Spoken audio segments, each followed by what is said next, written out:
Good evening, Hello, Internet. Hello. hi. Welcome to the WoW Variety Show, Episode 2, Day 2. It's like the Olympics. We're here every day. You can't even turn on your computer. You can't even switch on Twitch without us being here. Switch or on YouTube. Twitch. I like it. Yeah, exactly. But here we are yet again after an amazing, jam-packed day yesterday, full of chills, thrills, highs and lows. Lots of lows. Quite literally. But also lots of highs, which makes it okay. Yesterday was our classical variety show day, where we had our leveling competition, we had the dragon racing relay race around Azure, and we had the foot race as well on ground mounts, sort of at snail's pace, it feels like. Oh man, have you tried, honestly, like joking aside, have you tried flying around the old world on like old flying now? Just, it's swimming through the air. Have you tried doing it, though? Have you done it recently? I have. Like, since you've been to the Dragon Isles and since you got your Drake and everything like that? Yeah. Isn't it the worst thing ever in the entire world?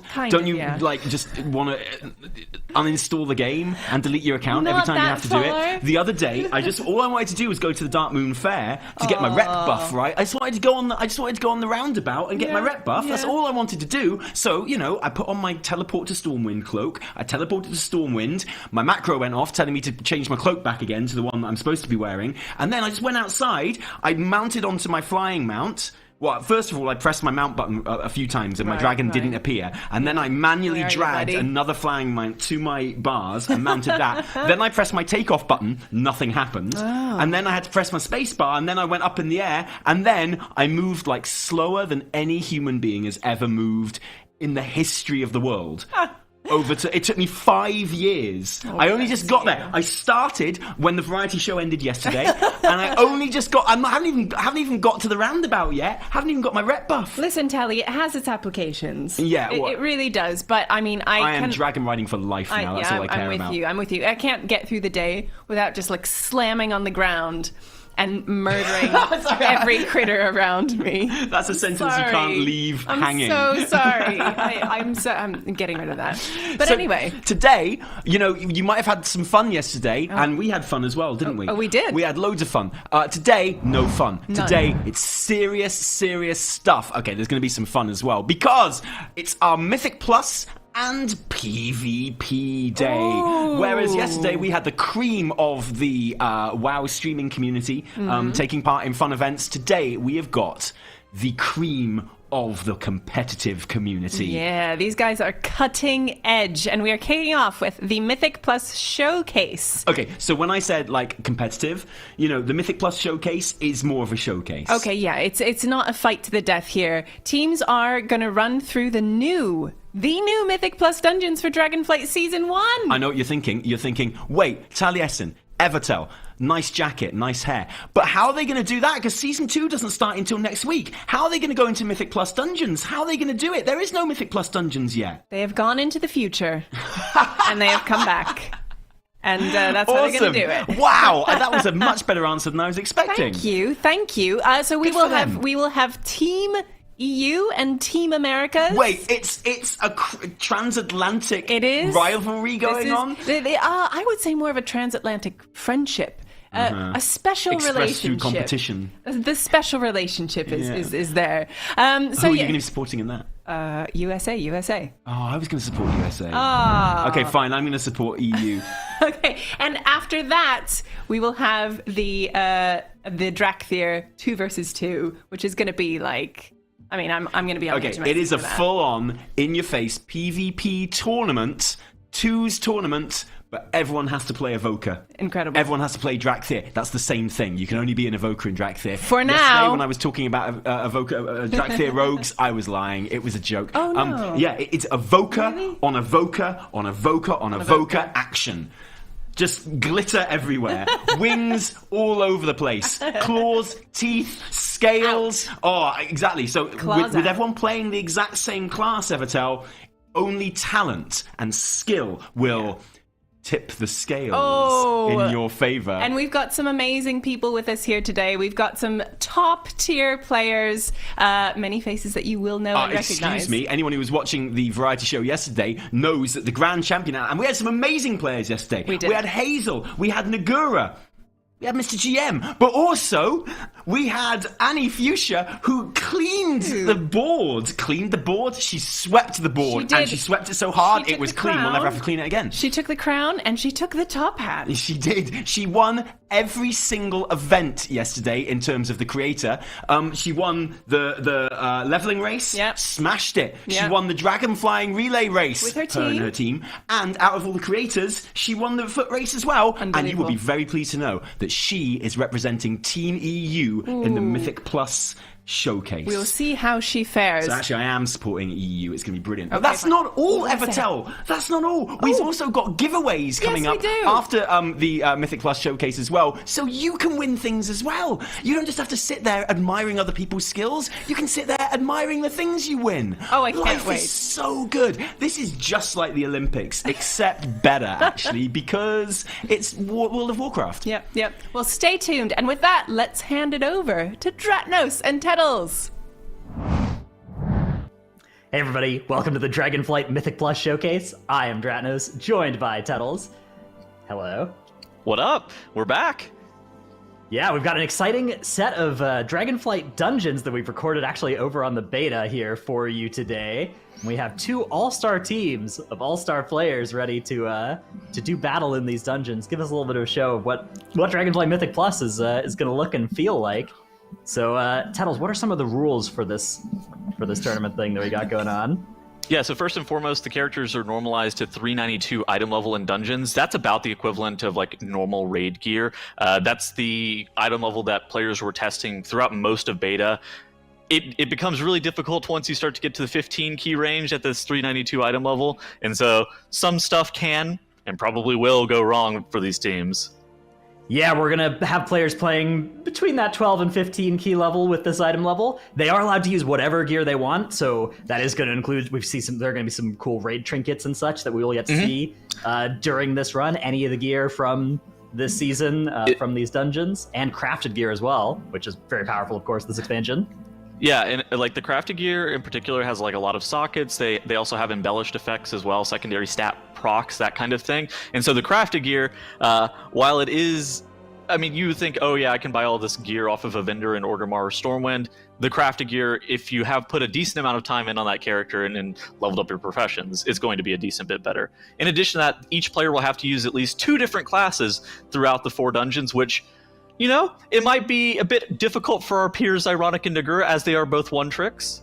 Yeah, we're also going to require 1 evoker to be present on every team and every run as well, because of course that is the new kid on the block. Want to make sure that they get a chance in the sun. But players are allowed to swap between roles, play whatever role they want. If somebody wants to swap between healer, DPS, whatever, that will be totally allowed. Let's go ahead and introduce our 2 teams as well, because there are some names that you may recognize if you've been following the WoW esports scene here. Up first, we have the European team, which has Annie Fuchsia, Roybin, Now, Nagura, and Gingy. Some Echo Raiders, some all-around TGP players. Nagura, our fellow MDI caster. And of course, Annie Fuchsia, a huge name in the WoW community. So that team is going to be a lot of fun to watch.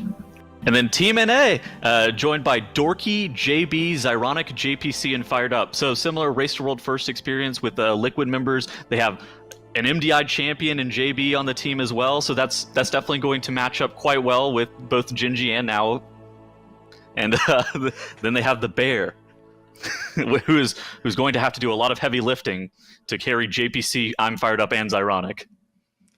Yeah, so we're going to be starting off in the Nokhud offensive on just keystone level of plus 12 to get going here. This dungeon is, I think it might be the largest dungeon that WoW has had in terms of just like square footage, but luckily dragon riding is enabled in this place, so you can zoom around using these updrafts to gust all over the place and get between the 4 different boss areas pretty quickly.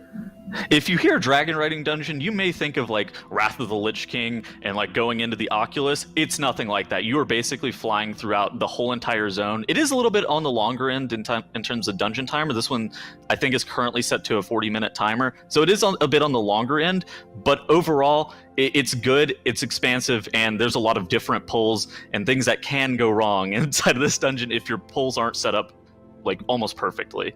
One of the things also to note is that the dungeons are pre-recorded, right, Dratnos?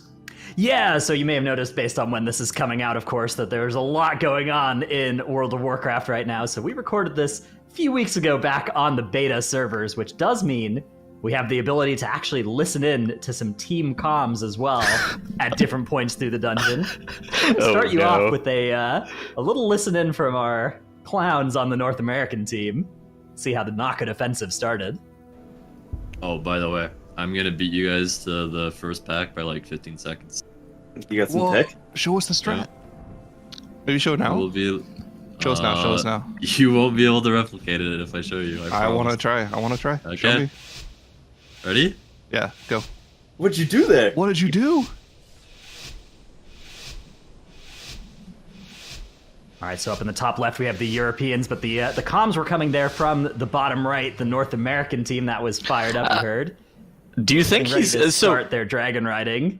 So Vigor doesn't reset whenever the dungeon starts. Do you think he's going to have enough Vigor to do this tech here, or do you think he's going to get stuck at the beginning? Oh my! I don't have. I got it. I don't I'm so have one fast. Vigor. I got it too. Holy crap. Holy. Legendary. What do they do? I'm not sure. I'm I'm so not fast sure what the right tech now. was. Looks like I was James. just way in the back. He's way James, behind. hello? No way. James doesn't told- know how to ride a dragon. I didn't have any Vigor, dude. Vigor, you hear I that? didn't reset my Vigor. We'll He didn't get the memo. It's a level 12, by the way. Send it. All right. Meanwhile, Okay. up in the top left, the Europeans, we had them start their key. It looks like a little bit ahead of where the Americans were. You can see Florpov there. That's now on his tank, actually in Storm Elemental form. That's because he's using that Razageth trinket that turns you, it like roots you, but then you do a bunch of AoE around you. So if you look on the damage meters there, that is a bunch of damage coming out of that Prot Warrior from that trinket. Dude, that trinket, I've seen so many players die just to that trinket in general, because not being able to move out of frontals or move out of mechanics, as it turns out for melees, not exactly the best thing.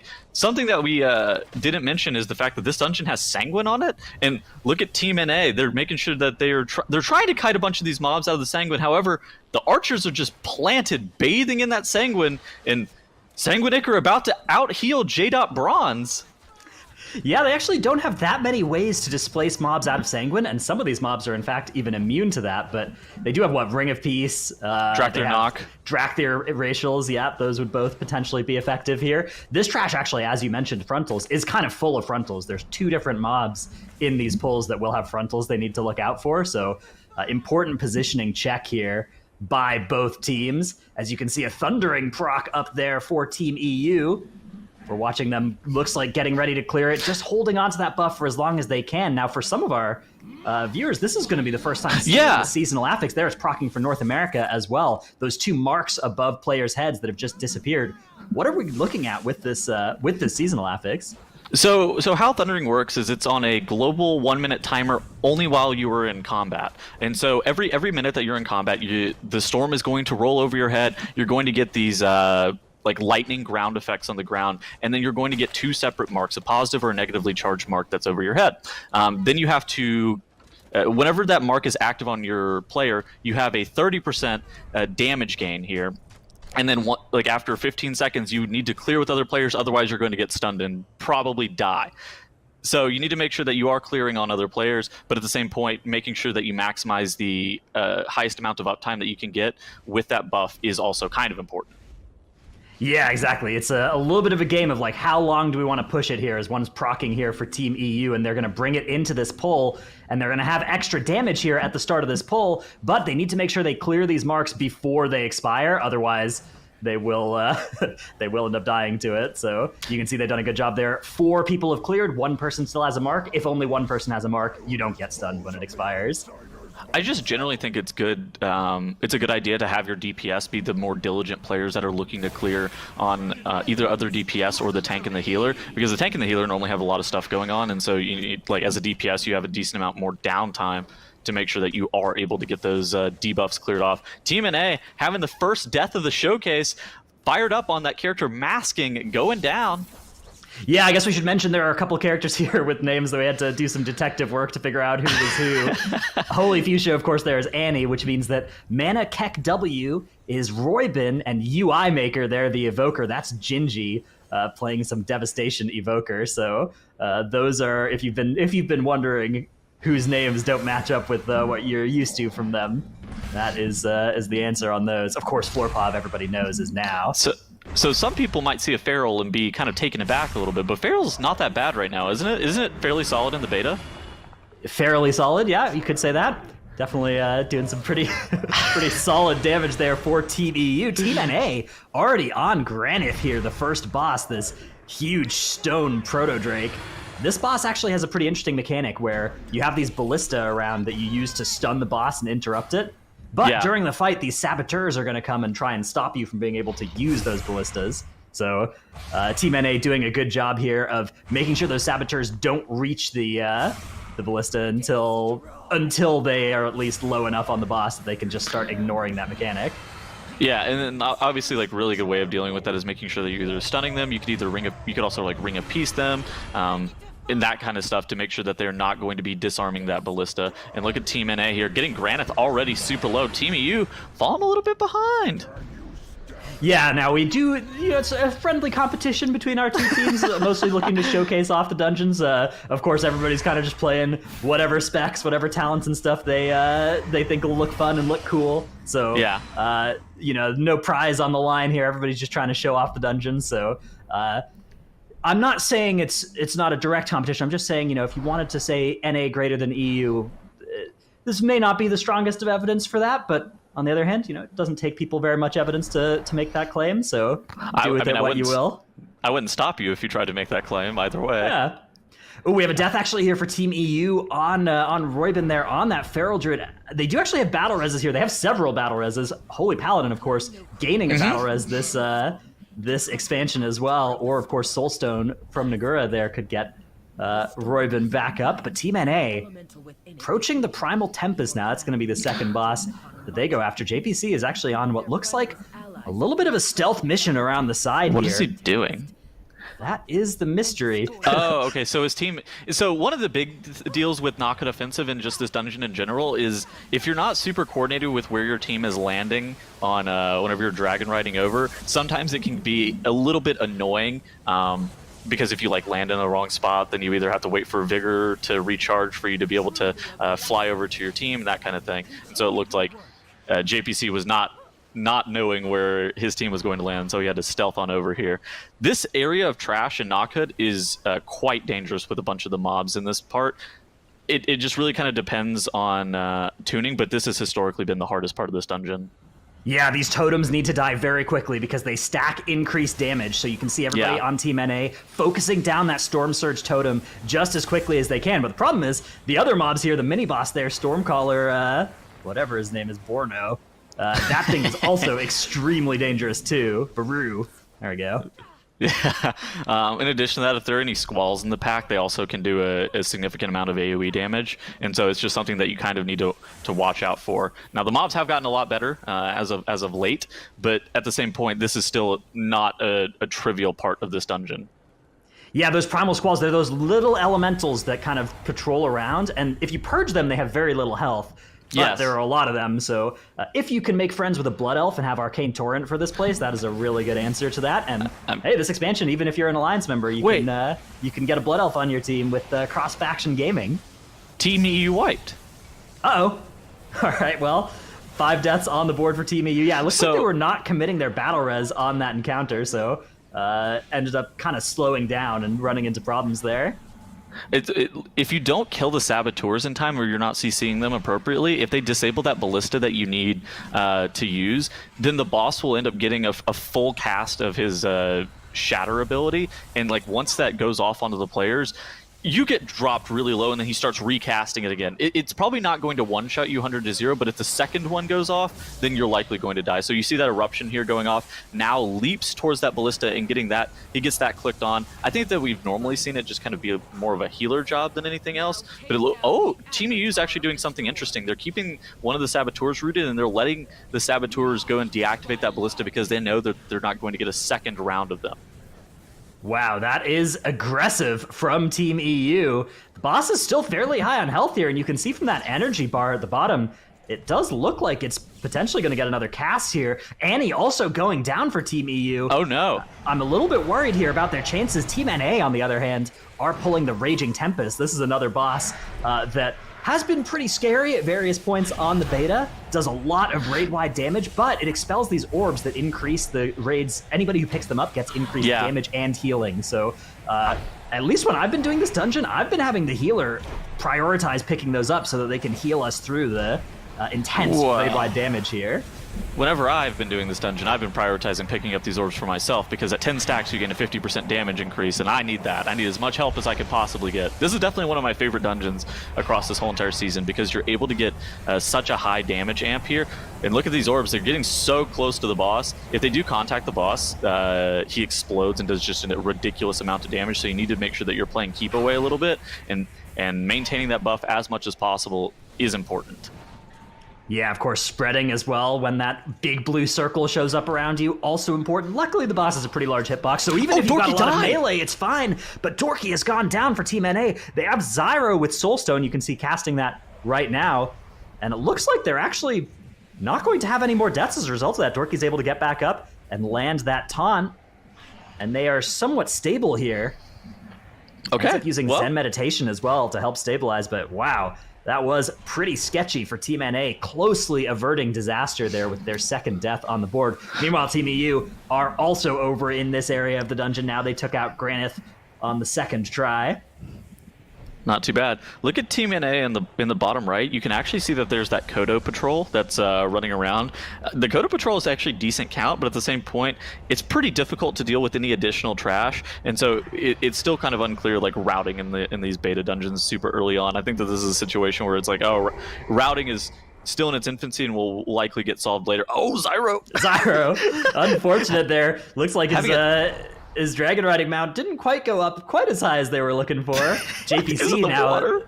JPC leading the pack. Actually, it's Dorky leading the pack here for Team NA. That's good. He is their tank. They're going to make their way over to this Necromancer area of the dungeon, which has some really nasty casters that need to be managed and some important focused damage targets here. JPC lands right on top of some enemies, but goes straight into stealth, so is able to avoid pulling them. We're actually going to see birds joining this first pull here with this first Necromancer mini-boss. All of this trash is there's a lot of stuff going on this trash. So the birds do a very long frontal cast ability. It doesn't do like the most insane damage, but it has what I would call infinite range. JPC using that Raging Tempest trinket, standing in Sanguine like a real...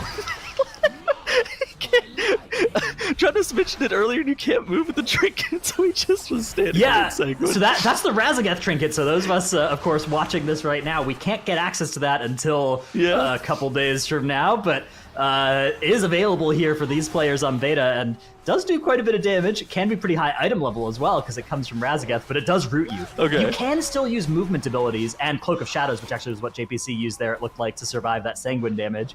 But you can't actually use WASD to move around, so a lot of damage actually coming out here from these frontals and from the birds that they're keeping alive here.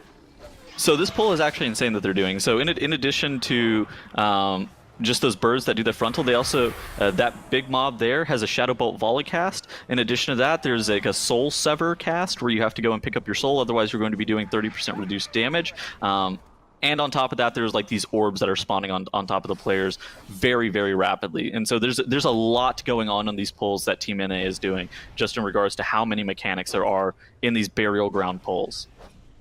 Yeah, you can see they've advanced to 54% count as well, so they are going to need to find some optional pulls around this area or the last area as well to make their way to 100%.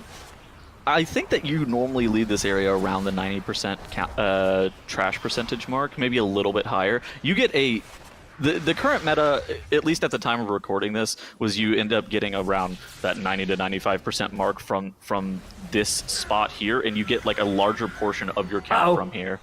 That mob is standing in some Sanguine there. It is free casting for a little bit. One of those casts was not interruptible as well, so they couldn't do anything to move it out of the Sanguine there. Mm-hmm. That is a lot of extra healing, but they're able to kill it off eventually.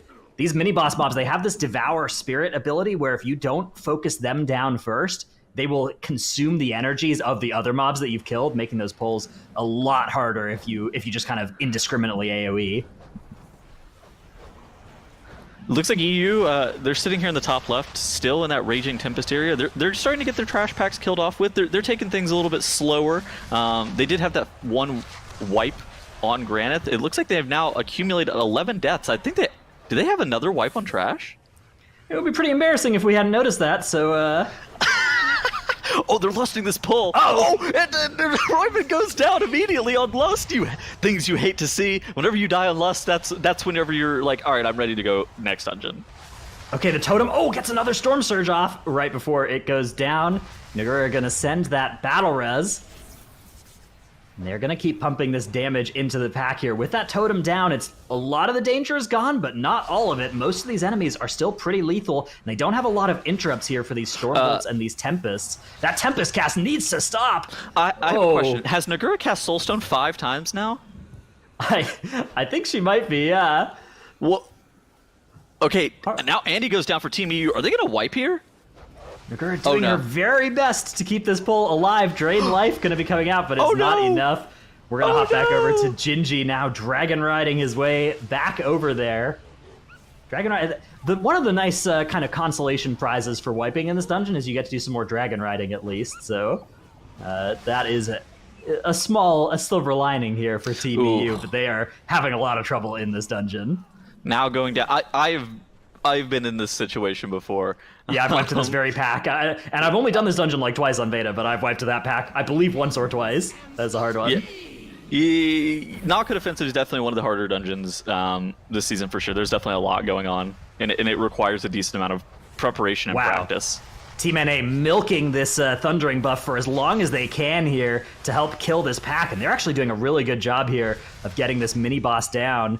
A couple of other enemies now dead first. A little bit of Sanguine Healing. Touch of Death's actually going to come out from Dorky, but is not quite in the execute range. They are able to finish it off before too much goes wrong. 78% trash count now. Ooh, JPC walking into the RP explosion there. Got to be careful not getting there too early. It looks like they're going to get another pull over here started. The last one that I think is required to spawn the boss here. He looked like one of those children that whenever you're like, don't touch that plate, it's hot. Yeah. And they're like, they kind of dip they touch it with their finger, then they're like, oh my gosh, it's hot. That was JPC walking to that RP as he took like half his health and damage.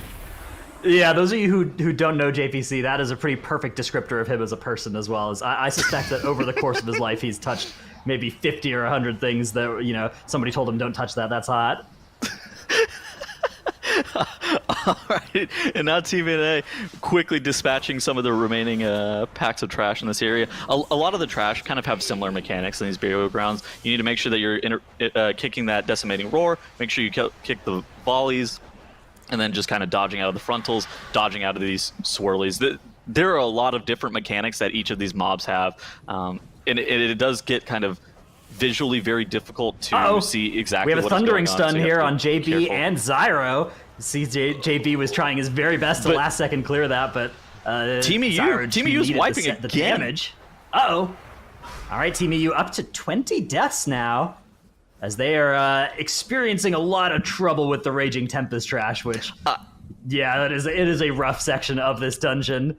Hopefully they'll be able to overcome it with eventually sometimes you get in these keys and you start throwing your bodies at the at the trash, and eventually you kill one mob each time. You get through it. Happens to the best of us. There are two types of people: people who have been in this situation, and liars. Yeah, absolutely. This is 100%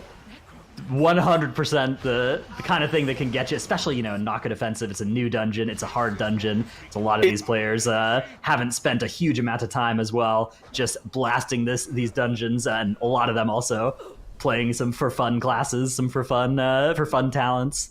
Yeah, I mean, in addition to that, the beta dungeons haven't been available for testing permanently, right? It's one of those situations where they've only been available for limited periods of time, and it looks like we're going to have a listen-in with Team NA. Oh, wow, we have lust for this, too? I don't have cloak. Get them together quick. Yeah, I'll be there in 10 minutes. So JPC got feared there by the boss circle. Yeah. Needs to come back and clear his Thundering. Okay, he's done it. I just got baited really hard by that. His damage is suffering mightily because of that. Yo, anyone know what happened to the boss? I actually literally turned around to grab James, and I turned back around and they were missing like 30% health, more than when I have no idea what is that guy doing up there? For some reason, this is like one of the mobs in the dungeons that don't die. So it's kind of nice to go on. Dude, they owned that boss. Yeah, that boss got melted. Fired Up just doing something completely unethical there. 145k DPS as Tira and Maruk got taken down. That's actually a fairly tricky boss as well. A lot of, especially when you're playing down a rogue for the first 20 seconds of it. I'm gonna be honest. I didn't realize, like, I knew that Arcane was the spec that a lot of mages were going to be playing around at this point, but I did not realize how good they were. Fired Up making that Arcane mage look very, very impressive. Yeah, spec is definitely pumping. Dude, look at JB's damage too. A lot of times you don't talk about healer damage, but JB did 26k DPS on that Preservation Evoker on that boss.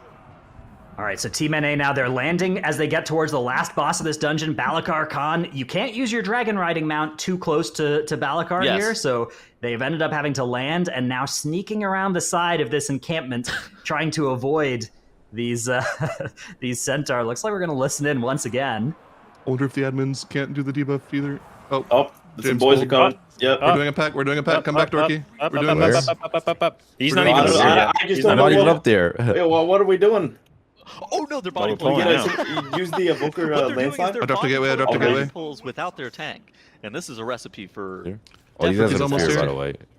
Yo, what is this? Don't worry about it. Well, we were getting bored. Didn't know where you were. Oh no, the fear's coming Oh, out. pulling Sorry, more. with Sure. I kick here. Any? Oh, yep. Resing JB. Resing JB. Yo, you're gonna have to be. Yeah, don't take Just die. Just die. Just die. Just die. Yeah. No, JB. Oh, no, you took no. it. Res him again. Res him in. Res him in. Hold on. Giving him a soulstone. Giving him a soulstone. Die like on the right. Oh, yeah. No, I'm feared. Well, it's gonna work. Kind of. Oh no. Never Oh, mind. That was pretty clean. Okay. That was pretty clean. not bad actually. Maybe JB comes back and reses. We all do. So That was pretty clean. You hear Fired Up say as the listen-in ends. I've missed a kick on that exact mod that feared the whole entire party before. So basically, the big mob there, he's the one who ends up casting that fear. And the fear, by the way, it's like an 8-second cast. It's not something that's just like a really quick, you need to interrupt this fast ability. It's something that it is telegraphed that it is going to fear you for a very long time. Ooh, Wow. I like that from JB. That was sick. Yeah, beautiful aiming there. You do have a couple of seconds before your dragon riding mount gets kicked out from under you. Let's see how they handle this pull, perhaps with the benefit of a tank. No, I failed it again. Oh my god. What are you guys trying to do? What are you failing? Okay, like, what are you trying to do? How did I pull sent this? back. It's pulled again. Oh, it's the repeat of the last pull. Oh. Like, I'm what does he keep doing? Like, what? I'm gonna not enter combat this time. I'll stay over Nope, here. I'm just going this way. This is my. Oh no, I'm they over body here. pulled again, it tell looks which like. it is. Wait, Yeah. is Dorky still on a dragon riding mount? Do we I'm want looking- He to is. do He's this? dismounted in at these time guys. here before that. Okay. debuff. Are we- Stop are we it, doing looks this? like. Wait, fear. just die. Absolutely not. Oh no. Okay, release again. Release again. Release Oh, again. no. Right over here. What are you doing, Dorky? I'm feeling pretty good right now. I didn't do anything. You Yeah, guys. Maybe That's- Dorky should that is just stay dead consecutive more James at this pulls. point. Okay, but where does he keep getting sent? Like, why does he just I'm- run with us? I'm being storm fury thingy. Why don't you just land? Yeah, well. All right, meanwhile, Team EU have taken out the Raging Tempest, so they're making their way over towards the Necromancer section of the dungeon. Looks like Dorky may be a little low on vigor here, needing to rely on these updrafts to get some speed on this dragon riding mount, but ooh, you can see even then, not moving very quickly. Does end up finally moving on to the, the first level of speed there. These are the perils of wiping twice and losing all of your vigor, I think. Yeah, all right. He's going to try and make the landing. Let's see if he can do it this time. Aiming. There's no way that he gets sent back a third time. Oh, Okay. he's got that debuff. That debuff's expiring in a second here. Wait, there's Okay, he's some done. tech you can do to get around the... Yeah, it's like every time you land, it resets. So you can take brief dragon riding jumps there, and everybody has now made it through. And Dorky's Okay. getting ready to start a pull here. This trash, there's a lot of dangerous trash around here. There's 2 mini bosses up ahead before the last boss that looks like they probably it resets. So you can take brief dragon riding jumps there, and everybody has now made it through. And Dorky's Okay. getting ready to start a pull here. this trash, there's a lot of dangerous trash around here. There's 2 mini bosses up ahead before the last boss that looks like they probably don't need for count or want. Those mobs can be pretty dangerous and difficult. So they're instead going to be grabbing this patrol, and I think this will make 100% for them. Okay, look at the blood-curdling shout. That's what's been fearing them. Oh, fired up getting threat on the... Ooh! Whoa! Fired up getting threat on the mob. Not quite count either, so they are going to go into these, go a little bit over count, and pick up these last 2 mobs here. These are pretty dangerous, though, and they have quite a lot of health. Not much health, though, when compared to Fired Up's damage. Look at that. Look at that Arcade Mage blasting. I mean, things are looking good for Team NA, even though they've had, you know, a couple of mistakes. On the top left, you see Team EU here. They're still in this burial ground area, and they're trying to make sure to get all this trash dealt with. And now goes down, and it looks like they're having another full wipe for Team EU. Yeah, right, so Team EU up to 30 deaths here. In a little bit of pain. Annie actually looked like out of vigor as well, so ended up having a little dragon riding disaster. Is going to have to hoof it over to the next updraft. Okay, eventually gets another point of vigor. Oh no. Tremendous pain here for Team EU. Is she going to be able to make it in time? Yes, okay. Meanwhile, Team NA up in the bottom right. We actually, so here's what's happened here. And we were warned about this. I'm sure they'll show that entire VOD on the stream too. Every single one of the boss resets. has reset a couple of times here for Team NA. So at the time of recording this, Team NA found a new bug on this boss on beta when this recording was happening. Luckily, because they found this bug, it was actually fixed during the recording session. Eventually, it was fixed, this particular boss resetting bug. But Team NA did run into it a few times, so we've got that footage a little bit sped up here for you down in the bottom right as they continue to pull Balakar and it continues to reset. One of the joys of beta is finding these bugs, experiencing them in your dungeons so that those of us playing later on live don't have to. Yeah, it looks like what's happening is whenever they push Balakar into the intermission, you're supposed to kill these Stormcaller ads, and then once they end up killing the Stormcaller ads, it looked like Balakar was just resetting for whatever reason. So it looks like it was pretty easy to reproduce, pretty easy to fix, and so this is why you test all these dungeons on the beta to make sure that you don't have this happening on live. Yeah, absolutely. And this was recorded right on the first day of like a new beta build as well. So that is one of the most fun times to do beta M+ and find these sorts of things. But yeah, there it goes again. So I don't know if we have a reset counter there, but I think that may have been their 5th or 6th. And yeah, you could see that timer. We've got them on 5x speed. Actually, now are behind Team EU, although Team EU still have a boss to take care of before they can get to the last boss, and a lot of trash to deal with too. JPC zooming around at 5x speed. Looks here. like we've slowed them back down. We've got them back on regular speed here, so maybe we're done with the resetting. Okay, looks like we're getting a comms check. No, that's not working. It'll work for sure. It'll work for sure. Let's go. Trust. All right, I'm gonna pull him really far too, and then we try foot burn. Fool me 5 times. Thundering in 53. Do we wait?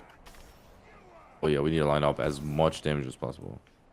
Just get him to like 60. So we were informed they tried a bunch of stuff to prevent it from resetting, and they think what they did here worked. But actually, what happened is the devs just hotfixed it between the last pull and this pull. So pretty cool story here for Team NA. How long? I'm holding. All right, 30, 30, 30, 30, 30, 30. I'm gonna implode so my imps don't do any damage. Gonna go sit right by James.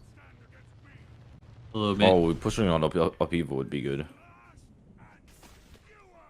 How long? Thundering in 15.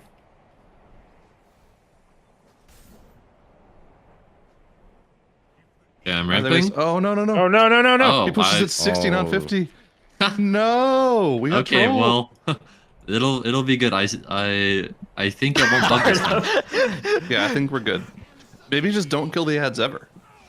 Maybe don't kick. Kicking is what bugs it. Yeah, It's a Don't kick. kick. death. Don't Okay, kick. do not listen to them. It's actually a good idea. Oh yeah.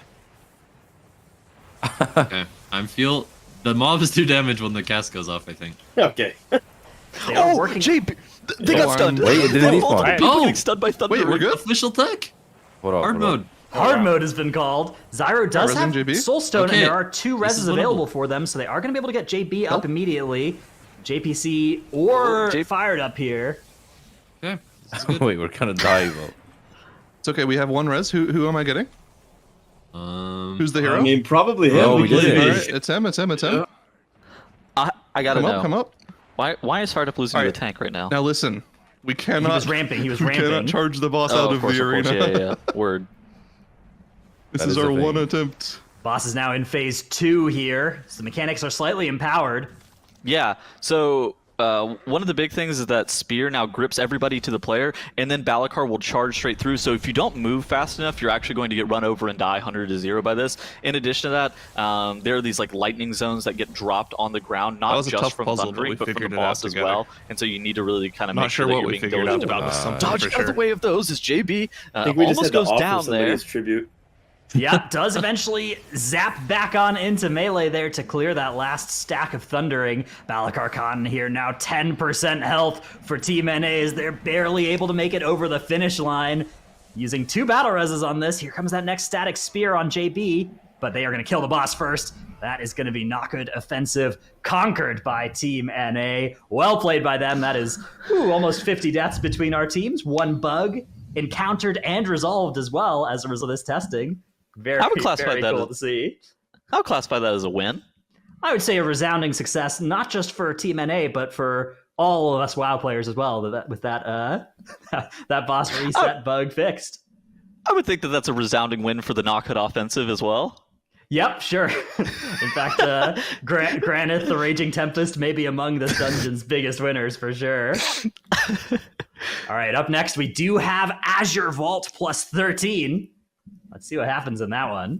So immediately, something to note about the Azure Vault is it's incredibly front-loaded. A lot of the trash at the beginning of this dungeon is quite particularly dangerous, and so I'm really excited to see like what these teams are going to be looking to do right here at the very beginning. Yeah, now remember, we are requiring everybody to swap their characters at least once during this event, so, and we're also requiring there to be an evoker on both teams at all times. There must always be an evoker, so we'll see if we are having any such swaps as we're about to get underway here in the Azure Vault. Plus 13, we've got it on Tyrannical, Bursting, and Grievous as well, so should be a fun little check there for our healers for both teams. Some may say that being forced to play an evoker in every single composition is a bad thing. However, evokers are quite strong. Both Devastation is a pretty powerful damage option, as you saw Genji from Team EU playing that, and then Preservation is, at least right now, one of the top tier M+ options for healers. And so you're not upset that be forced to play an evoker in every single comp. Yeah, of course, just very cool to get to see the new class as well. We are, though, about to get started here in the Azure Vault. We are going to begin as well with another little listen in here, this time to Team EU. The girl on a moonkin. Don't pull right side, okay? I'm gonna pull Gingy Magus as well. Sometimes. My vault is many things. We've got Annie swapping over to DPS there on that Warlock. Perceive anyone not of my blood. Maybe we should do all 9 then. They were just gonna do silence first. If they see you. We actually see a massive amount of composition changes for Team EU here. Now swapping over to that Vengeance Demon Hunter, you actually see them getting great value out of that Sigil of Silence there, getting all of these Lashers silenced. In addition to that, they do have Nagura on the Moonkin, and Annie Fuchsia has moved over to DPSing on that Warlock. Yeah, Roy been on the Evoker here as well, so a lot of cool changes here. Now, we saw the Bloodlust actually used there on the very first pull of the dungeon here. These Lashers, very important to interrupt them. They do that Mystic Vapors cast. If a couple of those casts go off, they start doing so much damage. You can let one off and be fine, but any more than that, things start to get very, very scary here. So they're doing a great job there of keeping those managed. That Sigil of Silence, hugely helpful on that first pull of 6 Lashers. They do have a little bit of damage coming out here. You saw Nagura getting owned by that Lasher, almost dying.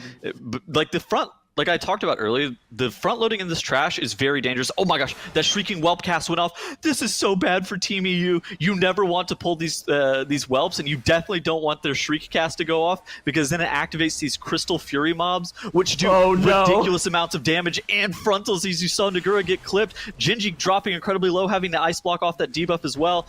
Is EU going to wipe here? Nagura ending up going into bear form there, getting that Preservation Evoker, time dilation there, sort of giving her a stagger effect there, half the damage taken delayed. Unfortunately taken out, though, by a frontal. she's gonna go ahead and hit the release spirit. Who put that frontal there? Remember when my computer crashed in MDI? Or my game crashed because my hard drive filled up mid... No shot you pulled a THT in the MDI. What are the affixes? Bursting Tyrannical Grievous. Why these guys like bursting so much? Yeah, they were a big bursting fan. I'm pull off. Alright, are we pulling back? Okay. Oh, it's pulling over here. Roar. Might as well lust, right? Oh. Any stops? Oh, nice. I'll get the next 2 stops. Alright. Got this. Bang. I got next. And bang. Oh. We're good. Oh, bursting. Oh, would I? Oh, see you, Zaro. Good night. The sundered flame have been delving into my vault. I definitely had ramp ready for that. We got a well. That was We got a bunch of rocks. No! We got a bunch of debuffs. Oh, They and we have got a the bunch of weapon, the debuffs, shriek yeah. going off too. Good. And we have a bunch Just of try mobs. to heal us. Yeah. Just try to heal us here. Yeah. Just try to heal us. That's good. Just heal us. And have to run it back. Team EU has eventually conquered that pull. Probably reset that one.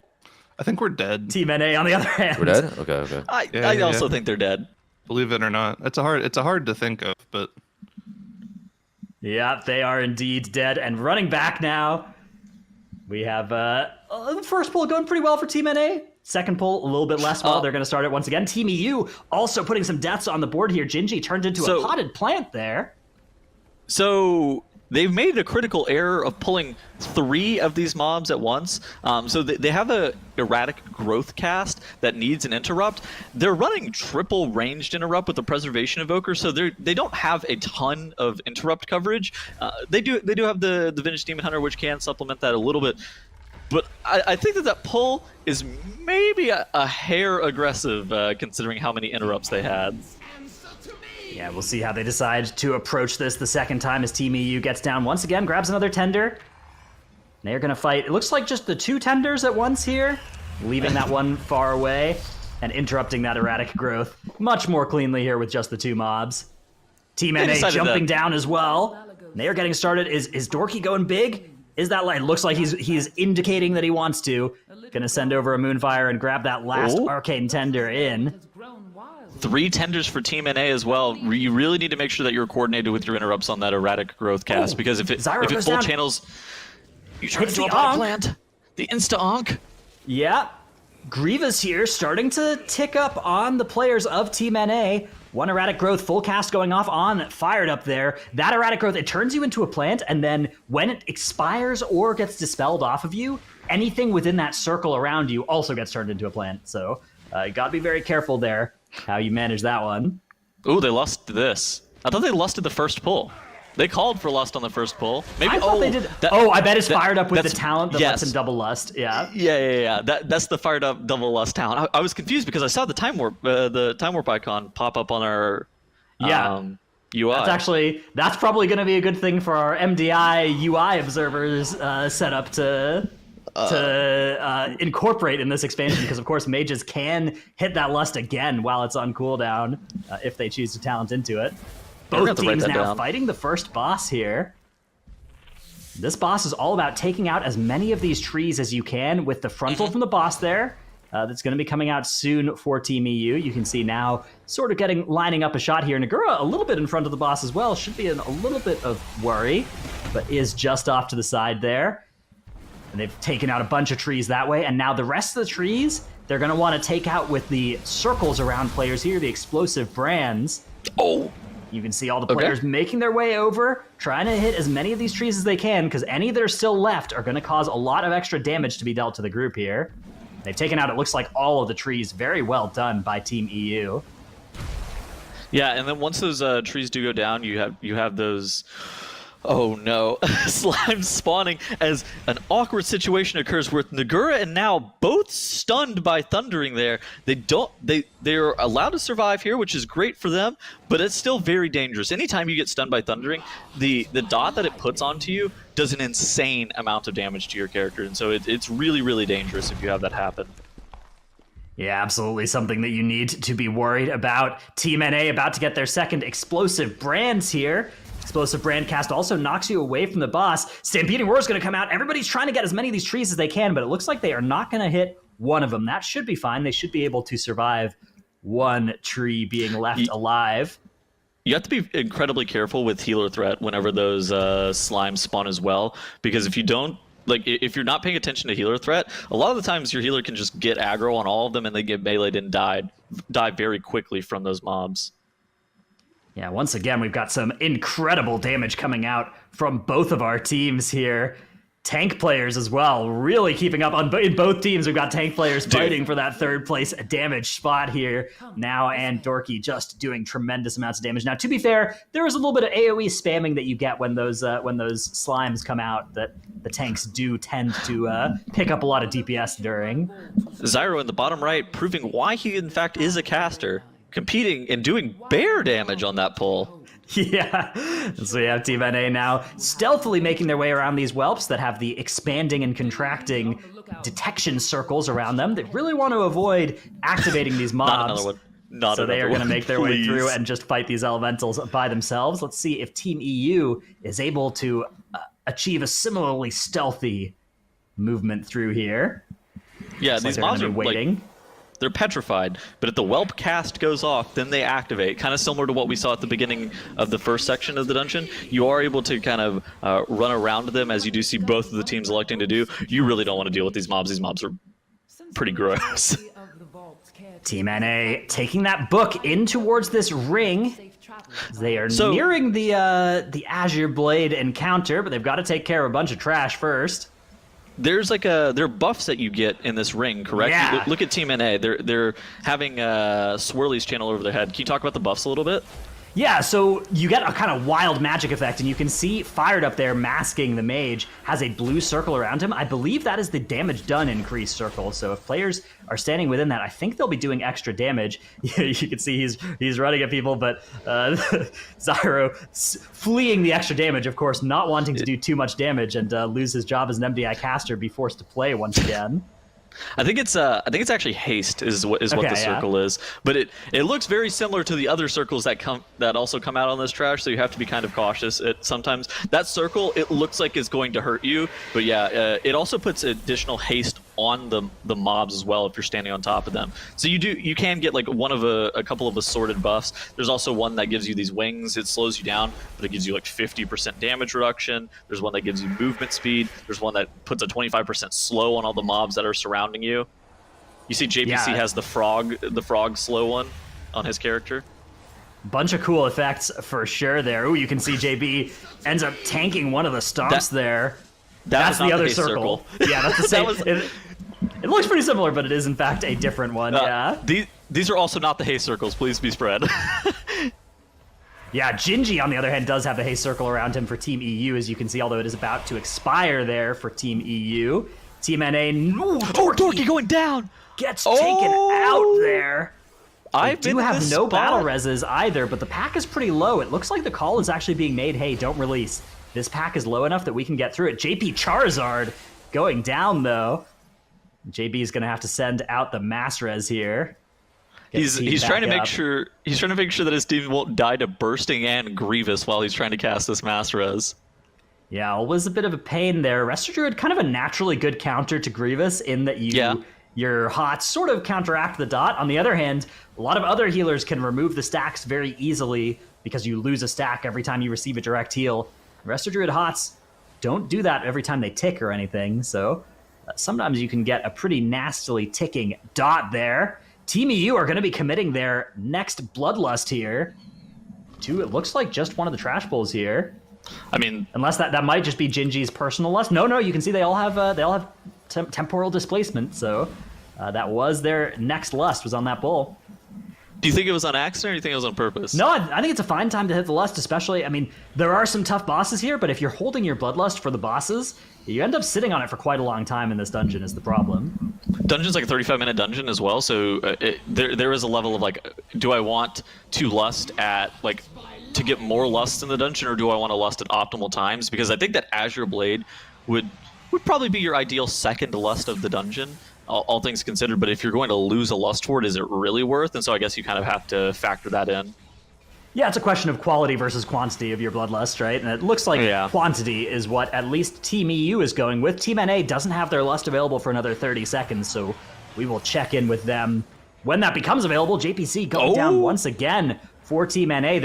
Their second Battle Res has just become available. Are they going to choose to commit it here on this trash pack? I'd have to guess probably not at this point. Just get through the pack and use the regular res instead. Save that valuable B-res. Look at the bottom right, though. Team NA is going to have their Lust coming up here in 5 seconds. So they're going to have it come up right on time for the Azure Blade. This boss, the intermissions are very, very dangerous. And you have to be super careful with how to deal with this encounter. Yeah, Team EU also making their way over towards that Azure Blade fight. There is some trash they could choose to pull first. And there's, of course, some trash that they will choose to pull first as well. These two Vault Guards. Maybe clearing out the Patrol as well. We'll see how they decide to do this. Looks like now is actually going to be running forward and potentially bringing that patrol in. Nope, just going to be fighting these two Vault Guards by themselves.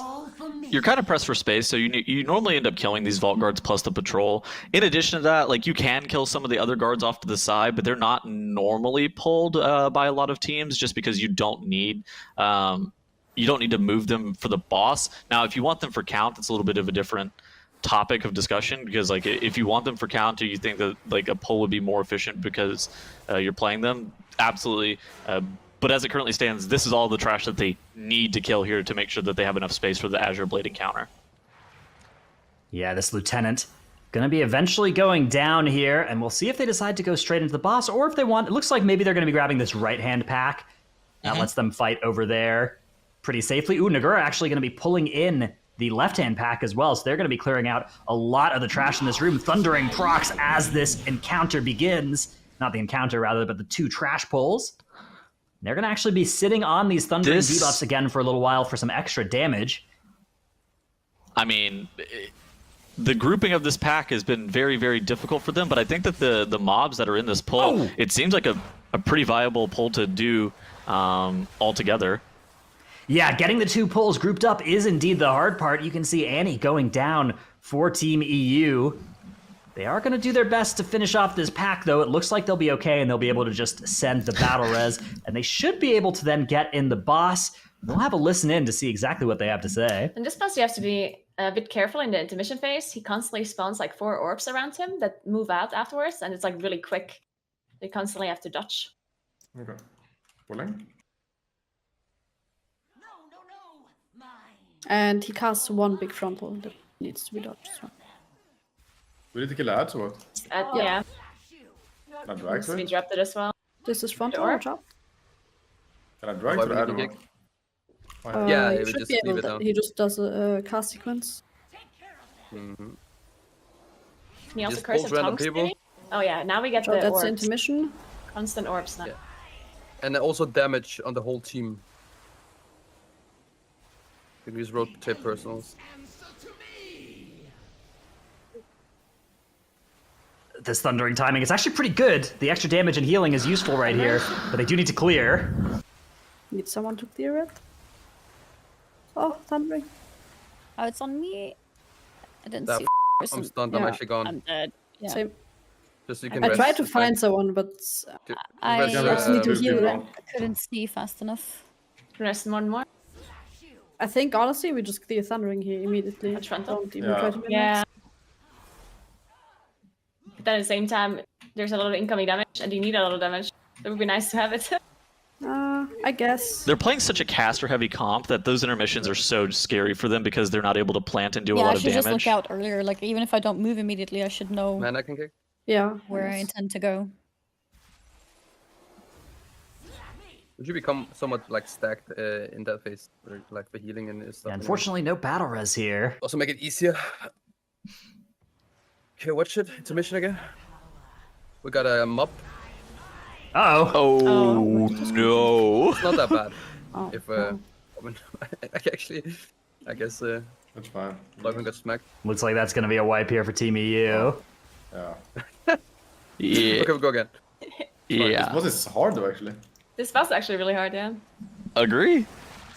Absolutely, yeah. Team EU doing a great job there of explaining the boss and showing us some of the different things that you have to watch out for there. they're going to make their way back towards it. Meanwhile, we paused Team NA's run for a little bit there, but they are going to be taking their first attempt at Azure Blade soon. Again, as we left off with them, they do have their second Bloodlust, has just come off cooldown. Now, they also have Battle Res.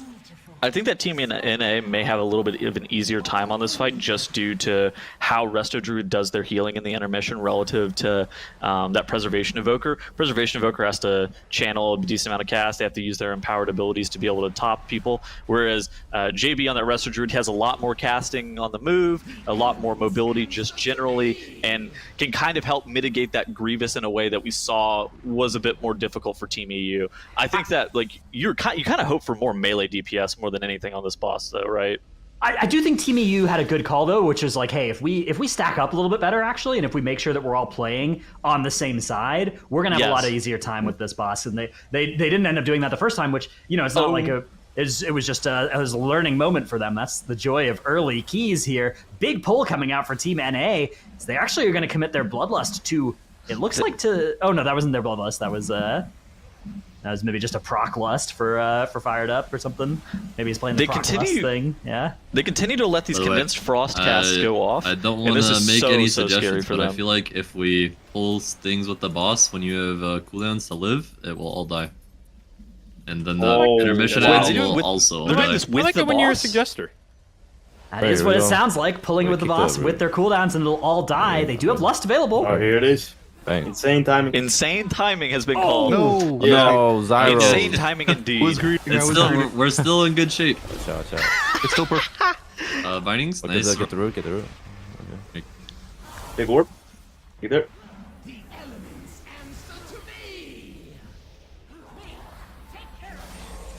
Whoa, Okay, big so damage coming out. Wow, well done, though, by Team NA. I'm feeling good. I don't know about you guys. That's clear before this phase. Okay, that's good. That's good. Oh. And then these should just get killed. I'm feeling pretty Yo, safe. these are melting. What the? I am just dying near Garbage hack? healing. It might have been more aggressive than what we needed to do after doing it, but it's working. Very infrequently do we highlight the amount of healing a healer has to do on a pack, but JB is still over 50k HPS due to the trash pull on top of the boss and just how difficult those intermissions are. Oh wow. Oh wow. Do you hear them? Is that your pup? Yeah. They're going off. Say hi for me. Hello. To the dog. Oh. Hi Lucy. Hi Zeus. Thank you. If it wasn't for Grievous, I think they may be okay.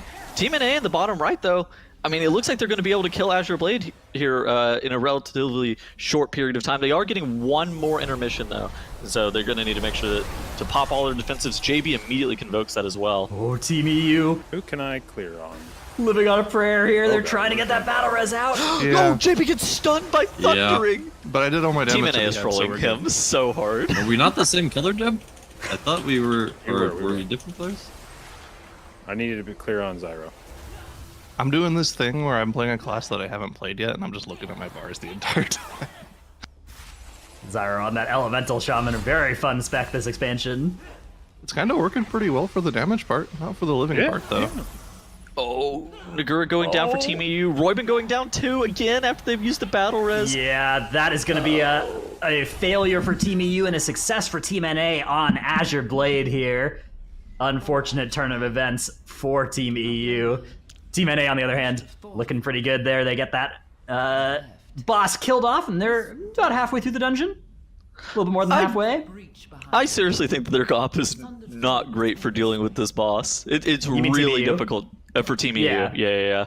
I think that it is very difficult because they want a bunch of like upfront damage that can be cast on the move during the intermission, and they have like a Moonkin, which is you need to dot everything and make sure that you have like resources rolling. Kind of similar situation for the Destro Warlock. You can pull shards and then like dump a bunch of Chaos Bolts, but you want to be planted and casting a ton. The Mage is actually probably the best person to be able to do damage during the intermission, but they aren't known for their insane burst damage profile. Yeah, I love that we this is our second dungeon, and we've already seen all three Mage specs as well. We've seen Arcane from Fired Up last time, and now we've got frost and fire coming in this dungeon. So you want one of these too? Bang, Wind Rush. Also seen all the druid specs as well, because we've got Guardian and Resto for Team NA, and we've had Balance and Feral in the last dungeon for Team EU. How about that? Is there a race car on the side of Team NA? Did I hear them zooming? It seems like there might be, yeah. So they're making their way into the frog area. JP getting yeeted over there by that breaker. Another one? Oh my gosh. Oh, wow. All the way, all the way. Keep it going. All the way. Yeah. Keep it going. All the way to the last two guys. Yo, we will die if we pull those. Okay, all right. Yeah. This is my favorite part of the dungeon, by the way, the frog hallways. Mostly because these frogs don't keep on knocking everybody back as well. Gotta watch out for the runes on the ground here. Yeah. Be sending in the Convoke. A lot of damage coming out on the group here. There's gonna be bursting stacks to contend with in the near future as well. I don't know if they considered that. Whoa. This Earthquake is actually getting some really big value there. Unfortunately, Zyro and JP both going down here, but for a while there, Earthquake was doing a great job of incidentally interrupting a lot of those medium importance casts of those mobs. Team NA, though, are going to go down. Luckily, in this dungeon, when you die, you can talk to that mob right near the start of the dungeon and teleport to the last boss you've killed. So, not the end of the world for them in terms of a run back here. Meanwhile, Team EU, third time's the charm. Getting started on Azure Blade here with Lust. It looks like just being used by Gingy on himself there. Do they have because I don't see Temporal Displacement on the rest of them.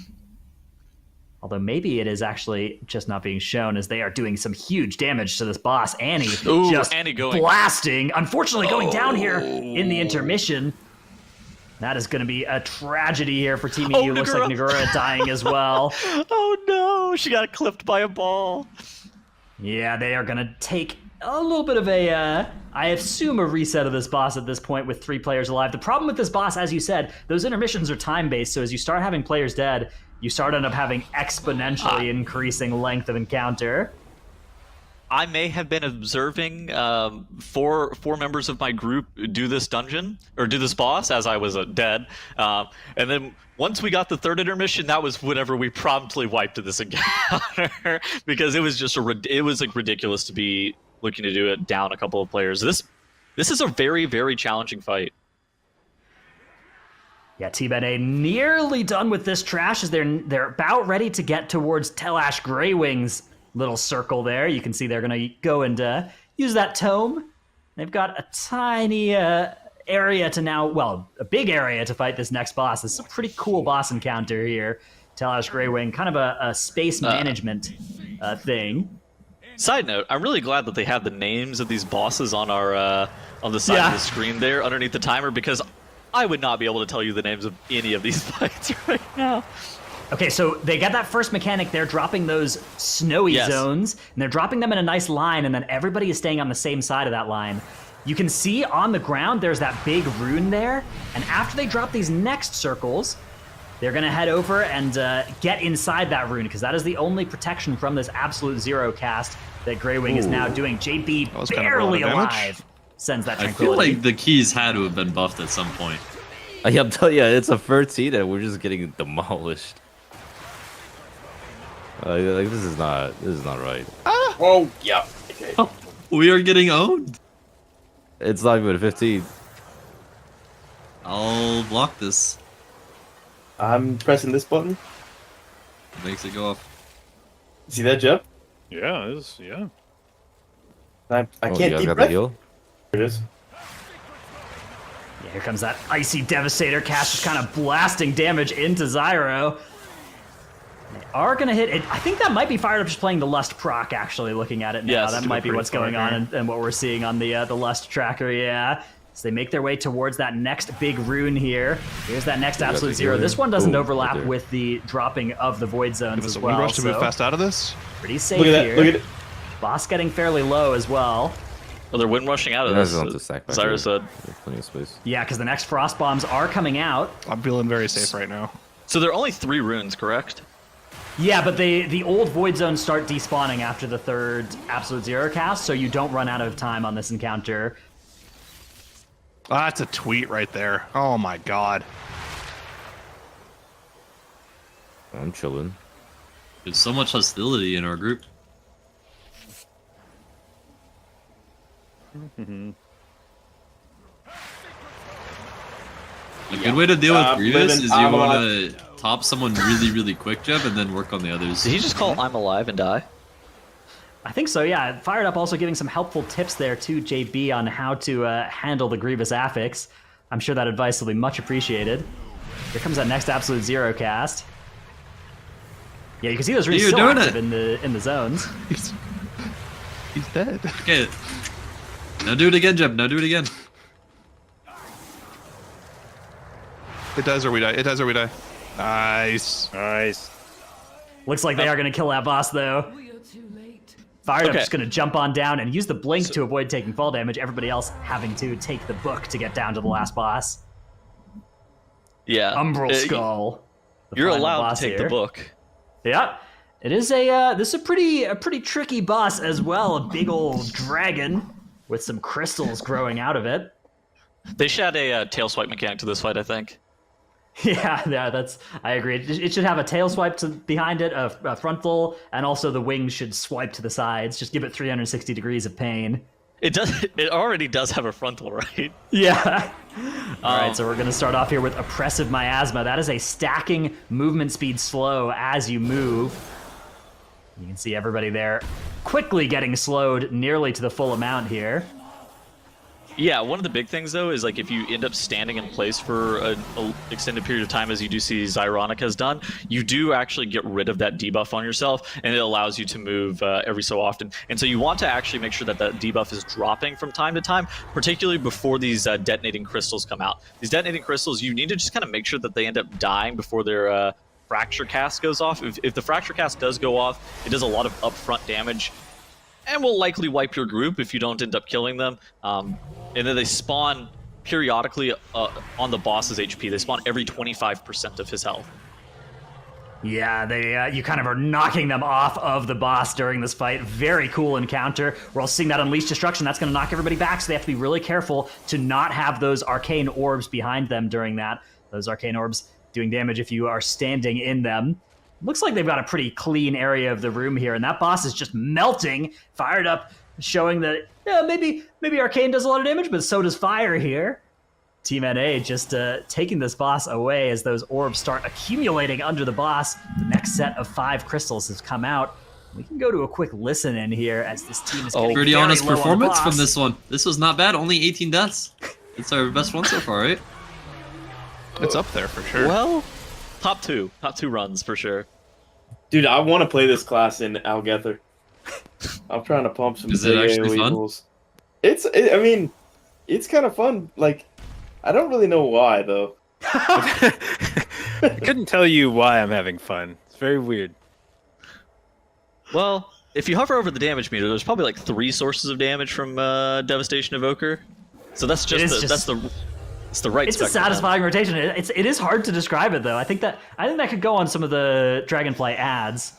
Don't know why I'm having fun, but I am. Dash great JPC. Review. Yeah. A great review for Azure Vault. All right, so Team NA finishing that up. Where did Team EU go? I think they may have been stuck there on Azure Blade. Either way, we're gonna put them out of their misery as well. That is gonna be the end of the Azure Vault plus 13. Very fun run. Glad to see both teams showing up on a lot of specs that I liked. Curious to see what we've got up next, though. Of course, as you heard from JPC, next dungeon is going to be Algeth'ar Academy, my personal favorite of the Dragonflight M+ dungeons so far. Definitely one of the sickest dungeons. Let's go and take a look at what that Algeth'ar Academy has to offer us. Which way are we going? Oh, we're going straight for the Skitterflies, bud. Yeah, that's the blood. Are we lost enough? Hell no, we lost the boss. No, it's Tyran, right? It's like Tyran. What if we just do everything but, and then we pull those onto the boss? Oh, that sounds amazing. You think in MDI, they pull like all of the right side with all of the left side at the same time? And then meet on Croft. Yeah, but like, think about Triple Shard. Like, I mean... Well, yeah, but I mean, those you have to fight. Yeah, but you have to kill them. You have to kill the mobs on the right to spawn the tree boss. You have to kill the mobs on the left to spawn the That guy over there. Aren't they like 400 yards apart? tricks him. And then they snap. You get the mage with arcane shift or whatever. The time warp. Alter time, holy. But this part's critical. This strat will require you to have Shroud. Yeah, that actually did. Dude, was the triple shard sick or what? That was insane. Dude, Nerf actually asked me the day before the tournament. We were in town, and I was walking around to the dummies or whatever, and he was in town, and he was like, "Hey, are you guys doing a triple shard pull?" And I was like, "This trolling me the day before the tournament? Are you kidding me? Like, are we doing a triple?" I was like, "Yeah, we're doing a triple shard pull, man. Yeah, you know what? We're pulling 4 shards actually." And I was like, "This mind gaming me the day before the tournament. Get out of here, dude." Yeah. And then the tournament day came. I mean, that was actually the ultimate key for a triple shard. It was just so hard for Demon Hunter. Yeah, Demon Hunter with Rogue was hard as hell in that key. Yeah. You saw Nerf on a bear tank, and we're wondering, man, what the hell is he doing? Where do you get haste?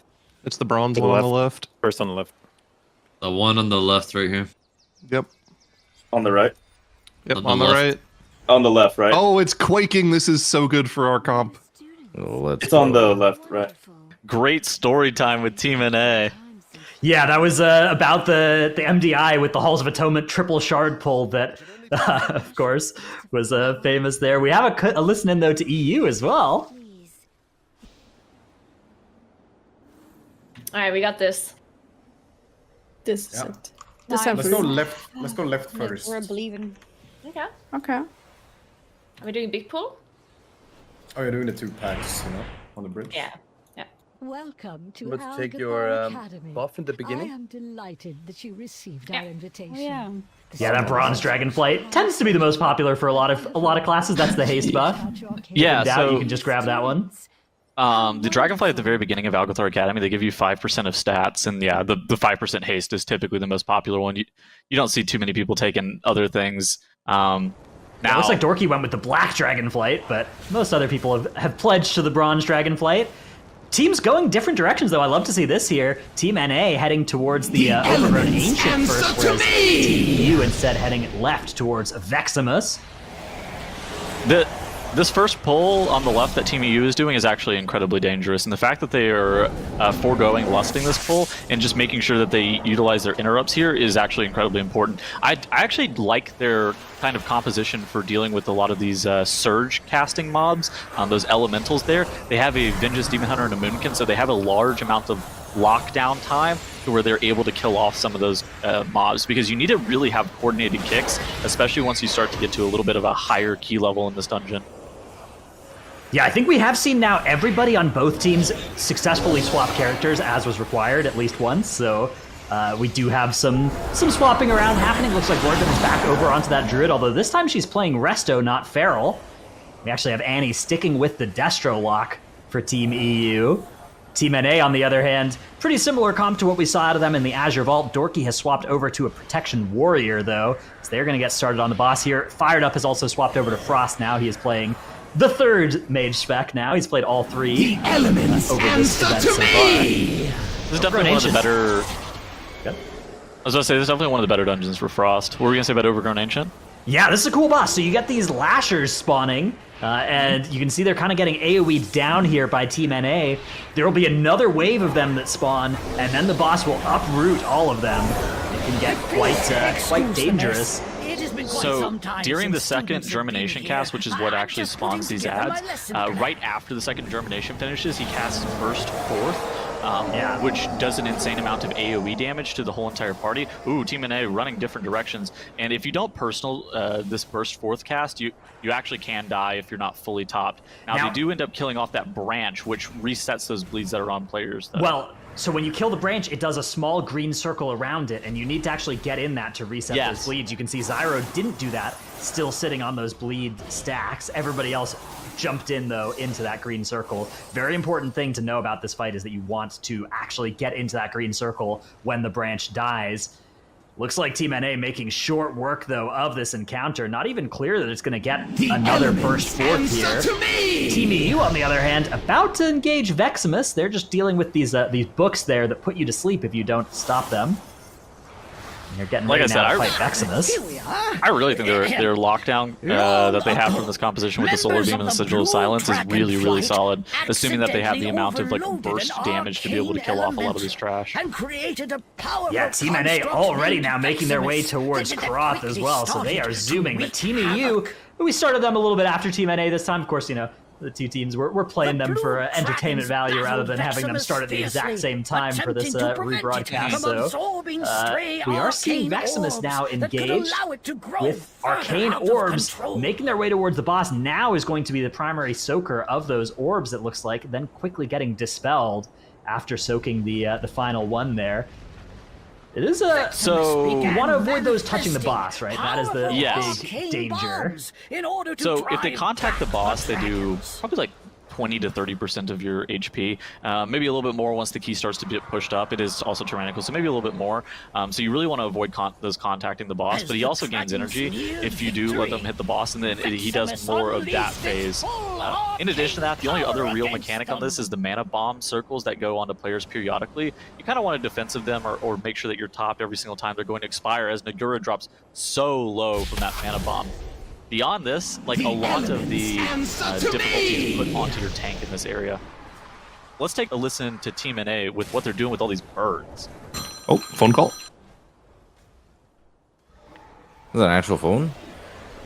Is that like a phone from the 50s? As opposed to not a real phone? That sounds like something you would hear from like it's literally the default iPhone ringtone. That is wrong. That was the wrong. That is the most made fake up news. That is wrong. It is. Maybe like if you have it pre-installed as like an early bird special, they put that on for you so that you're more familiar. Am I just flaming old people? What did you just say? Yeah, that's actually. Yeah, please don't air this on broadcast. This actually, please air it. Please air it. I love old people. My parents are old. My parents are old, he said. Oh. Dude. All right, Team NA. Having a good time there as they're working on the Croth trash. Meanwhile, Team EU, Veximus barely going to die for them there as Annie and Nagura both dead. Roy been able to keep the rest of the group alive, though. They're going to make their way now over towards Croth as well. Team NA just about to spawn Croth, though, that second boss here. This is a pretty fun boss as well. This one of my favorites. You have to make sure that you throw the orbs into the goals at the appropriate times here. Yeah. This is the trash section goal throwing in that kind of teaches you the mechanic. But during the boss fight, you will have 2 moments where the orbs will all spawn and the 2 goals will spawn, and you need to throw 3 orbs into one of the goals in order to stop the boss from killing you, right?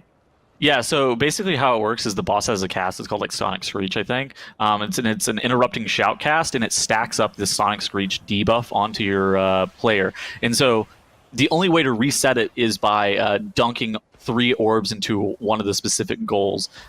Now, on a 14 Tyrannical, it may become a situation where you can see that yellow Sonic Screech buff now stacking up on the player frames. I think if you get to like 4 stacks or something like that, then it starts to become a problem. But that's only normally an issue if you have like players dead at the very end of the encounter, is when you're going to start seeing players get up to that 4 stacks. But whenever you dunk all 3 of the orbs, you get like a specific either damage effect or bonus, correct? Yeah, so they're going to decide. It looks like they're inching towards the fire goal is going to be their first one, but they are actually holding for a little while, and they're going to send that last one, JPC, throwing the 3rd one in there. And that goal is now active, which means the boss is going to take a stun here. But because it was the fire goal, we do have a bunch of fire circles now that will start coming out. However, the boss is taking extra damage while stunned here for a little bit, so a good time to nuke the boss for some extra dam. Oh, I thought that they lusted this. This is surely fired up's proc lust. Yeah, I was like, oh, this is a sick time to Lustless Encounter. So yeah, now they're going to have more orbs spawn, and they can dunk it into this wind side as well. And then once they dunk it into the wind side, they have tornadoes spawn, and then the boss will start pushing them across the platform. Like at the very end of this fight, it starts to get very hectic. You can soak these orbs that are off to the side as well. Once the wind phase starts, and it gives you like a haste buff, you're not going to get the boss re-stunned, and it's not going to like take increased damage. That only happens whenever you dunk the fire ones. So Team NA here kind of delaying, making sure that they're going to get as many stacks of the Sonic Screech cast cleared off whenever they do their third dunk as possible, because they need to make sure to not get too many of those, otherwise they're going to die like 100-0. And so looking at this now, Croth is going to die relatively shortly as they are picking up those haste buffs. Yeah, you can see JPC grabbed one of those wind gusty orbs and is doing tremendous damage now with that haste, as is most of the rest of the team. They all have that effect around them that shows they have that extra haste. You claim tremendous damage, I claim he's beating the damage. tank and the healer. Impressive work there for JPC. Croth gonna go down for Team NA. Meanwhile, Team EU just about ready to pull that boss's trash. They've taken care of that Guardian Elemental, but I think they've killed the trash that takes a little bit longer as well, so not super far behind at this point. I would say definitely at this point Team NA have built themselves a little bit of a lead as they now head over towards Veximus. They definitely have built themselves a little bit of a lead, but it's not super clear because the two teams did go to different direction. The Overgrown Ancient pulls, you're able to do that trash in like 2 or 3 pulls, whereas Team NA has, like 5 or 6 trash packs ahead of them, maybe a little bit fewer if you're able to merge a lot of these pulls. As Team NA is going big here. JPC almost deep breath off the edge, man. I don't think you can do that. I think deep breath requires like a targeted location. It's not just like in front of you. So I think he was safe there, but it did look a little scary for sure. Deep breath, one of the coolest evoker abilities, of course. That huge damage can come with a stun if you talent it as well. Very, one of the first WoW bosses ever, right? Onyxia had that deep breath mechanic. Very cool to see it showing up on the evokers too. Yeah, shout out Onyxia, woo. Yeah, Onyxia, cool, first raid boss, member of the Black Dragonflight. That's the same Dragonflight that created the evokers. It all comes together. I don't know what he's talking about, I'm gonna be honest with you guys. He's just saying words at this point to me. We also have Spiteful active on this key, as you can see, for Team EU up in the top left. Those shades starting to hunt down players. Gingy almost in range there, having to dodge a frontal as well. A little bit of a scary affix to combine with this dungeon in a few spots. I have a question. How do you feel about JPC's character? Just the look of it. JP Charizard? Yeah. He's a cool looking character. I'm a little bit concerned. Why isn't it like red or orange to fit the name? But also I don't know, the Drakthir customizations in general. Yeah, it's so fun to actually go through all the different options that the Drakthir have. Something like a zillion different possible combinations. Yeah. And JPC went with matte black for everything, I think. Yep, he's definitely got a look going there for his character, that is for sure. They're going to have to dodge out of that Arcane Ravager's frontal. Meanwhile, Team EU are spawning their second boss, so they are going to be able to potentially get this a little bit caught up to where Team NA are at. Team NA still has quite a few trash pulls to deal with before they can actually fight Veximus. They have to deal with these books that do put you to sleep if you're not careful. This part of the dungeon for Team NA is actually very dangerous if they pull this too aggressively, because like I was talking about earlier, you have these mobs that cast Surge onto players, and if you just let the Surge cast go off over and over again, some players can get like combo down, especially if you're not topped. In addition, at the Mana Void puts a circle onto players, and that can also take you down over like 4 or 5 seconds if you don't pop a massive personal.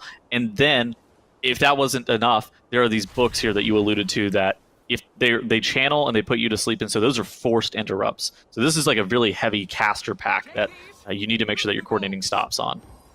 Yeah, the Solar Beam and the Sigil of Silence out of Team EU were very useful on these pulls. Team NA don't quite have access to that, although I guess Warrior has that AoE taunt / AoE interrupt that they could potentially be talented into.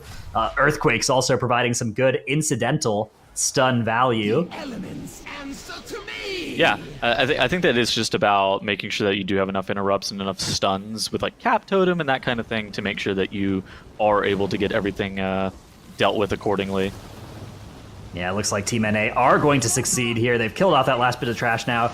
Just a few spiteful shades to deal with. Those don't even appear to be causing them too much of trouble. And they are now going to have this boss spawning in, Veximus for them. Meanwhile, Team EU have activated... Looks like they've actually only sent in the fire goal so far, so they can still send in the wind goal whenever they want. Looks like maybe delaying that for a little while. Nagura is owning right now. Yeah, she's pumping on that Moonkin. She's carrying her team to victory. That the spec deserves maybe a few more nerfs. We'll see. Oh, hold on. What did the guy just say? Gingy also doing some pretty good damage. Actually, the whole rest of the group very tightly packed around that 25k mark. Royman doing 25k DPS as a rest of on this fight is actually nothing to scoff at either. Yeah, that is impressive damage coming out of the healer. Team EU now making their way to the wind phase. This is when things start to get very hectic as you have wind and fire both active, but the boss is almost dead. Gingy trying to find time here to empower his Eternity Surge. Only has to get it to empower level 1 at least is the good news on a single target. One of the best things about that Devastation rotation is that you do actually have interesting different amounts of the empower spells that you want to get to, depending on the situation. Single target, generally you can just empower level 1 though, both your Fire Breath and your Eternity Surge. Team EU heading over now. How Moon do so much, huh? A bug? I saved my cooldowns for a 30% damage increase. I don't know what you guys did. Oh, petting! Professional petting! Professional single target petting? She didn't play football this damage. She let the team do it. I saw it. Don't touch, don't touch. Oh, Hila, you said it too late. Oh, hey! Come back! Just stunning them. Thank you. Oh my god, I'm gone. Hey! Oh no. Okay, I think I have can I soup all the skitters? Okay, I hit one. It worked. Soup all of them. Gingy sending in another full Fire Breath on all these mobs. So much AoE is going to be done here. Big Starfall damage coming out. Yeah. This is it. Okay. Dude, this Moonkin spec is overpowered. They gotta nerf it again, Send man. them home, the skitter flies. Yeah, there's so many mobs in this hole here. Those seeds are starting to drop as well because you do have those Vile Lashes which drop a lot of ground effects. Can you soup as well on cooldown? They're clapping us. It's only tank damage that gets it doesn't soothe. Gotta clear this Thundering soon as well. Yeah. Oh. They changed it. Thundering? I learned something new. Oh, Thundering, someone. You would I had to dodge. Shades. How big you wanna go? Yes. Yes. How big? Demon Hunter and Really? Enemy need nerfs, huh? Really? Yeah. I was not ready for this. I have a dragon riding next, or a dragon age. Wait. That's for boss. Oh yeah, true. We played all. Yeah. I told you how big. Yes. We are just about... Wait, Ichistras. Me? That is too much nature. What are you? It's looking pretty good for Team NA in the bottom right here, as they have finished off. They finished off Veximus here, and now they're making their way towards. This might be a death skip that they're setting up. Just running through. No, I don't know. This is intended. This is intended. There's a lot of mobs. They're already at 80% trash count. 87% even. Oh yeah, you're right though. They're just going for it. So one of the big things on these packs is that these Spectral Evokers cast like this Astral Bomb onto players, and if the Astral Bomb actually does friendly fire damage to the mobs, and so you want to make sure that you're like stacking up on top of the packs. But with it doing that, it makes these pulls relatively easy if you're able to coordinate and not get killed off by the Astral Whirlwind whenever you have to dip into melee. Yeah, that Astral Whirlwind does do a ton of damage, but Team NA are just melting this pack. They have sent their Lust on it as well, which means they won't have it available for... Actually, their Lust was already used 5 minutes ago. I got baited once again by Fired Up's Proc Lust. But yeah, they either way will not have Lust available for the Echo of Doragosa. We got to write that down for the... the NBI and the TGP UI, because there will be so many times where it's just like showing up as a period. It's like, there's no way they lusted this. Right? Oh, they're going straight into boss as well. Fire Elemental still available here for Zyra, still surviving, I think, from that previous pull.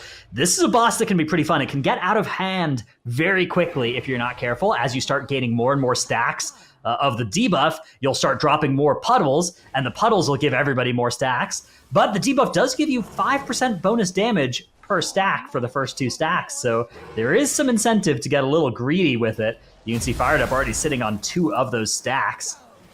Once he gets to the 3rd, he'll drop a Void Zone. I personally like to try to go to 5 stacks to make sure I have a 25% damage amp, but for some reason it keeps resetting me. I don't know why. Yeah, of course, because every 3rd one you get does drop your stacks and make one of those ground puddles. You don't see any of the puddles yet, but you can see almost everybody on TMNA now getting close to having enough stacks to actually spawn one. The Power Vacuum coming in there, that's going to give Zyra 3 stacks. He intentionally stood in the Power Vacuum to get the 3rd stack for the 15% damage increase, really. Yeah, and we are soon going to see those puddles beginning to spawn now. One under Zyro after the next stack. Here's the energy bomb on Fired Up. There it is, and there is one of those ground puddles. And from that puddle now, they're going to have to be very careful. Oh, the rip with the Quake. Danger for Team NA. We almost had an Iron Docks final boss moment with that quaking. Now those orbs being shot out by that ground puddle will also add a stack to anybody they hit. So very quickly you can see things will potentially start to cascade out of control if you're not careful. That's why Dorky is tanking the boss so far away from that puddle. Zyro here actually ends up getting hit and getting another puddle dropped there. Maximum greed here. Yeah, doing a bunch of damage though. Holding on for a little bit of extra damage. Almost able to catch up to Fired Up, but Fired Up does proc another little lust there. Able to accelerate ahead there. 42k DPS from that Frost Mage. Impressive damage from all of Team NA as they are going to conquer Algeth'ar Academy. Team EU not far behind though. We did start Team EU a little bit after Team NA as well. This was a really close run between the 2 teams. You can see Team EU also stacking up and using those Astral Bombs to just melt this trash ball. I mean, this is actually a really good part of the dungeon for Team EU. So the Overgrown Ancient section and then this very end part is definitely where their specialty shines, because then you have that Destruction Warlock. It's able to do a decent amount of AoE. The Destruction Warlock is a lot less powerful than it was in Season 3 and Season 4 of Shadowlands. So do not be alarmed. We're not going to have another one of these, but this is definitely one of the better parts of the dungeon for that spec.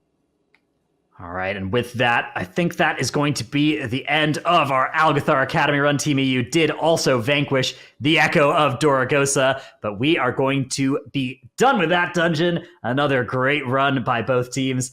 Some really cool strategies we saw. I loved seeing the 2 teams choosing different paths at the start of that dungeon as well. Up next, we have the ultimate, the final dungeon here, the highest key of our M+ showcase. It is going to be Ruby Life Pools. I can't wait to see what happens in this one.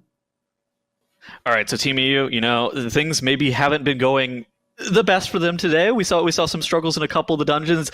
I really, really do think that they can kind of pick it up in this dungeon, though. I really do believe in them. All right, well, it seems like they are getting ready. Full focus mode. We will take a listen in as they get started with their run. All right, let's do this. Full focus. No mistakes. Yeah. Remember to have fun. Never make mistakes. Yeah. Can you give no It's okay to have fun, but if you up, I will, you're not gonna have fun. Do you understand?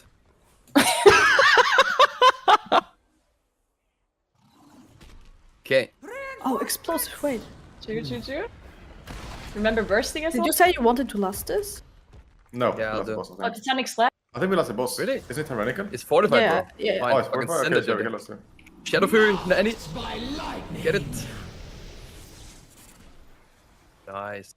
Okay, you can incorporate the was Earthship. bursting, you said? Okay, Nago. Coming soon. Yep. Thundery? Here. I'll do that. Yo, extend bursting last second. Nice. Give me this guy so the next 10. Fine. I have nothing for this? I just heal. I'm gonna pull some more.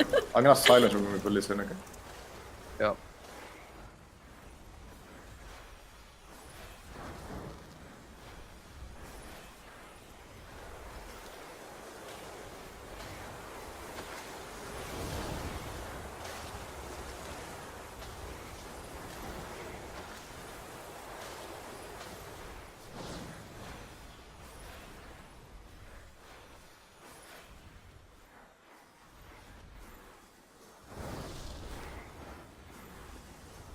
All right, so I think Team EU, they're looking full focused. Things are going a lot better for them in the front half of this Ruby Life Pools. They popped their lust on that very, very dangerous first pull.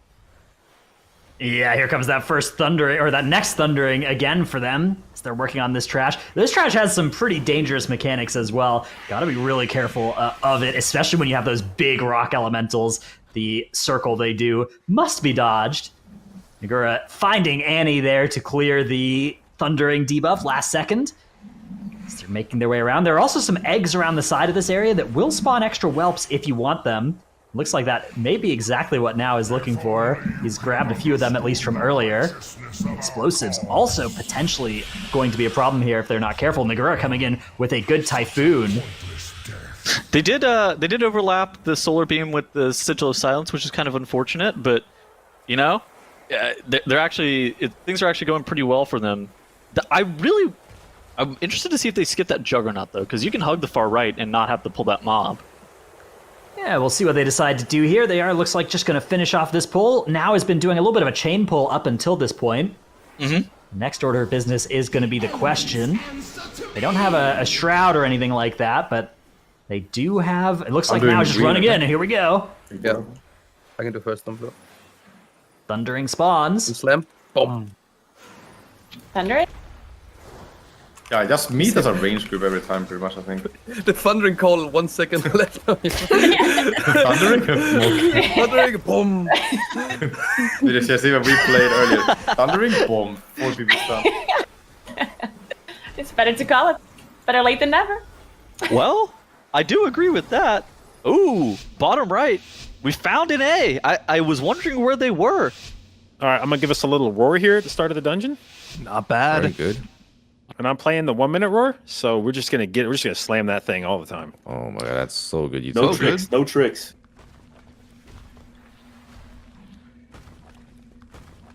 Do you have mana at the start of the key? Not bad. Don't need it. Also, I don't have Bloodlust. What? That's you. I have it. Wait, my party frames are gone now. Oh my god, I have no party frames. Oh, I'm going better. Oh my god. Good. We're coming back. So we're good. Oh, I don't have my explosive weak aura on this. Oh my god. Wait, Eliones! What? Wait, okay, all right, we're good. We're good. Yeah, we're good. No problem. I gotta clear this on Oh, somebody. okay, I'm dead. Nope. All right, we're good, right? Yeah, we're good. Yeah, we are good. No shot this gets any worse than it currently is? Surely not. Absolutely okay. What was it that Jeb said right before we started about getting farmed?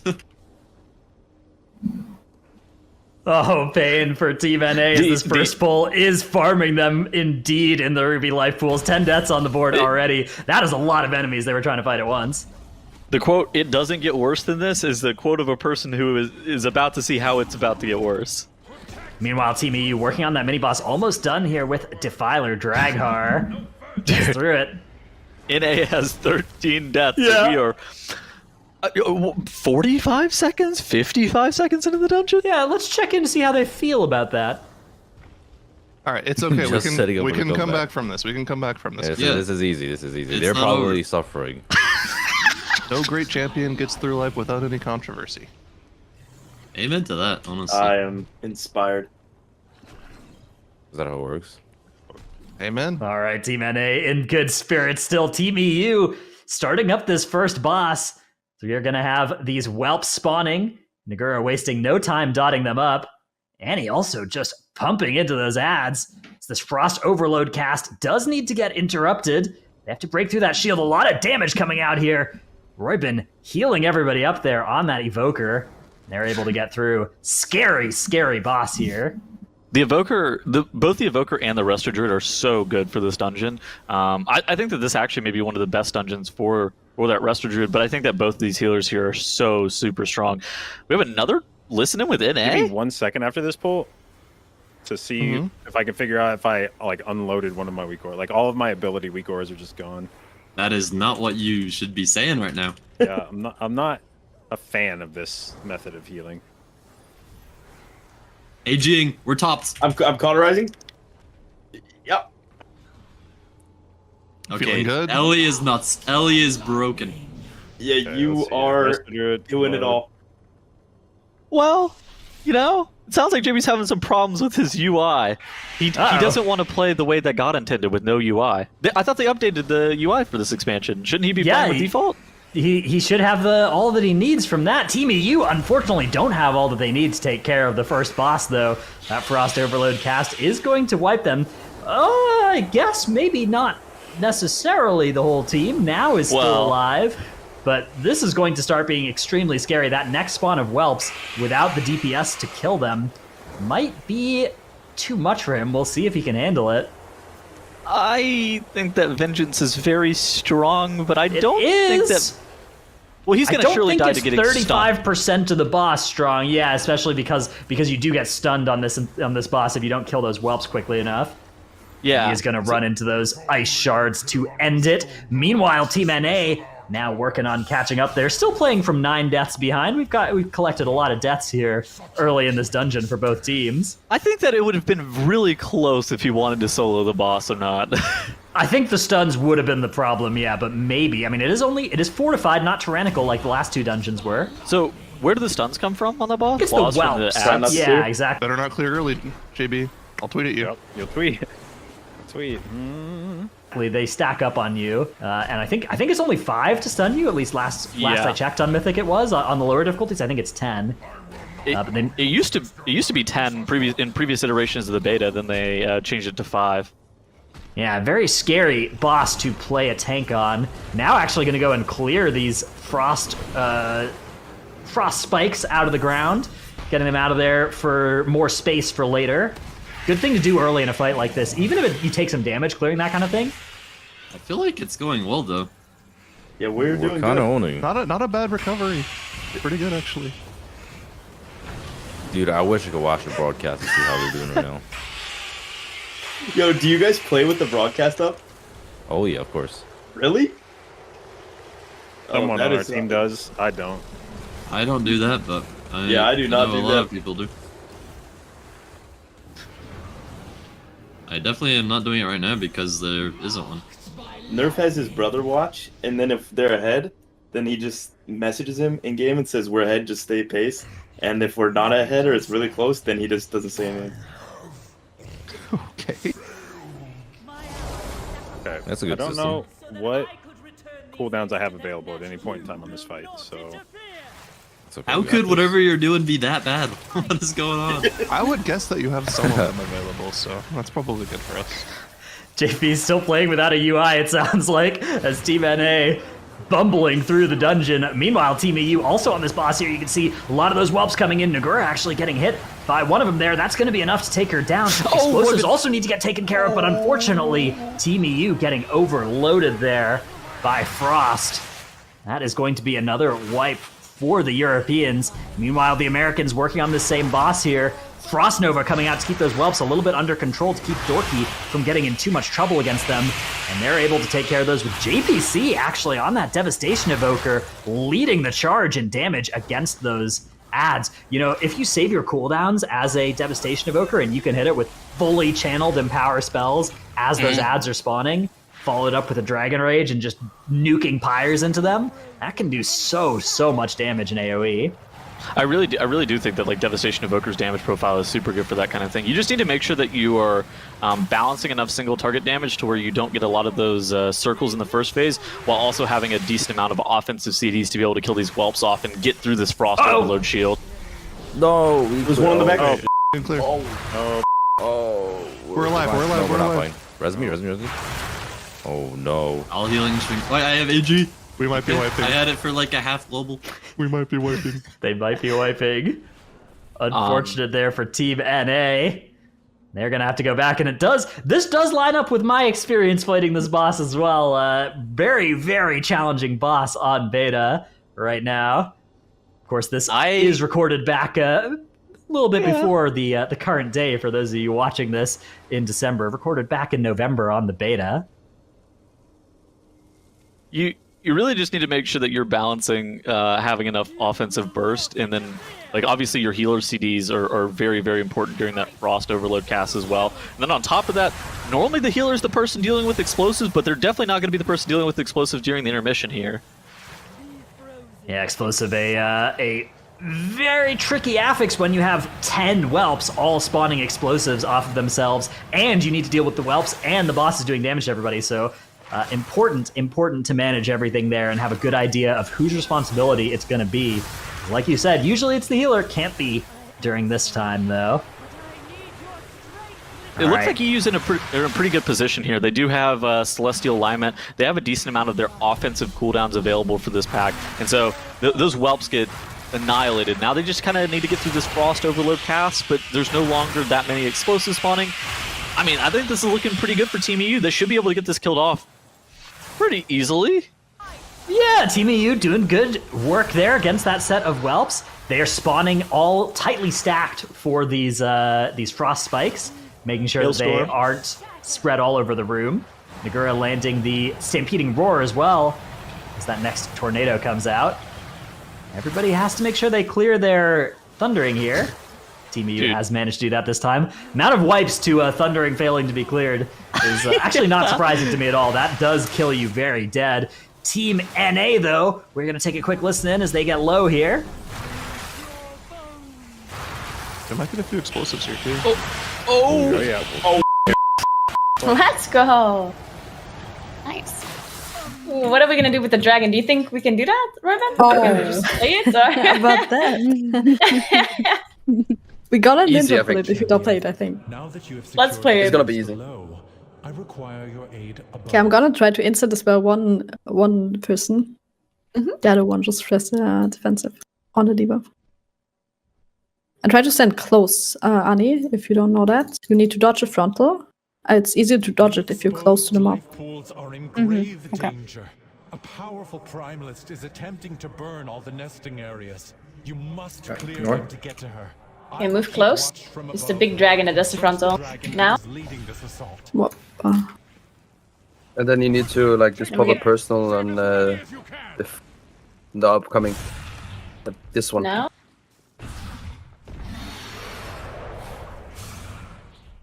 Frontal. Oh my. Iris. Oh, I released. Okay. Watch the debuff then in a second. Can maybe. We could immune it maybe. If it's. Yeah, I'm gonna try. I don't think you can pre-immune. Breath? You can. You only get one debuff if it's on me. Rolling thunder now. Just health stones if you have. We only have one nice immune to Nasty. Can you press health stones after this, actually? Oh yeah, I need health stones. Do we have? Yeah. Okay. Cut me, cut me! I didn't see it. I have broken.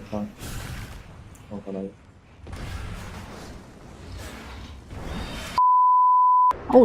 Oh no. Also, Robin, no, we don't need. Just release and take the dragon. If we do end up killing it, the debuffs do no damage. So if you see that the dragon is about to die, just don't. Oh, okay. I didn't know that.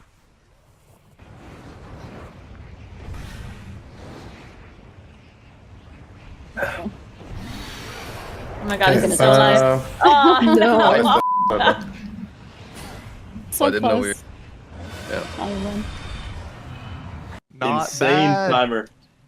Wow, Team NA has eventually taken care of that boss. Team EU having some troubles with Thunderhead there, one of the two mini-boss dragons that are available in the ring area here. Both are pretty nasty as well. There's the Thunder one, the Fire one. Both can absolutely ruin your day if you're not careful. Team EU running into some troubles there, but are able to eventually take care of that. As you can see, Annie Fuchsia moonwalking there on her mount. Able to get the next pull started here. It's an observer thing. Yeah, it's an observer thing. Yeah, it is right after they take the dragons, yeah. All right, so Team NA now also going to be fighting Thunderhead here. This is going to be their Bloodlust. Oh, I don't hate this lust. I think that it seems pretty reasonable. I've been corpse camped, spawn camped by Thunderhead far too many times than I would like to admit. There's so many times where I just fly back up on the dragon and then something similar to what happened to Team EU happens to me, and then I die again. Then I'm back released, and then I get back on the dragon. These mobs also have some cool like on death effects where they'll stay alive for a little bit and do one final cast of their ability, the ones that Team EU are fighting right now as well. Unfortunately, they are also having some deaths to this pull. Team NA have made short work of Thunderhead, and they are going to carry this Lust forward even for a little bit into the next pull here. Great Sigil of Silence coming out from Dorky, who's played 4 different tanks so far this event. Okay, I'm dead, but I don't think it'll stun me because I'm dead. That was actually an insane play by me to die there. Kicking? Yeah, I have nothing. Blocking for fun? Hearing? I am so dead here. Live, James! I tried. Oh.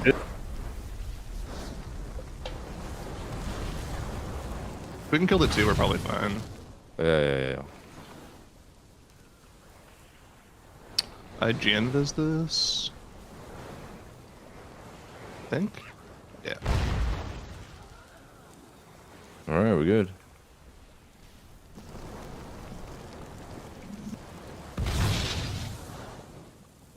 I'll just block this. Saved. Going well. That's the hardest pull in here, except for the next one. Well, that one's the hardest one. That one's double Cinder Weaver. That's the worst. I agree that is definitely the hardest pull in the wing. You need to really make sure that you have coordinated kicks, and it's like the level of coordination that you have to have interrupt-wise here is just very difficult. And so things going, not perfect for Team NA, but they're starting to catch back up, and they now have less deaths than Team EU does even. Yeah, Team EU having some trouble with this trash for sure. This area of the dungeon can be pretty nasty. Those Cinder Weavers and Flame Dancers causing a few problems there. You can see Team EU just about finished off there. Those Flame Dancers doing a blaze of glory before they eventually do finally go down.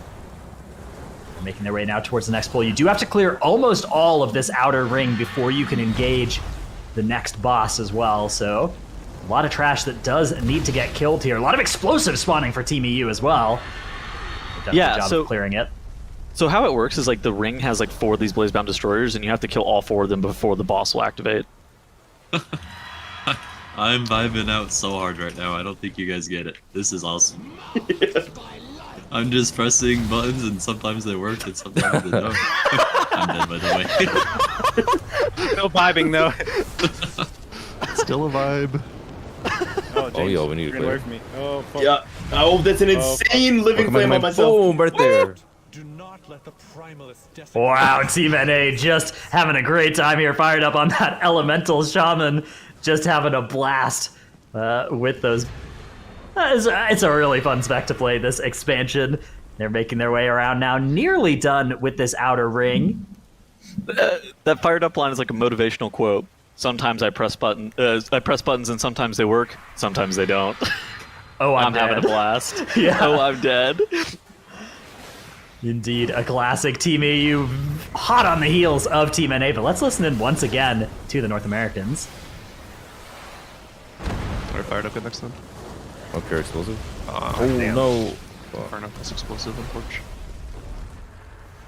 Watch the fire guy.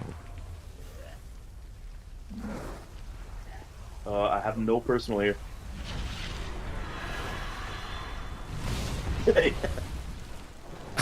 Running back.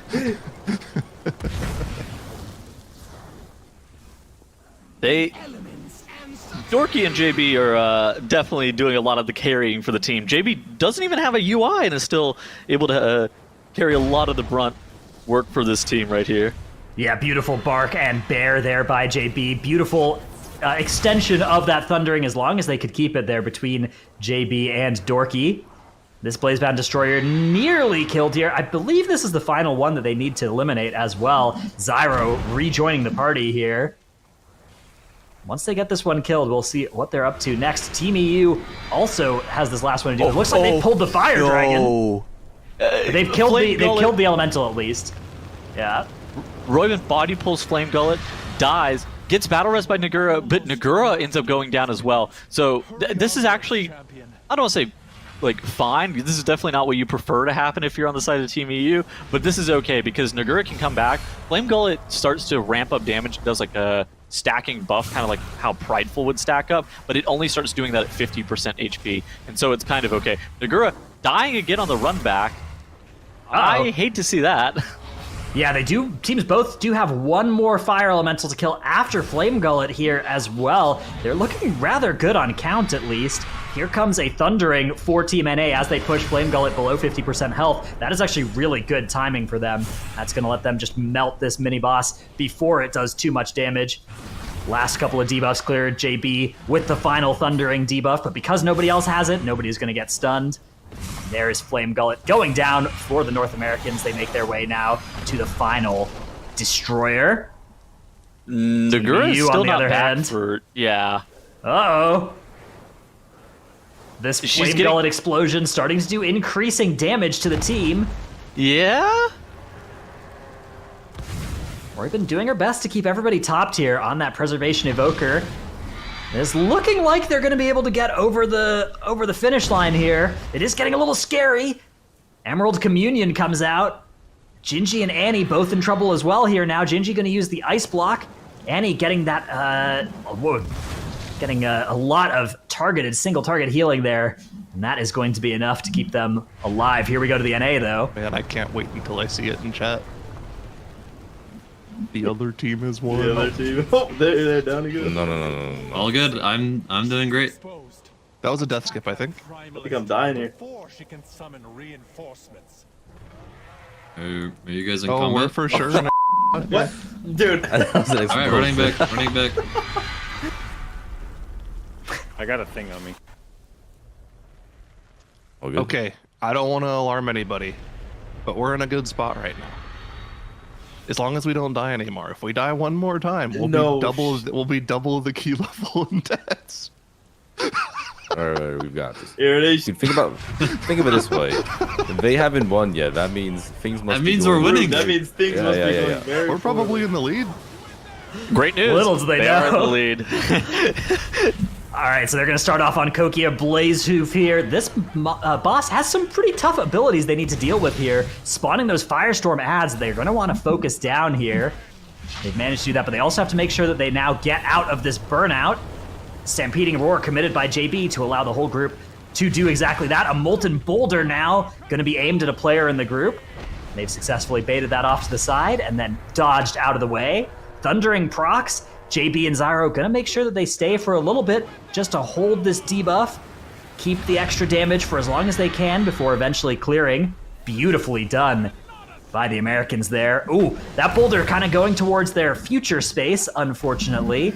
They do need to finish off this Firestorm, and then they'll be able to continue moving in that same direction. You can basically take this boss around this whole outer ring at least, so plenty of space available for them.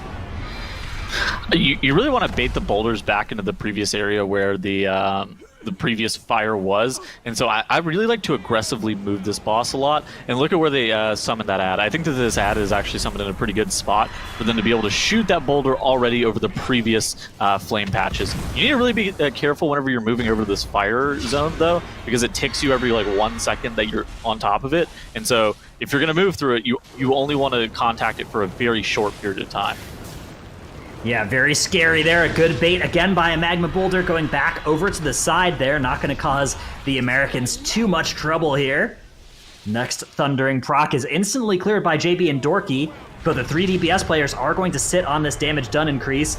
They're going to use that to send the boss home before Fired Up eventually clears there. Well done. And they just have 19% trash to get now. There is some trash here before the final boss. I have terrible news for EU's timer, Dretnos. Indeed, it does look like their timer is going to go over the old deplete limit here. Unfortunately enough, the Americans also in some trouble potentially. Only 7 minutes left in the dungeon and still quite a ways to go. Last boss also very tough.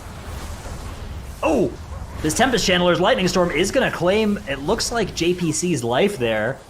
That's going to bring them up to 30 deaths. More deaths now than double, or the same number of deaths as double the key level. 63 between our two teams. Well, normally the rule of thumb is if you have deaths that exceed the keystone level, you're legally obligated to get out of the dungeon. You're supposed to leave. What exactly is the ruling for double the deaths of the Keystone level. I mean, it looks like the timer is still alive here for NA, so I don't think they have to go just yet. They're doing okay. Is 6.5 minutes? Yeah, I think that's fine. In theory, at least. These Thunder Callers and the Flame Channelers that they have at the end of the dungeon are some of the most dangerous mobs in this whole entire instance. You saw Thunderhead earlier. Thunderhead's got nothing on these Thunder Callers.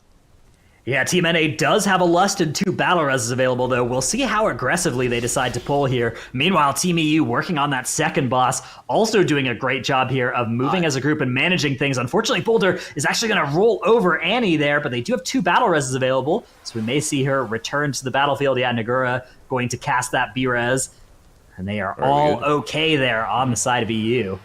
This is the hardest NA. pull for NA. Here they go. This is a big pull. Good stuff on first one, JB? Yeah. But I may need help with explosives here. Sure. Oh, in the back, too. Help with explosives, too.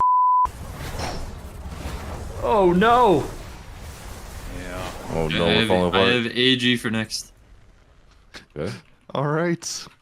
Not bad. I think we're dead to the Storm Shield, though. Just think of the bright side. They haven't won yet. We're dead.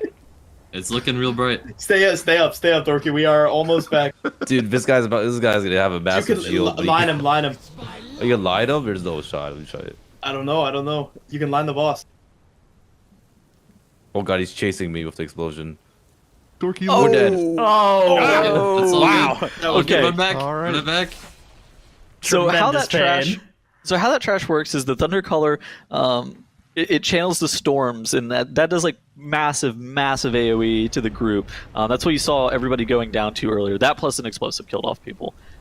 Then the the channeler has like a shield on it that if not killed within, I want to say it's like 8 seconds and maybe a little bit longer than that. If it's not killed within a specific time frame, then it explodes and wipes the whole entire party. And that's what you saw them wipe to the second time.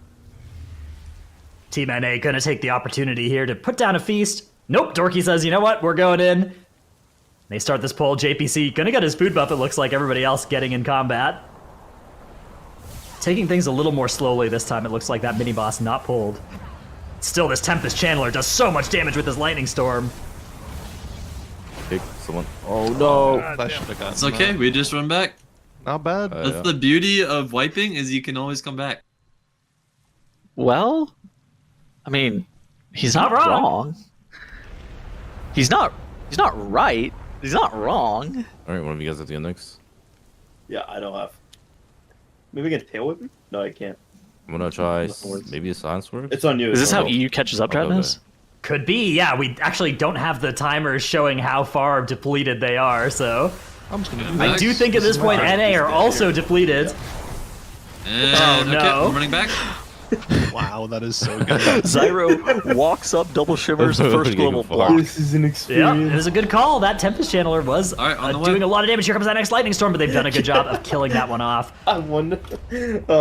Surely we can kill the next mob, right? Cope. I hope so. We got this guy. Yo, what if should we lust him? I'm thinking we should lust him. No. Oh no. Okay. All right. Okay, I'm almost there. Yep. All right. 3, 2, 1.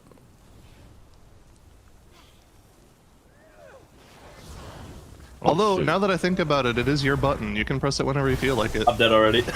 I'm aging. We're topped. We're topped insane. We're so topped. Oh, wait, Fired Up is doing 30k HPS.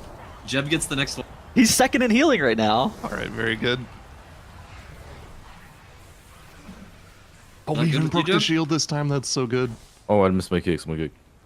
Ow. Okay, Zyro, you're actually, dead. healing string totems out. Healing string totems out. I'm got rising. What? And running back. Just rest me. We can do this. We Oh, can yeah, do yeah, this. these are reses. Yeah. No, I'm good with We have running mad back. reses. Oh, Gotta break the this shield. Oh no. Oh no. They Fine, lost as long it. as it's small. Okay, they got it. We're good. I have AG in a minute and 20 seconds.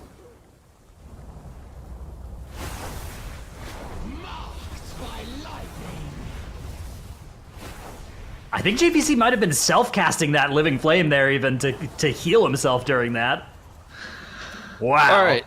Raid boss down. It looks well. It's not over just yet, but they have to. Yeah, they looks like they're okay here. Yeah, next storm is going to do a lot of damage, but they are going to be able to kill during this.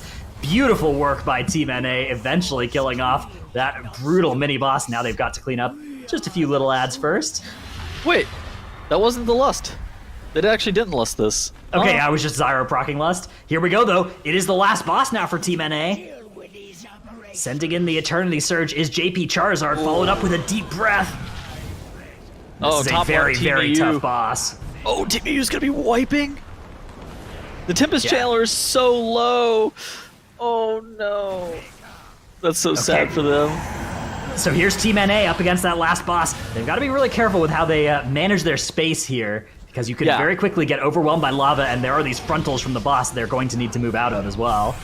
So the dragon, he casts a debuff onto players. It's kind of difficult to see sometimes, like how the debuff is going to be applied. So generally, you want to put this boss on like focus to where you can see his target of target, and then you'll be able to see like where the fire debuffs are going out on. You see J.Bloom there. He gets that fire debuff. He walks off to the side and drops it. You want to be like pre-defensiving those whenever they get applied to you, because even at like a 15 currently, they're very dangerous, and so you just have to be super careful. Beyond this, once you do push the boss to that 40% threshold, the boss will become a 2-target fight. It will remount the dragon, and then you want to pop Lust and get out of this phase as fast as possible. This is due to the fact that all 5 players are now getting this incredibly difficult to deal with debuff that you see coming out. Yeah, this ground is going to get very quickly polluted here. That lava is also moved in the same direction as the wind is blowing. Luckily, Team NA has so much damage here with this Lust. They are going to be able to take out that dragon, and now they just go in to the boss itself. 8% health. That's going to be all the Americans need. They have done it. They've finished off the Ruby Life Pools on plus 15. Wow, that was a tough dungeon. Let's listen in to see how they're feeling about this whole entire endeavor. Dude, what kind of trailer did they put together? There's like 500 deaths in a fucking... Like, that didn't feel that bad, right? We just... Yeah. We gotta sync up our brains. I think, like, on the first pull, Jeb didn't kill explosives. On the second pull, Jeb didn't heal us. And then I think on the boss pull, when we wiped, Jeb had to, like, reload. I didn't even have weak auras working until the first boss. Yeah, exactly my point. It's all Jeb's fault. Jeb, we're on the second boss. Oh my god. Wow, well done by the Americans there. A lot of fun to be had there by both teams, of course. Thanks as well to the to Team EU. Didn't end up victorious, I think, in any of our 4 dungeons, but certainly kept it close, kept it interesting as well, and showed off a lot of cool tech as well. I feel like that was a lot of fun from both of these two teams. I mean, it wasn't really a competition, right? It wasn't something that it's not supposed to be like a battle between these two regions. However, if you do, again, want to make that claim that NA is greater than EU, I'm not going to be the person to stop you. Yeah, of course, just 2 great teams of 5 players each, showing off these exciting Dragonflight M+ dungeons, which are launching in just a couple days here as well. So very excited to get into those Dragonflight Mythic Plus dungeons. We hope you've enjoyed this little showcase of them. A big thanks to our players as well, to Annie Fuchsia, Roybin, Now, Nagura, Gingy, Dorky, J.B, Zyronic, JPC, and Fired Up for competing here. I've been Dratnos, joined by Tettles. Hope you've enjoyed this Dragonflight Mythic Plus showcase. Back to you, T&E. Wow. Wait, hold on a second. That was pre-recorded in the beta, right? Yeah. I thought you said tank nerf is coming up this week. Okay, no, that's good, right? No, because sorry. I was looking at the chat. Tank. I was looking at the chat, and some people in chat decided that maybe we were pre-recorded, and that is a topical joke. Oh. So that shows that, I mean, it's not a joke. That Take was that. Dragonflight Mythic Plus for you at item level 392. Ironically, also the number of total wipes there were across both teams. Exactly. So, no, I actually find that incredibly inspiring, because if I watch like the MDI or something like that, I see these teams, you know, and they're pushing high keys and it's a top level play, and I think, oh, this is really great to watch, but I could never do that. Whereas watching that, I thought to myself, yeah, I could do that. Just die over and over again. When we went into the, yeah, pretty much. When we went into the Team EU voice comms, and So, just so you know, Annie Fuchsia stepped in at the last moment to fill a place in that team, which is why, as they were going through the dungeon, they were talking her through the mechanics and what they needed to do as they went. So it's like, okay, get rid of the personal here, you want to get this guy, you want to dispel this guy. And I was like, this is literally like every M+ I've ever done. And Annie Fuchsia is me, and the rest of the team is the rest of my team. Oh, you know, I am... Every boss I go into, even ones I've done 50 times, I'm like, what's the mechanic? What am I doing here? I am so inspired to do my M0 World Tour now. Yeah, and hopefully you are too. But stick with us, because that is the Mythic Plus. Stuff is about to get very, very serious indeed as we enter the Dragonflight. 2 versus 2.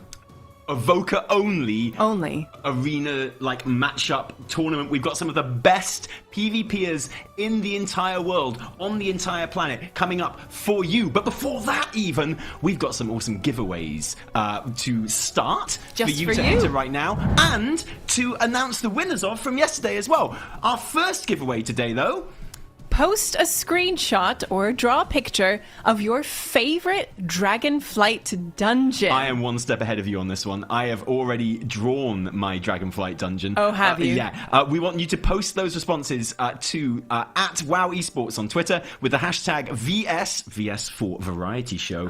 Take flight, so we can see them, and we will be announcing the winners of that at the end of the show. Yeah, so because this is not pre-recorded. This is live, as live can be.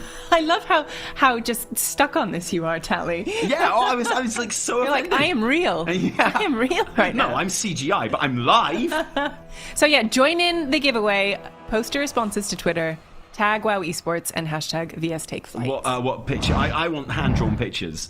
I've already drawn my favourite one. There you go. There it is. That's your dungeon. Yeah, no, it's Brackenhide Hollow, where you rescue all the Tuskar. And you can see Tuskar's doing a thumbs up because he's so happy because I just rescued him. He's like, yo, Tally, nice one, thank you. And now we have some winners from yesterday's prompts, which were show us your customized dragon riding mounts. Bort Mortem, I am also a fan of the spiky proto drake. Just spikes all over the head. Excellent taste. Like some kind of medieval torture device. Yeah, exactly. Like a biblical angel made of teeth. You are a winner. One of the many winners. We won't actually see every single winner here. I like the fact that the screenshot's been taken in like the lavery extra flavor obsidian hole as well. Okay, next one. Show us your favorite characters so far in Dragonflight. And this is the banker. This is our beautiful new smooth bronze Dragonflight banker. I guess like being bronze Dragonflight would be really good for doing like stocks and shares, and investments and things like that. You know, yeah, building your portfolio. Tally, are you missing the pun here? What's the pun? For the Horde. I can't believe I missed that. A worthy winner. Congratulations. The WoW Esports team will be in contact with you and all of our winners as well. Yeah. Who's your favourite character that you've met in Dragonflight so far? Oh, God. I mean, it's just Rathian, isn't it? Every time. How can I resist? You say that every expansion.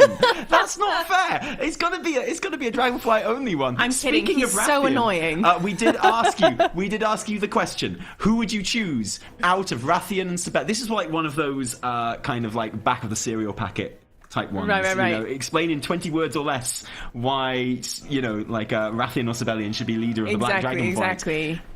So, who do you want to be the next leader of the Black Dragonflight? And congratulations to our winner, Hellgrave. Rathian and Sibelian are both misguided by their sense of destiny and legacy.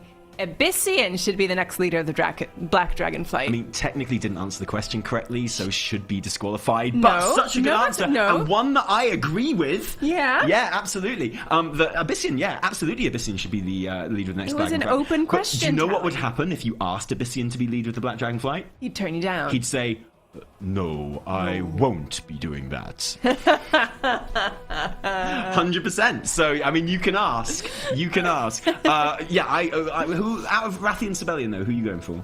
As if I need to ask. I mean, that's the same questions I just asked you. I may surprise you. I'm going Daddy Sibelian. Do you know why? Why? Because he's got a sick cloth mog. He does, actually. And he's never tried to kill all of the Horde and Alliance. Well, as far as we know. Well, yeah, I mean, good point. Yeah, right. We don't know much of his backstory. Yeah, he is a bit sus, actually. Yeah, a bit mysterious on that one. Okay. Congratulations to all our winners from that competition as well. Again, the WoW Esports team will be in touch in a nice way because they want to give you a present, not because they're going to challenge you to a duel or anything. No. And then, what's the best thing to say when cooking a savory stew with your friends? Bit of a leading question here. I want to see some of the ones that did not make the cut on this. That's where my interest lies here. I need to see some of the ones that we weren't allowed to show. As a host of this show, that should be my privilege. I want to see them. But this is one we can show. Yes, Chef. Yeah, Kiva. Congratulations. You will have a prize coming your way from the WoW Esports team. Fantastic. Wow. Goodies galore. We're throwing out prizes like sweets right now here on the variety show. Into the stew. And we're going to do another one because we've got another giveaway. Oh, We've already done one. We've already done the dungeon one. We're doing another one. And this one is, we're about to see a whole load of Drakthir now in our dragon fight competition. We want you to post a screenshot of your Drakthir evoker, bonus points if it's doing PvP. Nice. Plus 1,000 bonus points if it's showing you swooping through the sky on your dragon mount and dismounting someone else in PvP flying. But there is like 10 centillion customizations for Drakthir. I love it. No two will be the same, except my two characters on different servers, which are exactly the same. And I spent a long time making sure they were. But other than that, they're never going to be the same. And we want to see what yours looks like. Yeah, so post your responses on Twitter and tag us at WoW Esports and hashtag VSTakeFlight. I'm so excited to see what you guys have come up with. I spent hours on the customization screen for my Drakthir. Yeah, I know. That's why you're only level... Excuse me, I'm 70. Oh, you are? I'm 7. I have max leveled. Excuse me. Okay, cool. See you next expansion. Okay, right. Awesome. Thank you for sticking with us so far. Now it's about to get very, very serious. And very hot. And very... I don't know. It is time for some hot evoker on evoker action with Dragonflight. And Aya and Super Tease. Take it away. Hey everybody, and welcome to the PvP Dragonflight Showcase. My name is Aya. I'm joined here with Super Tease. We are so excited to see some Evoker PvP gameplay for this first time. Super Tease, talk to me about what you're expecting to see today. Well, I mean, we've invited some top-level esteemed PvPers to showcase both specializations of the Evoker. We're going to be seeing the Preservation, the Healer, the Devastation, the Damage, a lot of Fire Breath, a lot of acrobatics in these PvP matches, and I'm very excited to see what they've come up with on the spot here in this specific niche environment, because not very often you see like only one class coming together. They're going to be scaled to item level 424 here, as well as be best of 3 matches, and we've said it now throughout the introduction, they have to all play Evokers in today's dragon fight. Yeah, that's a lot of fire, a lot of dragons just jumping around every which way. I'm excited to see that mobility for sure, Super Tease. But let's talk about the players that we are seeing today. We like you already said, we invited some awesome players from the PvP community. We've even got some of our own not on the desk with us. They actually were competing instead. Zico and Ven, you can see there. But we've got 2 EU teams and 2 NA teams, Super Tease. Of course, the rivalry has to continue even into the exhibition for fun matches here. They can't defend themselves though now. It's just us. Oh, I mean, of course, they're not going to have their representative here defending them. But let's see how Zico performs in the actual arena. I'm very excited to see these pairings. Some of them you would expect, like Waz and Chaz, pretty common. It's awesome to see Venruki and Sidu as well competing together again. But something like Absurge and Trill, that's something we've never really seen. Zico and Snow Mixie, same type of deal in a competitive broadcast like this. So very excited to see how these pairs end up performing. We're going to be starting the PvP showcase with a 2v2 format, so it'll be 1 preservation, 1 devastation on each team, and then after this competition we'll be advancing into a solo shuffle to kind of highlight the new ranked solo queue format of Dragonflight. Oof, yeah, I said it. I don't know if anyone watching from home remembers the solo shuffle that we did with Dragonflight last time you guys saw us on the desk. That was interesting. That was fun. So I'm for sure looking forward to that. Is there a part of the day that you're looking most forward to, Sid? The actual arena bracket or the solo shuffle? I mean, I'm probably more privy towards a solo shuffle just because it's new and I've been playing a lot of it myself. It's really exciting to just jump into a lobby, see what you can do with what's given to you, and like what you don't really know what you're going to expect. You've always got to be looking at what your partners are doing in any given match and try and react to their situation. So there's a lot of nuance to that format that I'm very excited for. Interesting. Yeah. How much have either spec have you been playing? Have you been checking out both Preservation and Devastation?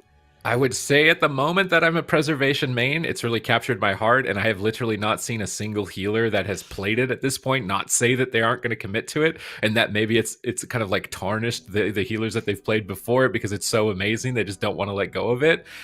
So I'm very excited to see the Preservation. I've dabbled a bit in Devastation. Devastation is all about Tip the Scales, which is an ability that allows you to access your charged up ability at maximum power, and combining that with Fire Breath, one of the charged up attacks. That's a unique kind of spell type to the Evoker class. You hold down a button, the button gets stronger, has a different effect the longer that you hold it down, but you can combine it with what I said, the Tip the Scales ability, to make it instant cast and fully charged. So I think the most coordinated Evoker teams here that can combine their Fire Breaths together are likely going to be coming out ahead in this competition. Yeah, it seems like there's a bit of mix of the players that we're seeing today, of, you know, people that have been playing quite a bit of the Evokers, people that aren't maybe quite as familiar with the Evokers. I feel like that might become very obvious as soon as we get into that arena, but we can take a look real quick at the bracket for today. We've got Zico and Snow Mixie versus Waz and Chaz for the first round of the day, and then the second one is Vanruki and Sidu.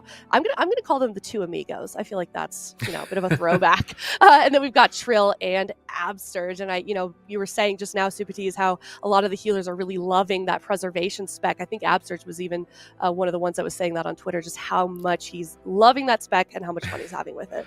It might be a little bit of bias from Shaman players, because typically the history of Shaman is that you get attacked a lot. It can be a bit brutal. Like, you've got to be hardened in body and mind and soul to play a Shaman. So when Preservation comes out and you're like, oh my goodness, I can just fly away from my problems.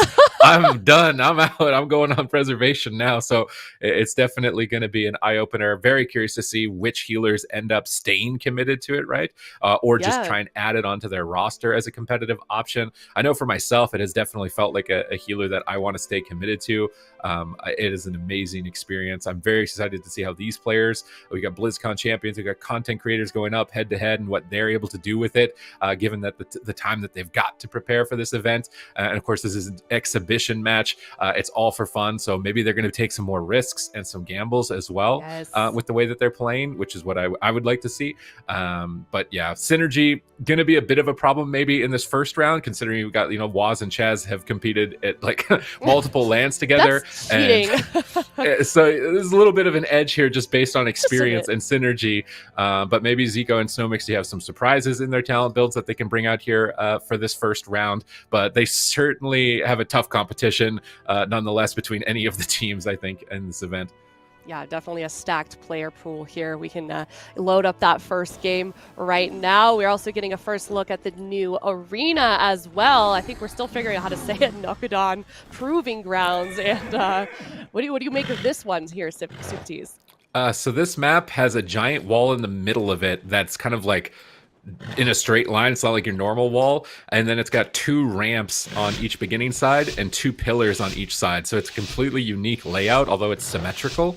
And I'm curious to see how the Evokers play around. Are they going to be going around the ramps, playing near the pillar, playing near the center wall? Where are they going to commit the initial engagements? Snow Mixie is playing the Preservation Evoker. Curious to see if they're going to be playing more defensively oriented or offensively. We see Zico and Waz meeting each other in midfield. Waz immediately going for a charged up Eternity Surge. Zico's trying to match that with his Disintegrate, but he is not winning this race. He's trying to land a Sleep Up, but here comes that Tip the Scales Fire Breath. Zico down to half health. He's trying to get aggressive. Snow Mixie assisting him as he's pushing forward, now going for his Fire Breath onto Chaz, as Chaz has managed to survive the initial hit, but maybe not that deep breath as that sweeps across the battlefield, stunning Chaz. Chaz lining up a Fire Breath, gets sleepwalked by Snow Mixie. Zico getting a Disintegrate, dodging Waz's deep breath. Dragons all over the place. Snow Mixie rooting up Chaz. Zico trying to swap targets over to Waz, going for that Shattering Star, Eternity Surge, but Waz is getting the upper hand. Is Zico going to go down to 30%? He's on the run. Another Fire Breath incoming. Snow Mixie getting a big heal, though, just in the nick of time, keeping the team alive.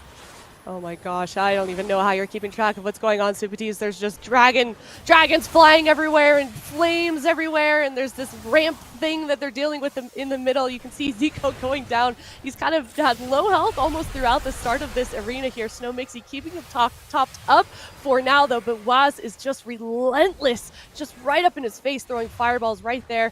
There was that, loved to see these new abilities, but I gotta tell you, Sid, I'm having a hard time keeping track of where all of this damage is coming from. Looks like they're gonna run away just a little bit, maybe utilize the wall in the middle of this map to try and get just a little bit of a line of sight from the enemy team. All right, so the main crowd control for the Evoker is a Sleepwalk. We can see that currently on Waz. Zico casted that on him, and it's a crowd control ability that slowly walks the target towards you, and you can't do any other action. So both teams are trying to land these Sleepwalks offensively, defensively, and they also have these deep breaths, but it looks like they're setting up onto Snow Mixie. Eternity Surge in the back onto Snow Mixie. Is she going to be able to survive as she hovers around the corner, trying to pick herself back up, going for an offensive Dream Breath, trying to get the healing effects of it, kind of getting stuck on the landing a little bit. It looks like a little unfortunate. Now still has some options with Emerald Communion, going for a Spirit Bloom. That's a big heal effect on the Preservation Evoker. That's almost a complete top off, but now caught in that Sleepwalk, which means Zico is isolated. Waz and Chaz are trying to chase him down on the ramp side, but having a bit of a tough time as actually finishing off the target. Snow Mixie now looking for a Sleepwalk, finding it onto Chaz. He'll be unable to heal as they drop a double landslide, but Waz is just doing so much damage. Time dilation isn't going to be enough for Snow Mixie to survive in this situation. It turns all the direct damage into a damage over time effect, but they're getting overwhelmed. Waz is doing too much damage. The Obsidian Scales is not enough, and Emerald Communion will come out. That is another very important ability of the Preservation Evoker. A big heal timed by Snow Mixie to recover the entire team. Now Waz on the back foot. Chaz is trying to recover, but here comes the deep breath. Snow Mixie hovering in, looking for a Sleepwalk as Chaz uses Rescue to reposition Waz back to the ramp side. Waz getting aggressive with a deep breath. Snow Mixie trying to assist, but not many cooldowns left for her. Tip the Scales is coming up in 1 second, but she's caught in a Sleepwalk. How is Zico going to survive here? 1 second left on the Sleepwalk. Needs a big heal, but dampening is so high. Going for the Tip the Scales Dream Breath, but it doesn't look like it's enough. The healing is reduced so much. Trying to find a Spirit Bloom. Zico's desperate, trying to find a Sleepwalk onto Waz and trying to stall the damage as long as possible, but he's still just hovering at half health. Snow Mixie just unable to get his HP back into the fight. Rewind not even enough there. Snow Mixie commits that 4-minute cooldown. Teleporting back. Zico's trying to get pressure onto both Chaz and Waz, having a tough time. Sleepwalk onto Chaz. A good opportunity. It's 1 versus 1 between Zico and Waz. Both healers in a Sleepwalk. Who's going to win the race? Looks like Waz is getting just a little bit more ahead as this match continues to persist. Oh man, so it seems like, you asked that question in the beginning here, Super Tees, which team are we going to see kind of going aggressive? What are the play styles going to be? It seems like Snow Mixie Zico kind of taking a bit more of a relaxed approach, whereas Waz and Chaz are just super aggressive. You're seeing those offensive cooldowns coming out a lot. Zico really low there, but he's still going on the offense against Waz, but it looks like he might go down in just a second. Snow Mixie low his health as well. Really have not been able to stabilize at all so far. Both at 50% right now. Snow Mixie continues to be able to keep Zico topped up, but I don't know how much longer that's going to last. There is just so much pressure is coming out from Chaz and Waz. Oh no, here comes the Dragon's Rage from Waz. That's a powerful cooldown effect that double taps into your master. If Waz gets any damage here, it could be over. He's caught in a Sleepwalk, but Disintegrate's fully channeled in, and Zico looks like he will be going down as Waz and Chaz claim game 1 in this best-of-3 first round. Zico and Snow Mixie just struggling, but you kind of would expect it based on the experience of Chaz and Waz, the synergy they've got together. It looks like the builds are pretty different as well between Snow Mixie and Chaz. Chaz is opting for the Chrono Loop, I believe it is called. So what the Chrono Loop does is it pauses a health bar. So you can cast Chrono Loop on an ally or on an enemy, but in this instance, let's say an ally. So if they're at full HP and you think they're going to get hit really hard, you can Chrono Loop them, maybe it's Chrono Shift them, and then what happens is they'll get hit really hard, but after 5 seconds elapses, they go back to where you first Chrono Looped them. So it's like an alter time effect that the healer can use with the Bronze Dragonflight on the Evoker class on any target. You can use it on an enemy as well. If you hit an enemy down to 10% health and you know they're going to recover, you can Chrono Loop them at 10%. If they heal back to full health, 5 seconds later, they're going back down to 10%. And I think that that's going to be a super high skill cap ability as things advance. Of course, this is still the early stages of Dragonflight. Players haven't had a huge amount of time on these classes, but it's always cool to just lean into like, what are the possibilities? Where's the skill ceiling for this class and what can really be done? Where do you think the skill ceiling is? I mean, I know you're talking about that individual ability chrono loop, but I mean, just overall as a class for preservation as well as devastation, do you think that this is a pretty high skill cap class? I think preservation is it the highest skill cap healer? I mean, it's also, I got the bias that it's new as well, right? Yeah, but I want to say it is the highest skill cap just because there's so many things you're aware of in the match. A lot of your healing is also based on positioning. So you have one heal called Verdant Embrace, which is basically you just jump to the target and heal them for a bunch. And so that can compromise your positioning, right? The advantage is you get a really big heal and it's instant cast, but you need to jump on top of your friend to heal them, and they might not be in the best spot. And then you've got to figure out where you're going to go from there. Did you save a charge of hover to be able to escape? Do you have a dream breath to be able to escape? And where do you want to escape? Do you want to use it to go on top of the enemy healer, go away from the enemy healer? You always have a very important decision to make basically at any time. So I want to say that the skill ceiling on this is probably the highest of any healer we've seen in some time. Yeah, it's very interesting how you can make a lot of those choices with this class. You can use so many of your abilities offensively or defensively. And I think just that alone, like you said, really, really ups that skill cap. So we're seeing game number 2 here. This is best of 3 double elim. So Zico and Snow Mixie already down 1-0, but we'll see if they can wrap things up here in game number 2. It looks like they're on Tiger's Peak as well. Kind of a similar map as well if you think about the ramps versus the last map in this one. So how does this change the playstyle at all? I mean, they weren't really utilizing that wall in game number 1, Sid. I'm not sure how much, because all the players can move so fast. So true. Positioning might not be too big of a deal. Waz and Chaz seem to really like this balcony at the moment. They're trying to set up as Zico and Snow Mixie are pushing towards Waz. Chaz tries to move away from the engagement and avoid Zico, but Zico's going in. He's trying to look for an offensive sleepwalk. He lands it onto Chaz. Snow Mixie is now chaining a sleepwalk out of it, but now caught in one herself as Waz sets up Eternity Surge, massive damage. Zico activates the Obsidian Scales, but it doesn't look like it's going to be enough. He's down to 10%. Is Snow Mixie ready for the hit as she's stunned up by the Deep Breath, goes for an Emerald Communion and picks up Zico just in the nick of time. Now Zico is trying to get aggressive. He's chasing down Chaz. Chaz trying to line of sight, but unable to. Unfortunately, that Sleepwalk is going to be on diminishing return, which means it's not going to last too long. And now Zico's on the back foot once again. Snow Mixie is interrupted. Now into the full Sleepwalk. Here comes Chaz's Fire Breath. Zico is trying to Deep Breath and stun Waz and get away from the fight, but still so much damage is ensuing. Snow Mixie going for a Dream Breath, just going to use one charge up value. Now a Spirit Bloom to try and pick up Zico, going for a Rewind as well. A lot of commitment here to stabilize Zico. Chaz in the meantime is playing Stasis, which is a really interesting heal. I actually didn't expect to see healers playing this. It basically lets you cast 3 heals and then save them on yourself, and you can just instantly cast all 3 of them again within the next 3 seconds. So those 3 orbs that Chaz has on his head, that's 3 big heals that he's got saved. He can press those at any time, although if no damage happens, he might not get a chance. Curious to see when he commits them, probably pretty soon with Waz down at half. Waz gets interrupted. Is he going to stabilize? Chaz rescues Waz, pulling him back to the balcony here on the opposite side. Now Waz is pulling Chaz to the other side of the map. We've got a Dragon taxi service here in Tiger's Peak. Dragon taxi, that was a 5-star Dragon taxi service ride, I think, right there. That was a really good utilization of that. So Zico dropping just a little bit there, right on top of Chaz, though. Oh gosh, it looks like just quite a bit of damage coming out right now. Zico still dipping low, but if you look on the other side, Waz is also losing health, but stabilizing just a bit. My gosh, those. Go ahead. Is Zico going to go down here? He had to trinket, so a lot of commitment here. Cooldowns are running thin. That renewing blaze heal from Zico is like a bark skin from a druid, if you are aware of that spell. It's not looking too good for him. He's trying to run around the corner, but Snow Mixie's rooted behind the pillar, staying in line of sight of Snow Mixie. Snow Mixie Verdant embracing in. Zico defensively sleepwalking, instantly dispelled by Chaz, though.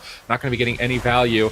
Sleepwalk attempt by Snow Mixie now as well. Just desperation to try and get Waz's damage under control, but insane tip the scales from Waz. Just absolute devastation across both Zico and Snow Mixie from that assault, as we see Chaz moving Waz in offensively, and then Snow Mixie moving Zico away. They're just retreating, trying to stay alive, trying to find their footing here, but the damage is just relentless as Zico is once again below half. Here comes Eternity Surge, big hit of damage onto Zico. Snow Mixie Verdant embracing, getting a big heal, knocking Waz up in the air, desperately trying to stabilize. Zico charging forward, getting aggressive onto Chaz, switching targets, but Chaz has the Emerald Communion. That big channeled heal to immediately negate all of that damage. And Zico's strategy seems to be a lot different, just trying to focus down Chaz. Meanwhile, Waz is able to attack both targets, dodging Snowmixie's Deep Breath here with the hover, getting interrupted on the Disintegrate, and getting ready to channel in possibly for the kill. But here comes the Deep Breath, double hit, big Eternity Surge. Is Zico going to survive this attack? Snowmixie doesn't have anything left. And Zico will be going down. Waz and Chaz definitely asserting dominance here in this first series on the Preservation Devastation Evokers. Oh yeah, this is best of 3, so that means they win. That is a 2-0 from Waz and Chaz, and they almost made that look easy. I mean, there were a few times in game number 2 said where we saw them just, I guess, a little bit of trouble, but they stabilized really quickly, and it just seemed like Zico and Snowmixie were just sort of playing catch up for both of those games. What do you think the big difference is between the two teams? It could be time spent. I'm not sure how much time every individual player has committed to the Preservation Evoker. Chaz, I would think, has a little bit more multi-class experience than Snowmixie. Snowmixie, an excellent Holy Paladin, but Chaz has been versatile on a lot of different healers over the time, so his ability to maybe adapt to that is going to be a little bit more experienced, but also synergy, right? It felt like Waz and Chaz were a bit more coordinated in their assaults and what they wanted to get done, whereas Zico and Snowmixie maybe were just playing their own games a little bit, which allowed Waz and Chaz to get ahead slowly in the match. But I mean, what can you really ask for? I feel like they put up a pretty decent fight here, lasting as long as they did against BlizzCon champions Waz and Chaz in that first round. The next series that we've got coming up next is Venruki and Sidu versus Trill and Absterge. So it's kind of funny how it's like teammates also against each other. Sidu and Trill typically competing together. Yes. And then Sidu's picked up his old buddy, the one of the three amigos, the two amigos is what you wanted to call them. Yeah, two amigos. Yep. In today's competition, so it's kind of interesting to see friend becomes foe. I can't say that I've really seen Absterge and Trill play together very often either. Me neither. So this should be very exciting. All right, well, we're seeing Waz and Chaz move forward into the upper bracket. Ven and Sidu versus Trill and Absterge. It is interesting that we're seeing, a lot of these players these teams that have so much playtime together versus Trill and Absterge. Really curious how those two will be doing together. I think Trill, obviously, we know him as an extremely talented multiclasser, so this might be an easy adaptation to him with Evoker, Sid. Yeah, I mean, Trill is definitely an excellent player, amazing multi-classer, is always flexing. So this is just another opportunity for him to flex. If it's not Race to World First, it's the MDI. If it's not the MDI, it's the AWC. If it's not the AWC, it's the Dragonflight Evoker contest here. So I can imagine that he is going to be pretty sweaty in this competition playing the Devastation Evoker. Sidu has been playing Preservation throughout the pre-patch. I think was one of the first players to get 2400 rating on this spec. He's really fallen in love with it. So I'm imagining that he's going to be a tough healer to crack. I'm not sure how much time Absterge has on the opposing side, though, in this specific instance. And Sidu moves in aggressive, lands a double root, a double stun, massive pressure. What just happened? Venruki and Sidu absolutely total Trill in that assault. What a crazy push. That's the type of synergy I was talking about. Coordination is what this class desires and will be rewarded. Venruki combines the Dragon's Wrath with Sidu's Deep Breath right at the same time to almost combo out a double kill with that double Fire Breath. Amazing synergy right there. And you could see you're going to be rewarded heavily for your ability to synergize with your teammates. Yeah, for real. I mean, that's kind of how you have to set it up too, because it seems like that's almost an easy one to dodge if you're not CC'd. So to be able to land it like that within the first 20 seconds of the game, just absolutely demolish Trill. This might be another 2-0, Sid. I don't know about you. Yeah, I mean, it's looking rough for Absterge and Trill. Again, I feel like you can start to see how much time some players have committed. Some of them might be trying a little bit harder than others. Of course, it is an exhibition match. There's no prize money on the line, but some players want to, really push their limits, see what they can do, and use this as an opportunity to get better and obviously show to you guys watching at home what is possible for the Evoker, right? So Sidu has definitely been a strong representative of the Preservation specialization, and he showcased how offensive you can be with it right there. Started the fight with a swoop, which is a PvP honor talent, by moving Trill, I believe it was, on top of Absterge. And then when they're stacked up, went for a landslide, which is a skill shot route. I really love that, by the way. None of the other healers have that type of kind of timing of a crowd control that you got to hit. It's super satisfying. So he swooped together both targets, landed a double landslide root, and then landed a double deep breath hit at the same time. And it was just beautiful, just absolutely stacked up his teammates for Venruki. Venruki's just sitting in the back like, thanks, Sea-Doo, you did everything for me. I'm just going to hit these guys. And it just popped off with all of his damaging cooldown. So definitely an excellent play, top notch here in game number 1. I'm sure that Trill and Absurge are going to be like, oh, okay, we can do that too, right? There's probably a way that we can do that moving into the second game. Well, they've only got one more chance, basically, because they are on match point after losing game number 1. But we're getting into game 2 here. We'll see if they can catch this up, if they can get things tied, turn it around. It's best of 3, so not a lot of chances here with today's bracket. But I was going to say, Sea-Doo, you know, with that last play that we saw, if the whole WoW thing doesn't work out for him, I think he'd have a very promising career as an FPS player. With that last play.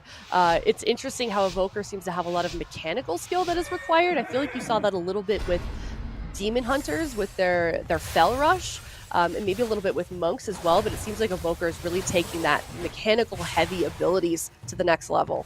Ooh, Absurge and Trill are getting aggressive first in the second round with a sleepwalk onto Sea-Doo. Into another sleepwalk. Venruki line of sighting behind the pillar, trying to land a sleepwalk, but here comes Trill. Venruki dodges his deep breath. So did Sea-Doo. That's really unfortunate. There's the double landslide. Is Sea-Doo going to move in? He's going in. Double deep breath. Are they ready for the hit? Here comes the Shattering Star. Fire breaths from Sea-Doo and Venruki. Absurge is trying to heal through the amount of damage that's coming out. And actually, Venruki's the one on the back foot. Trill getting the upper hand of this exchange. And Absurge is laying in with Disintegrates as well. And it looks like Absurge and Trill actually turned that one around. Now they're forcing Sea-Doo away as he pops his stasis. Going for a big rewind of heals on that Bronze Dragonflight. Venruki's trying to keep Trill on the back foot while he's going after Sea-Doo, but he's caught into a sleepwalk. Doesn't look like the spell is available for it just now. Venruki hovering in offensively, sleepwalks the healer, going for a big hit onto Trill. Sea-Doo's trying to recover and maybe turn it around offensively. Eternity Surge is a big hitting attack here from the Devastation Evoker. You always want to be looking out for that Eternity Surge, always looking out for the Fire Breaths. Those are going to be the big moments for when they are setting up damage. It looks like Sea-Doo isn't comfortable. He's going to pull Venruki back to the pillar, but then immediately Absurge pulls Trill back into the pillar as both Evokers are assisting each other to get offensive. Trill repositions Absurge, double deep breath from Trill. This could be a turnaround. Sea-Doo knows it, and he's going to pop the Emerald Communion, a massive channeled heal. You can think of it like a Druid's Tranquility. Now Venruki turning it around with a double deep breath, double fire breath, trying to get pressure going. Absurge looking like he will be able to recover it. Now turn it around with a fire breath of his own. And it looks like they've activated Time Dilation onto Trill here, which turns all direct damage into a damage over time effect. So it slows down the damage and gives you more time to heal. But even with the slowed down damage, Absurge is struggling to recover. Going for Verdant Embrace, trying to pick up Trill. Is he going to be able to stabilize? Double Disintegrate from Venruki and Sea-Doo. They're going all in onto Trill. Oh, that wing buffet from Venruki knocking Trill back on his cast. Now Trill is desperate, trying to find sleepwalks. Sea-Doo's just going for Living Flames and getting damage out while his DPS is crowd controlled. In the meantime, Trill launching an attack towards Sea-Doo. He's going to have to duck behind the pillar, playing Dream Projection, an honor talent that lets you launch a little image of yourself and splash a massive heal over time effect onto your teammates. Really powerful honor talent that is healing Venruki right now at the moment. But here comes Trill with a big deep breath, Disintegrate Fire Breath combo onto Venruki. But Sea-Doo looks like he's more than ready for it as he's managed to just easily heal it for now. Yeah, it looks like they were able to fend off that initial play that killed them for game number 2 or game number 1. So they are surviving quite a bit longer through a lot of plays. They're able to reset as well. So we're excited to see if they're able to make something happen on their end on the side of Absurge and Trill. They are kind of stabilized for the moment. Also, Supertease, I'm going to give you some homework. You want some homework? Some homework? Yeah, I'm here to play video games. What homework? I know. It's fun homework, I promise. We got to come up with a pun for the little taxi service. Some kind of dragon pun. I think we could come up with something. I've been thinking about it when you were casting just now. Like, it's Hot like Wheels? Yeah, something. Maybe that should just be Hot Wheels. But I mean, what are they? You know, if you're watching from home, I feel like that's not something that we really see. Obviously, to be able to have your healer just like grip wherever you want, and we're seeing it so much already. It's not really something we've seen utilized too much before, but now that we've got Evoker, like, it seems like you're just kind of able to control your team so much easier when you're playing that class. Oh, I love that part about it. It's like, is your DPS about to line of sight your heal? Nope, right? I'm pulling them back into my line of sight. You're not going back behind the pillar, buddy. That's not happening. So definitely a lot of fun things you can do with repositioning your teammates, repositioning your enemies as well with honor talents. Super, like right here, Sidu pulling Venruki, like, hey, you're in the middle of the map, buddy. I need you at the pillar. All right, you're coming with me. And you can just pull your partner back to the pillar. So definitely a good class also to play with, maybe just teaching your friend. Maybe your friend's new to PvP, and you can just be like, oh, yo, you don't go in this spot. I need you over here. This is where I want you to stand next time. So it can actually be a good class to kind of teach your teammates as well. If you're bringing somebody new into Dragonflight or a returning player who may not be as experienced as you. So definitely a good class for that. Here comes Venruki, though, and Sidu ready for a big hit. Fire Breath fully channeled by Sidu. And Trill is on the back foot. Dampening is very high at this point. Is Trill going to recover? Absterge is almost out of mana. This is desperation time for Trill at the moment. I don't think Absterge is going to be able to save him. Trill lands a double stun. He's ducking behind the pillar. There goes Absterge, pulling Trill back to the pillar. And Venruki channeling at him, chasing him, trying to take him down. Absterge has somehow managed to pull him back into the fight. Are they actually going to be able to tie this up? They're so far behind. It would be a miracle, but perhaps they still can. Emerald Communion out from Sidu. Is it going to be enough? Venruki gets stabilized, and now is trying to turn it around onto Trill. As we can see, time dilation on Trill, that kind of bronze magic floating around him. That's turning it into a dot, but even that damage over time effect might be too much. It might be overwhelming as Venruki's hovering in, going for the Eternity Surge, connects it onto Trill. Sidu's running around the corner as well. Is he going to get aggressive with a Fire Breath? He doesn't want to overextend. They get wing buffeted away by Absterge as both Trill and Venruki are just disintegrating each other. Who's going to fall first? Eternity Surge is a race to the finish. Who is going to die first? It looks like Trill will ultimately go down, and Venruki and Sidu with a clean 2-0 will be advancing to face Waz and Chaz in the upper bracket. Oh, that is going to be an explosive match between those two teams. Trill and Absterge, well done to them. We saw that adaptation happen between Game 1 and Game 2. They were quickly able to sort of fend off that initial play that we saw beat them down so quickly, but weren't really able to make a tie happen in game number 2. So we've got two 2-0s in a row, and we can see where we're at with the semifinals. Currently, Waz and Chaz versus Ven and Sidu. We're going to drop down to that lower bracket. We're going to see Zico and Snow Mixie return versus Trill and Absterge. So, Super Teams, we've got EU versus NA here. We don't often get to see this kind of a show match so quickly in a tournament, but we're going to see it happen right here. Winner of this also moving to the lower finals, Well, Venruki and Sidu with a dominating performance on that upper side. Now on the lower side, Zico and Snow Mixie versus Trill and Absterge, EU NA rivalry. Zico has a lot of bolsterous commentary he's made on the desk from time to time about EU superiority here. So very curious to see if they can manage to back up those words here in this Evoker showcase. Of course, it is still just for fun, but the little banter never hurt anybody here. And as we've been moving through these series, I can only imagine that the teams will be adapting and learning from each other. But maybe you were talking about homework earlier on. Maybe copying it might not be the best move because sometimes you're a little bit behind. But I am very curious to see what each of these teams have learned now, given that they're both in the lower bracket, seeing those different double deep breath combos, double fire breaths, and trying to communicate and coordinate those assaults together could be a very key in the strategies. We see Absterge and Trill getting offensive immediately as Zico is trying to match them with a sleepwalk, but Absterge is trying to find his first. Looks like Snow Mixie has managed to immune it and find actually a sleepwalk onto Absterge. Trill is deep breathing in. He's getting offensive. Ooh. Are they ready for the hit? Massive damage exchange here. Zico's turning it around with a deep breath of his own with Trill down at 30%. An explosive start between these four evokers. Disintegrates flying across the field as both teams decide to just fight an open field, an honorable fight, but Zico doesn't feel comfortable. He's trying to pull Snow Mixie. Snow Mixie pulls Zico back to the pillar. Conveyor belt of dragons trying to get back to the pillar, but they're just a couple of feet away from it. As Verdant Embrace connects, that initial exchange seems to have subsided for now, but actually Trill finds the second Eternity Surge. Oh no, Absterge dodging the deep breath. And now Zico down at 30%. Time dilation activates. Those bronze circles rotating around Zico is converting all direct damage into a damage over time effect, slowing down the damage for Snow Mixie to recover. They find a sleepwalk on Trill, crowd controlling him. Here comes Dream Breath from Snow Mixie, flying across the battlefield, applying a heal over time effect, getting offensive with that Dream Walk, and that's what I was talking about with positioning. Do you want to use it offensively or defensively? Trill's trying to punish it by going after Snow Mixie. Double Dream Breath, but Eternity Surges are exchanging. This is where the Evokers are really ramping up. Here comes another Dragon's Wrath from Zico. Is Trill ready for it? He actually just goes for a deep breath. Fire Breath from Absterge from downtown. Is it going to be enough? The Emerald Communion comes up from Snow Mixie just in the nick of time to recover from that assault. And you can tell the teams are leveling up as the competition goes on. Boy, Zico better be counting his blessings right now. Snow Mixie saving him from absolute devastation so many times.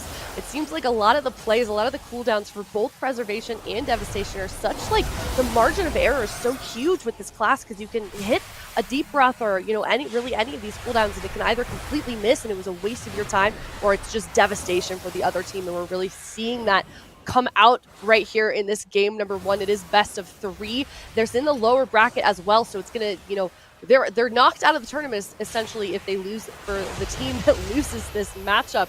So some pressure really on. I mean, I know we've already said it a little bit. We're not really playing for anything. It's kind of for fun, but I know that these are some competitive-minded individuals. So we're going to see them do their best hopefully here. But looks like we are stabilized a little bit on the side of Snow Mixie and Zico. They're just kind of hiding behind that ramp for a little. Trill, however, is able to make contact just now, and there's that deep breath. Huge damage from both of them, and they go down at the same time, Sid. All right. Well, Trill and Absterge, I think, learned their lesson from the upper bracket. That was really well coordinated in their assault to be able to claim game number 1.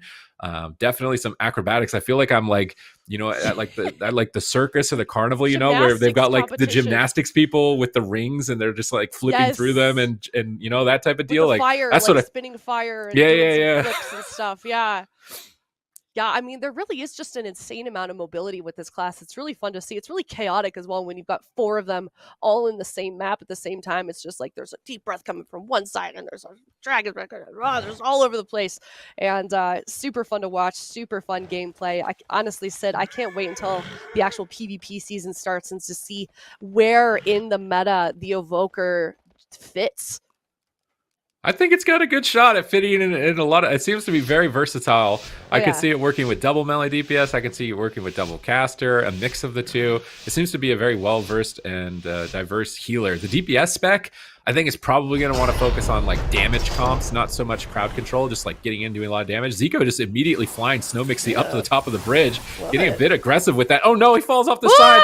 Sometimes it's a little slippery with the hover, sliding off the side of the bridge. And I mean, Blades Edge Arena as a cat. Oh, Snow Mixie is going to save Zico's little misplay, falling off the side, rescuing him back up to this top side of the bridge as both teams are exchanging fire breaths. It seems like each healer is ready for it, but here comes Snow Mixie's deep breath, setting up some damage with the fire breath.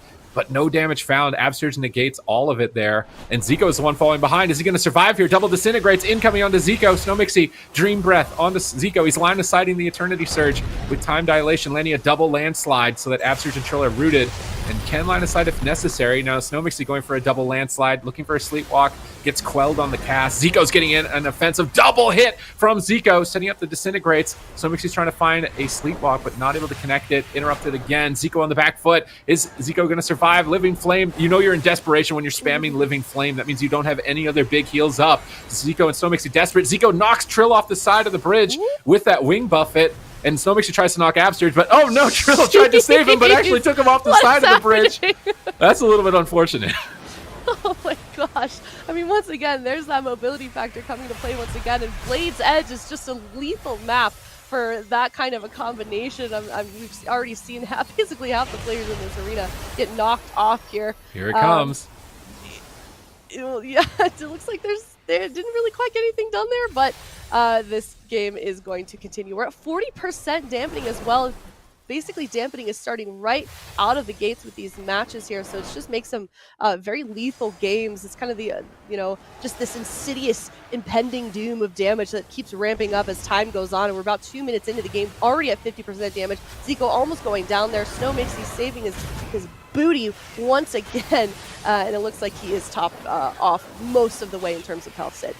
Oh, Abster's in a bit of trouble here, down at half health. Trill as well. Who's going to go down? Both teams in a little bit of trouble now at this point. Snow Mixie trying to pick up Zico, trying to get out some big heals, spamming out the reversions. A heal over time effect can be a good combo when you're desperate for a heal, just going for Echo, Reversion, Echo, Reversion. Now an Echo Spirit Bloom, which is going to duplicate that Spirit Bloom, but Absterge is going in with a deep breath. Snow Mixie rewinding all of the damage there. Good timing on that with the deep breath that was committed by Absterge as Zico was trying to trade, but Trill lands a double stun. Oh my goodness, Trill! Oh, just absolutely destroying Zico in those final moments. And with no cooldowns left, Trill and Absterge winning this series in a blowout. Oh yeah, I mean Trill just a force to be reckoned with. Look at that damage coming out for him. Almost doubles the damage of Zico. I mean that's just completely devastating. And then obviously Snow Mixie just 3.8 million health, still not able to stay alive for that second game. So that's going to be another 2-0, unfortunately knocking Zico and Snow Mixie out of the tournament. It sounded like heading into that game, Zico and Snow Mixie were just a little bit nervous, a little bit scared going into that. I mean, they know that Surge and Trill seem just maybe it's like a slightly more comfortable on these classes, but I mean there's completely relentless pressure from Absurge and Trill.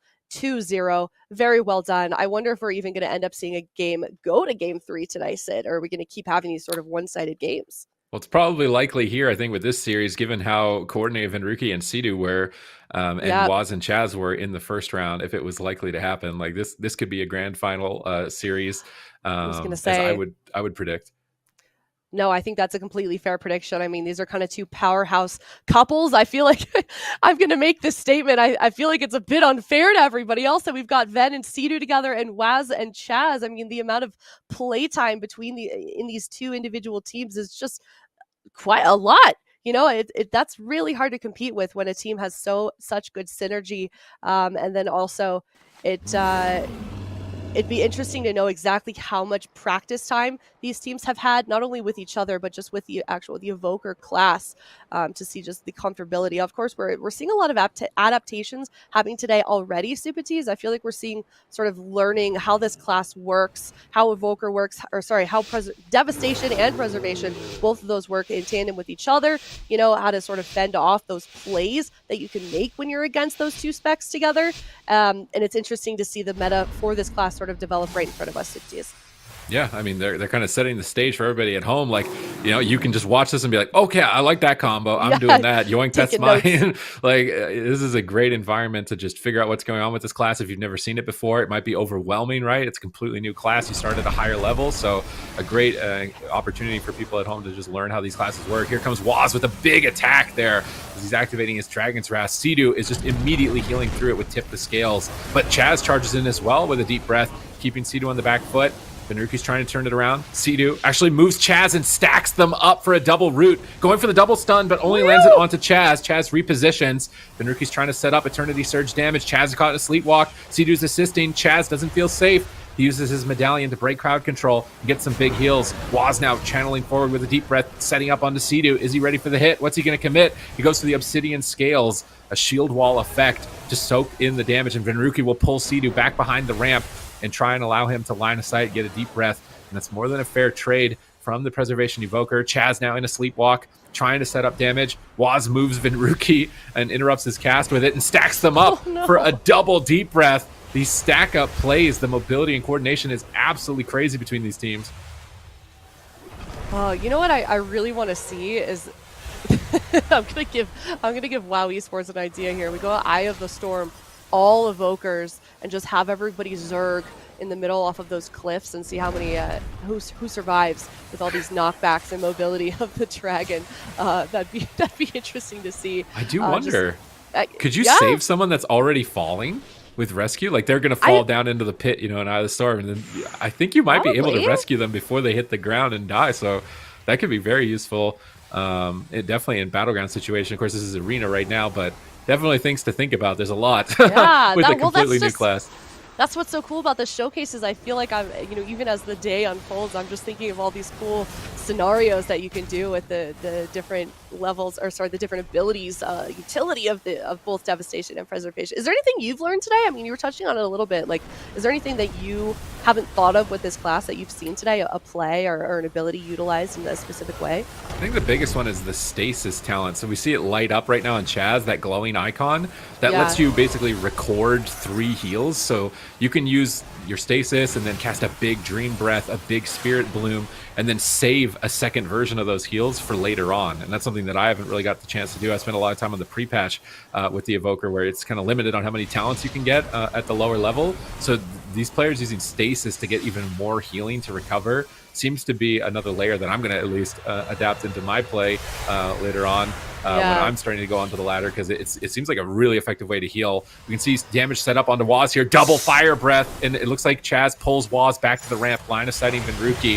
As Venruki is hovering in, trying to finish him off with Disintegrate, but it looks like he will recover. Maybe not. Massive damage exchanging back and forth between the Devastation Evokers. Waz is trying to find a fire breath, going for a 1 charge up onto Venruki just to get the dot, but he's falling behind. Is he going to just die? The damage is overwhelming. Sidu and Venruki all over him. Time dilation at 20% health. Buys time for Waz to stay in the fight. Maybe turn it around on a Venruki with a deep breath. I can't believe it. Is he actually going to turn this around? Venruki retreating back behind the ramp. Waz chasing him down with a hover of his own and trying to use the Unravel ability to break the rescue shield. Definitely an interesting tactic there, as that talent is only going to be used in niche situations to break shields. They both knocked each other back at the same time. Or something like that with the double wing buffet. Both players, they know exactly what they want to do, basically just mirroring each other. Also, I want to give a shout out to the people that designed the actual look of the abilities of the Evoker. I feel like they're really pretty looking. I know that's slightly off topic, but it reminds me of the Covenant abilities, just the appearance of those from Shadowlands. I don't know. I just wanted to give credit where credit is due. They're very nice looking, and as I'm saying that, sorry, Waz, for not talking about that, but it looks like we have a player down. Well, beautiful animations and beautiful play from the side of Venruki and Sidu, as they're looking more than well coordinated for this attack. Waz getting absolutely smashed. You can see the damage. Actually, Waz did more damage than Venruki here, as Venruki's dragon is named Carl here. Actually did more but lost, which shows that it's not always about the scoreboard, but where you time it, how you hit it, and also the fact that Sidu more than compensated for Venruki's less than 500,000 damage by doing double Chaz's damage. So this is a class where you can min-max so much. There's always something you need to be doing. You ain't taking no breaks on this class when you're in PvP. It's like, all right, I've got everyone at full HP. What can I do? I can slow somebody. I can attack them. I can reposition somebody. I could root that person. I can go for a sleepwalk on that. You're always having to think about what's your next move? What's your next move? What's your next move? How effective and efficient? How many moves can I get out that are the most effective possible? And that's why it's super rewarding. That's what's really making me fall in love with the class as a whole. Oh yeah, definitely always something you could be doing, an ability that's always ready to be utilized. No, just waiting for your rotation waiting for resources to be able to continue your rotation. I completely agree with you. I've definitely been playing a little bit of Devastation, and I'm always a melee player, but I'm really, really enjoying the play style of Evoker myself. So we're heading into game number 2. Already quite a bit of damage coming out here. We're seeing Venruki fire off immediately with that deep breath, and so much damage. Waz and Chaz both losing health. Waz could be going down here. He's still using a lot of offensive abilities despite him almost dipping low, but it looks like Chaz was able to get him topped up, and we're going to continue on with this matchup. Waz using that deep breath as well, but nothing really too devastating happening just yet. All right, both teams evening out, but Venruki and Sidu, you can tell they are coordinated. I love that they're using the swoop right there. Sidu swoops Chaz on top of Waz, but Chaz was able to dodge the deep breath with hover just in time. But that swoop to stack targets up. Waz is in trouble still. Chaz is in a sleepwalk. No trinket. Is this going to be it for him? It's match point. Waz ducks around the corner. Chaz gets a big heal in the nick of time, but Waz is just immediately back below half. He's trying to trade with Venruki as Sidu is spamming in offensive living flames. These offensive living flames are adding so much damage onto Waz. He has to run behind the tombstone. Venruki chasing him down in hot pursuit, but Waz has managed to recover, and these swoops are so deadly. It's almost like they're working like a Death Knight would, death gripping a target on top of another one, but it's way more deadly because you can move from a further distance away from the target. You don't have to stack on top of the target. So swoop into double deep breath seems to be the main strategy for Sidu and Venruki. Stack them up and then knock them down like a deck of cards at this point, or dominoes at this point. Yeah, definitely. Everything can really quickly snowball with this class. We're about 2 minutes into this game, so 40% dampening. So any damage from here on out is going to be just lethal. So we'll see how long it is before someone goes down. We know Venruki and Sidu, they are on match point. I'm a little bit surprised, to be honest, that it seems like Waz and Chaz are kind of on the back foot here. Waz going down once again. Chaz going to be looking to top his player back up, and Waz still going on the offense though, trying to get some health chipped away from Venruki. Sidu doing a really good job of keeping him stabilized for the moment. And honestly, I'm really surprised just with all the aggression that we're seeing on the field here, Supatis, that no one has really even come close to dying yet. Yep. Oh, well, Dampany will have other words with that as it stacks up a lot faster now in Dragonflight. Here comes Dragon's Wrath from Waz. Double Fire Breath. Who's going to go first, Venruki or Waz? Venruki at 10%. Sidu gets a clutch Emerald Communion. A big channeled heal, bringing Venruki and himself back into the fight and allowing them now to turn it around onto Waz. A double. Oh, Waz dodges the landslide. Sidu is rushing in with hover, but he's repositioning Waz. Waz hovering away, actually. Here comes a double stun from Sidu from downtown. Sleepwalk onto the healer. Fire Breath connecting. Somehow, some way, Chaz managing to navigate through that and keep Waz alive. Unbelievable. Now Waz trying to get aggressive on Sidu. Venruki pulls him back to safety on the opposite side of the tombstone. Chaz pulls Waz to the other side of the tombstone. Just absolute mayhem as a deep breath lands on the Sidu. If that landed on Venruki, it might have been the game over. Is it still game over? Sidu down at 10%. Time dilation is slowing down the damage. He pulls Venruki with himself back to the pillar, trying to recover with that stasis. He saved up 3 heals in the bank. He's going to spend all 3 of those stasis heals and recover. Sleepwalk on Chaz. No trinket. Double fire breath. Another sleepwalk from Venruki. Is Waz going to go down? Double deep breath from Venruki. It's match point. Double disintegrate. Perfect coordination. Waz is at 30%. Chaz is just desperately trying to cling to life. Will they manage to hold on? He goes for a desperation eternity surge, but it's still pressure onto Waz. The dampening is so high at this point. Both targets are low. Chaz has so much work ahead of him. Spirit Bloom. He needs that heal. He gets it onto Waz just in the nick of time, but Venruki is still laying in, chasing them down. Sidu on the left, Venruki on the right, just keeping them pinned at the tombstone. Another sleepwalk on Chaz. He can't heal. Time dilation is up on Waz, but it might not matter. They're just channeling in endless amounts of damage, constantly on the back foot for the better part of a minute at this point. Does time dilation just really not do much when you're this high of dampening? It seems like that just wouldn't help nearly as much as it would early game. Oh, right? I mean, a lot of the healers, or a lot of the preservation cooldowns basically are ineffective in dampening. They function around healing, which is all reduced.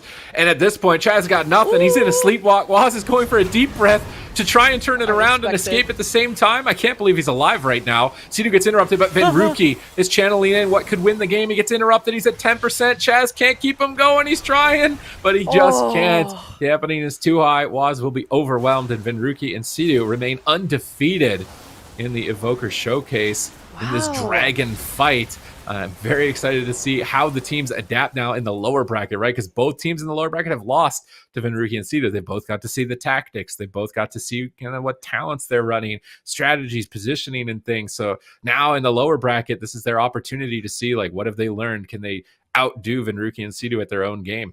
You know what I'm a little bit worried about, Sid? What? Ven's gonna enjoy this so much. He's like, all right, I'm going back to competing. You guys are on your own.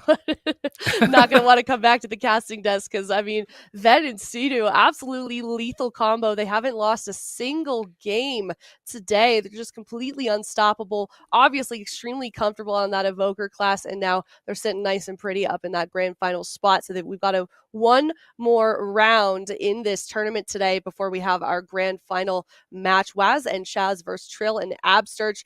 And I really hate to say it, Supatis, but I think Waz and Chaz are going to have this one. Trill and Absterge, obviously very talented players, but they've had a rough go at it. And I just think it's really hard to compete against the synergy that Waz and Chaz have showcased today and are just, naturally going to have.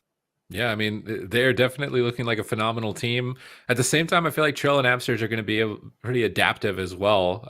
With they got a stellar blowout in the series before this. I think both teams are, needless to say, going to be looking fired up in this lower bracket, facing elimination, best of 3, looking for a rematch with Venruki and Sidu, looking to take the lessons that may have been handed to them a little harshly, but they competed against them earlier on in the tournament and maybe use it against them. So jumping into the new arena map here, which is coming forward in Dragonflight, we're going to be starting every one of these series on this map just to showcase it, see what's possible, what can be done with it. It's definitely a new type of map with the way that you've got small pillars on the side and one big wall in the middle.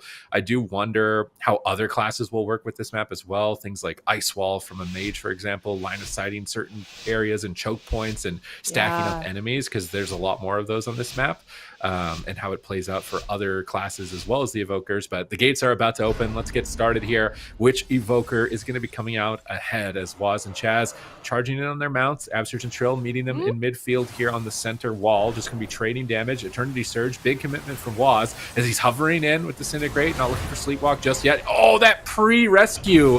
Chaz pulled Waz away from the stun, but maybe it doesn't matter. They're still following up with damage. Waz is struggling. Chaz is trying to pick him back up. Going for big heals now. Is it going to be enough? Are they going to be able to stabilize him here? Rewind is doing some work onto Waz as he goes for a double deep breath. That's a double. This could be a kill. Massive pressure onto Absurge and Trill. Time Dilation slows down the pressure as we see Chaz deep breathing from above as well, setting up for an Eternity Surge, but Absurge has committed his Emerald Communion. Now, that's a pretty big commitment. That is a long cooldown, but it is a cooldown that will likely heal through basically almost any amount of damage in the game. So he did not feel safe there, having committed that button so early on. Yeah, looks like a lot of confidence coming out from Trill and Absurge right out of the gate. We're seeing Waz just very, very quickly dipping low, about 50% health. Chaz going to have to top him up very quickly here if they want to survive any longer. 40% dampening already. I don't know about you, Subtees. I am definitely not used to how quickly this dampening has been going up. It just makes the game so lethal so quickly. Trill dropping low in health, Waz dropping low in health. It's just everybody in trouble out here on the map, but Trill and Absurge super aggressive. If you remember last time we saw them against Snowmixie and Zico, there was so much damage that came from the side of Trill, and I think we're seeing that here once again, just pummeling this team so far. But Waz and Chaz able to stay topped up, and they're also using quite a bit of offensive abilities on Trill right now. Yeah, we could see Emerald Communion committed by Absurge in that assault, as well as his PvP trinket to break crowd control. So usually you want to split those up because Emerald Communion can be used while you're in most crowd control effects. So you don't want to trinket and use Communion because you can split them up, use a trinket rewind, trinket stasis, or trinket tip the scales, and then use Emerald Communion later when you don't have a trinket. So that's definitely one thing that could cost Absurge the game maybe in the near future, as if he gets crowd controlled, he's not going to have a good way to heal a target. We can see both teams dogpiling on top of the pillar here. Trill and Absurge are trying to find their footing. Defensive Sleepwalk on Waz. Trill going for Living Flame. Wants Waz to sit in that Sleepwalk a little bit longer so he can get the full HP. Now setting up damage onto Waz. Absurge repositions. Oh, Trill with massive damage incoming onto Waz. Chaz is caught in a Sleepwalk. Waz can go down. Fire Breath looks like it is going to be taking him down, but he actually stays alive. I can't believe that he stayed alive at that moment in time. Just an insane push at that given second in the match. We'll have to see where it pursues after this point, because that was so deadly as we load back in. Trill stunned up, and actually looks like Waz has turned it around from that desperate situation, that dire situation, as Trill is down at half. Absurge is running low on mana, not even 3 minutes into the match. He is just spamming out as many heals as he can to keep Trill offensive, to keep him towards Waz. Will it be enough to finish him as Waz and Chaz reposition with Rescue back to the opposite side of the map and try and find their footings? Big Dream Breath onto Waz, but dampening is so high, it's not really doing too much, and Waz will go down. Quite a turnaround. Absurge getting the upper hand here with that mana expenditure, just making sure he's always casting something to keep his team alive and offensive. Meanwhile, on the opposite side, Chaz still with some resources left to try and power through, but just fell too far behind. Wow, that might be the closest game we've seen so far. I mean, Absurge almost running out of almost running out of mana, but they're still able to win that matchup. I mean, what a turnaround right there.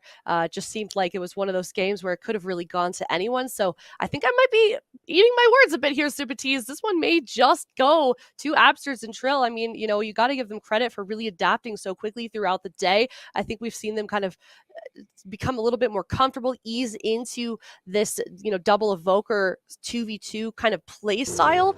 And we're going to see what they do here in game number 2. It is best of 3 once again. Winner of this one moving on to the grand finals. Loser knocked out of the tournament. Waz and Chaz, obviously very skilled players, but Trill and Absurge really showing up right now, really showing that confidence with this class and with each other. They're really trusting each other. You can kind of see it in their gameplay. So let's see what they do here on Dalaran Sewers. First time we've seen this map today as well, so I wonder how we're going to see Evoker play out in this very tight sort of corners of the Dalaran Sewers. Yeah, they're looking very evenly matched here. Rescue could be a big deal. Swoop as well, pulling enemies down below or up top, repositioning them. Waz dodging Absurge's deep breath, setting up damage onto Trill. Nice little maneuver by Waz. Now Trill setting up a double landslide, going for Eternity Surge. Absurge did not get his immunity to CC though, and now he's caught in Sleepwalk. Chaz in trouble. Trill is trying to just close out the match. He's actually just 1v2ing while Absurge is CC'd. Sleepwalk onto Chaz. Are they going to close this out? Chaz is struggling to heal through the damage as he clutches out a rewind. He had to commit a lot, though, with time dilation and renewing blaze. Chaz is now setting up a double deep breath. Waz is going in with a deep breath, trying to get off those stacks of immune crowd control. Waz gets knocked off the side. You're wondering how Dalaran would play out. There's one moment where it can be a little bit awkward when you're knocked off the side, but Waz with that hover repositions into the fight, still kind of behind, gets pulled behind the boxes by Chaz, and Rescue is such an amazing ability. You can like angle it so you can pull an ally behind a pillar, unlike any other kind of death grip or life grip abilities available in the game. It's going to be a unique advantage to the Evoker for that reason. At any clutch moment, just pulling an ally behind a pillar. I know, it's really... Now we can get manhandled by two classes, Evoker and Priest. I really can't wait for that one, when they just decide where they want you to be on the map. But it's certainly come in clutch a few times today for the healers that we are seeing in these matchups. It's really just a great way to sort of yoink your teammate into safety, yoink them into line of sight, or what have you, in whatever situation it's going to work for you. Trill going out with a deep breath, not able to make too much happen, but we are seeing Waz just drip down a little bit. Bit of a contrast as well from that last game. Absurge is a bit stable in mana, but he still is quite a bit lower than Chaz. I mean, that's, I think, the first time, Supatis, if we talk about game number 1, that we've seen any of these preservation evokers really run out of mana, or almost run out of mana. Yeah, I think it's mostly Living Flame usage. Absurge must be using Living Flame a lot more. You can do damage with it and heal with it, so Absurge is trying to knock Chaz off the side here, but not able to. Chaz repositions with Verdant Embrace, then goes right back to the pillar. Waz knocks Trill off the side, pulls Chaz back to the pillar, stacking up on them, but gets caught in a Sleepwalk. What are they going to do to set up with this Sleepwalk? Do they have a double stun? Waz is trying to find a Sleepwalk. Absurge line of sights it, pulls back behind the pillar. Trill line of sighting at the pillar. Both teams just evening out. Of course, Waz and Chaz, they got pressure on them. It's match point. They'll be out of the competition if they lose here. Trill is interrupted. Eternity Surge onto him. Waz hovering in, trying to finish off Trill with Fire Breath into Disintegrate. I don't think it's going to be enough damage, but it's forcing Absurge to use Living Flame and spam it. It's costing a lot of mana. Waz is down at half and doesn't have a lot to trade. Double stun by Trill. Is this going to be it for Waz? Eternity Surge proccing into another Eternity Surge onto Waz. Disintegrate after Disintegrate. Is Waz going to cave here as he gets time dilated at 10%? He goes in for a stun, maybe to turn it around. Unbelievable moment. Can he pull it off and kill Trill? Absurge rescues him, gets a shield up, goes for time dilation, staggers out the damage onto Trill. Now Trill is turning it around, just constantly back and forth, but Waz is being overwhelmed. Chaz fully charged up Dream Breath. It doesn't matter. Trill is still pushing through the healing that Chaz is pumping out. Waz ducks around the pillar in desperation to get pulled back up into the fight, and Chaz has managed to recover him for now, as Trill is starting to fall a bit behind at 3 minutes in.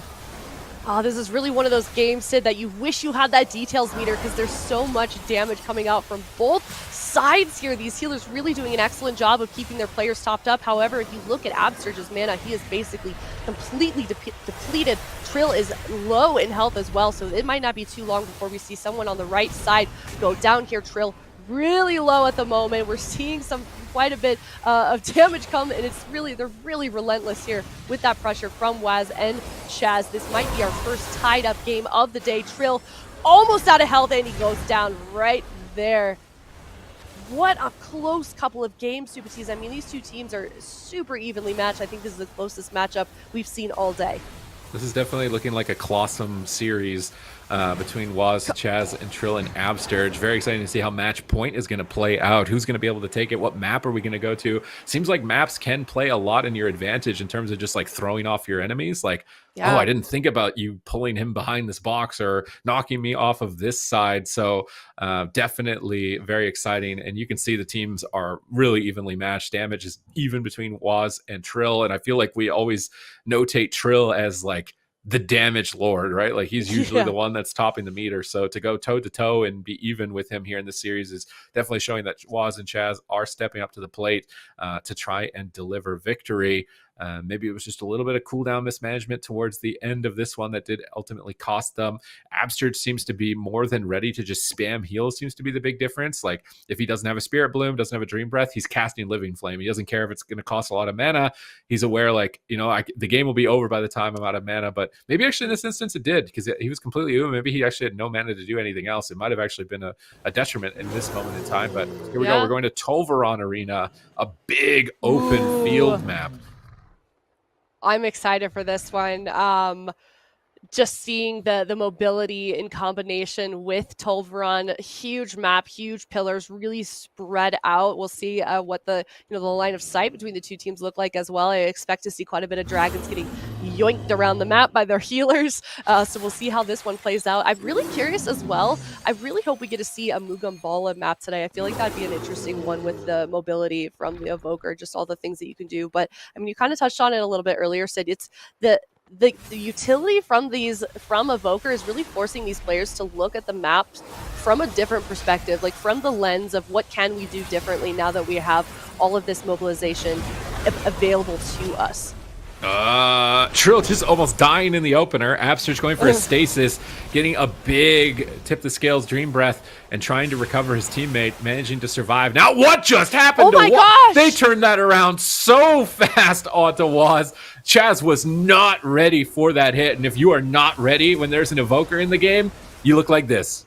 Pancake, a dragon pancake on the floor, flat, and you're out. That's it. Trill and Absters take it 2-1 for a rematch against Venruki and Sidu in the grand finals. An unbelievable turnaround. I was thinking like, oh, this looks desperate for Trill, but nope. Absterge was ready for it, and it looks like Waz was not, or Chaz and Waz both were not for that hit.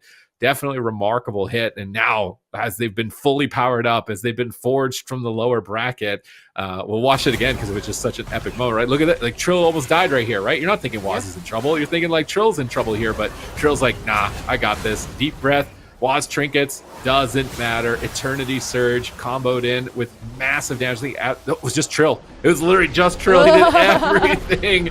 He got Eternity Surge into tip the skills Fire Breath. That had to be a crit on the Dragons. There's just no way that wasn't a crit. And yeah, that's the scariest moment facing a Devastation Evoker is when they deep breath across the battlefield. That's your cue, you know, that something is going down. If the dragon is flying across the sky like on Nixia, like, you know something's going to go down. You have to get ready in the next couple of seconds because when they touch ground, you're going to explode. Wow. Imagine one-shotting a player like Waz. I mean, that's something to put on the resume. That's absolutely incredible. All right, Trill, Absurge, I apologize. I feel like if I had looked at this bracket in the beginning of the day, I would have expected Waz and Chaz to at least make it to the grand finals, but they are knocked out in the lower finals. Trill and Absurge versus Venruki and Sidu. It is NA versus NA. Things you love to see. Poor Zico. You know, if he was on the desk right now, I'm sure he'd be real disappointed in his reach-in. But wow, the competition today. Really fascinating to see, Super T's. What are your thoughts overall before we head into grand finals? I mean, Venruki and Sidu look like the most prepared team at the start of the day, and then everybody else is trying to play catch up and be like, oh, that was cool. They did that. We can do that. All right, I'm going to try that. And then now it's like, all right, the entire day has played out. Have you managed to catch up to where Venruki and Sidu were at the start of the competition? Like you said, North American finals. NA players better at Evoker? ? It'd be really awesome to see that play out in the future, for sure, if we do get to see it, because I mean, there's so much that can be done with this class. It's so much unexplored territory as well. Like, this is the first time we're really showcasing it. The season is about to start. Like, things are going to spice up in PvP when it comes to Dragonflight and it comes to the Evokers, and we're in the grand finals here. Who's going to take it? Who is going to take it? I couldn't agree more, Super T's, as well. We've really just seen the tip of the iceberg with this Evoker class. So many possibilities. I also really excited. I mentioned it before. I'm going to mention it again. Really excited to see the not only the devastation, but preservation in combination with other specs as we head into the regular PvP season, because really, really fun class to see. Really fun possibilities of plays that we've even seen today. So game number 1 of the grand final starting. It's Venruki and Sidu versus Trill and Absurge. Which NA team is going to come out on top? Ooh, Sidu in a sleepwalk. They're setting up Venruki. Do they have the damage to back it up? They've got the crowd control. Absurge is flying in as well, but Sidu looks like he's ready. He's traded Emerald Communion. I would say that's the most vital, like, precious cooldown of the Preservation Evoker, though. So getting that early could still be a win later on. Venruki is turning it around, setting up on Trill. Absurge is ready for the hit. Tip the scales in stasis. I think that's a much better trade. It's a lower cooldown. You can use it out of crowd control. So its initial exchange, I think Absurge is ahead. Sidu's in a sleepwalk. Venruki, no trinket, down a little bit low on health at this point as Sidu's coming out of crowd control. Picks him back up here with a big heal. and Trill setting up a Fire Breath, and Rookie trying to dodge it, wasn't able to with that hover as we see the Fire Breath damage over time effect on him. Sidhu's trying to get a Living Flame heal, gets interrupted, now hovering in offensively, maybe looking for a Sleepwalk in the near future. Trill is getting blasted by Venruki, massive damage. Abster's is ducking in, going for a rewind, and just completely reversing all of that damage as a heal over time effect. Really well-timed cooldown there from Absterge, and he still holds on to Emerald Communion that he can use because he has no trinket. So both healers playing really well. Sidhu can combine his Tip the Scales with his trinket. Absterge can use Emerald Communion in the future. Double stun from Trill, trying to set up on Venruki. He's going to trade Renewing Blaze and Obsidian Scales to reduce damage and get a little bit of healing back from all the damage dealt to him, slowing down the pressure for Sidhu, allowing him to pull him back into the fight on this side of the ramp. Trill is moving in with Hover, looking like he wanted to get aggressive, then immediately retreating back with that hover as both teams find their positioning, figure out what they want to do next. Yeah, knowing what we've seen from Absterge and Trill against that last matchup against Waz and Chaz, seems like they've just been really adapting to that aggressive play style, just not being afraid to utilize those cooldowns. And it seems like a bit of a risky strategy. It didn't quite play off for them for one of those games last time. Is this something you expect to see continue, Supties, in the grand finals? I mean, this is kind of all on the line right now, and it seems like they may have scaled back just a little bit in terms of aggression. What do you think? I mean, maybe it's a little bit more conservative from both sides, but I think they're both equally aggressive. Like right now, Venruki's at half, Sidhu's getting crowd controlled. Trill and Absterge are certainly not afraid. They're not letting that first match with them kind of get to them. Double deep breath, Dragon's Rage, massive damage on Venruki and Sidhu. Sidhu rewinds, perfectly timed rewind right after the big hit of damage, so he gets the maximum healing value. Now they're turning around with Fire Breath of their own. Sidhu is ducking in with a Sleepwalk cast on that hover, caught in a Sleepwalk himself. Both healers in crowd control. It's 1v1, Trill versus Venruki. Who's going to come out ahead in this exchange? As if both teams exactly even still at this point. Absterge, Verdant Embrace, flying into Trill, getting a big heal. Now having to spam Living Flame. You're desperate when you're defensively Living Flaming. Venruki flies in, trying to go for the game-winning kill. Will he find it? Trill Obsidian Scales at low health. Is it going to be enough? He's trying to get behind the pillar in midfield as we see them reposition, but that Obsidian Scales preemptively on the stun was key to Trill's survival at that moment. You can't activate it while you are crowd controlled, so anticipating the stun and getting that damage reduction, very important, but they're still on the back foot. Sidhu, when a Preservation Evoker is casting Disintegrate, you'd normally use that resource on Echo, which is one of the best heals in the game. It duplicates the effect of your next heal. When you see the Preservation using the attacking ability, you're in trouble, and you can just see it right now. Trill's at 10%, Abster's just struggling to keep him in the fight. Both teams knock each other away, but Trill's still falling behind. Is Venruki going to be able to get the kill? Double instant Tip the Scales Fire Breath. Sidhu pulls Venruki closer to his opponents. Here comes more Living Flames. Is Trill going to go down? Eternity Surge procs. Massive damage on the Trill, and they're ducking in on the left and the right. They're cornering Trill and Absterge in game number one. Absterge just can't get his team topped off. They're just on the back foot. Sidhu's channeling in. Deep Breath connects. Trill somehow, someway, will fall. Wow. And Venruki and Sidhu had domination for the last part of this game. Oh my god, what a terrifying moment for Absterge and Trill. You go back behind the pillar, you think you might be okay for just a second, but Sidhu and Venruki coming at you with from both sides. Your healer's running out of mana, you're half health, you've utilized, quite a bit of defensive CDC or cooldowns as well, and there's just nothing left for you to do, and they did end up going down in the end. That's game number one out of the way for us in grand finals. Sidhu and Venruki taking that victory. We can take a look at the damage breakdown as well. I mean, you've touched on it a little bit earlier, 4.8 damage from Trill, but it just, it doesn't always indicate a win. I mean, Sidhu's damage output as well on Stadman, he did 1.9. That's over 1 million more than Absterge. And that's the fun part about this class, is that it's not just all about healing, sitting in the back and trying to keep your team alive. If you will be rewarded for getting in and doing damage. So finding Living Flames, trying to use your Fire Breath on cooldown as the healing spec, just even for the damage over time effect from it being at one charge. Like, you always want to have, you pretty much want to press every ability you've got all of the time because they're so valuable, but also make sure that you don't run out at a key moment, or fall behind, because it's a big commitment when you go for a deep breath. You can't cast any other spells. So as a healer, I've done this often. I'll be like, oh, I'm going to deep breath in and get some damage. Oh no, I didn't heal for 1 second and my team is dead. So you got to really pick your moment when you get offensive. So Sidhu doing this much damage is really impressive, because when you're doing damage, you're not healing. So he didn't fall behind, kept his team offensive, and really closed out the game. Knew when he could use his essence, which is the resource that evokers use on the new class, on Disintegrate rather than on Echo, was a big deal. And that's something that's really risky. Like, I don't know if I'm going to do that in like a 3v3 setting, because you lose out on a lot of healing, but it definitely won this first game. And now as we move to match point, will Trill and Absterge be able to step up to the plate and coordinate and get out as much pressure as we saw from Sidu and Ven? Because it seemed like Sidu and Ven were just warming up throughout the game, just getting better, getting cleaner, getting better, getting cleaner, and like, okay, now they're back to full power. So definitely the two amigos here in their anime arc are leveling up. Yeah, but you've still got Absterge and Trill kind of looming in the shadows. I mean, I'm sure there's a lot going on behind the scenes right here that they are discussing. I know that we do have access to player comms, so really curious as to what they're talking about at the moment. I mean, obviously they've got the damage. It seems like they just don't quite have the coordination just yet.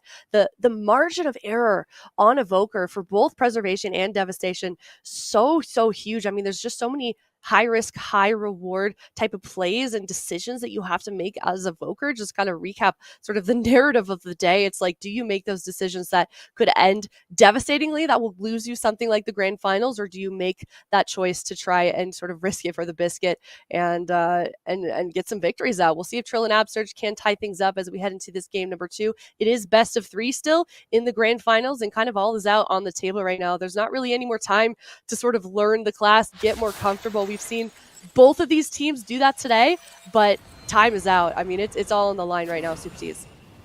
All right, it's match point, Black Rook hold. We have not seen this arena either. There's a lot of interesting ways you could reposition somebody on this map, pulled them into the room, pulled them to the ramp, really close quarters, so the pressure is going to be on. A lot of choke points as well with these narrow hallways and areas to stack people up for deep breaths and for fire breaths, so this could be very dangerous for either side. As you see both teams meeting in midfield, Abster just charging in, and he just completely whiffs that deep breath. Sidu ducking around the pillar, does land a double landslide, sets up for Trill to land a double deep breath.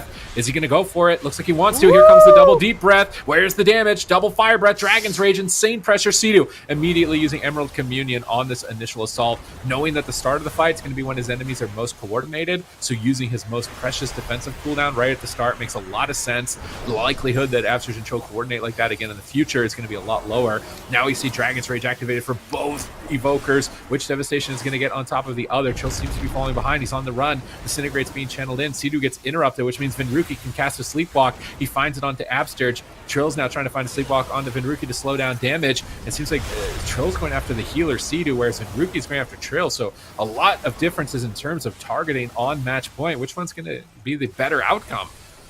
Yeah, I really thought that when we landed on Black Rook Hold, we'd see a lot of utilization of those rooms that you can see in the background there, but really both of those teams just ready to go, prepared for this matchup. They wanted to get in there immediately, heading to the center, and really all we're seeing is just sort of hugging the pillar here. I do wonder if we see just the positioning change up just a little bit, because it'd be interesting to see, like you said at the beginning of this Super Tease, how they're going to utilize this full map. But right now, everyone kind of in a little cluster in the middle here. So much damage coming out from both sides. Ben able to get out that double deep breath. Not too much able to happen with that. I mean, Trill dropping low in health. Absterge looking to get him topped up at the moment. Also, basically full mana on both sides as well. Trill continuing to dip. Sidu gets that deep breath out again, but no one really going down, no one in trouble just yet. We're about 2 minutes in. We're going to be about 41% dampening, so really ramping up here in terms of damage output that we're going to be seeing. So things are going to start to get super unstable, and winner of this matchup as well, Sid,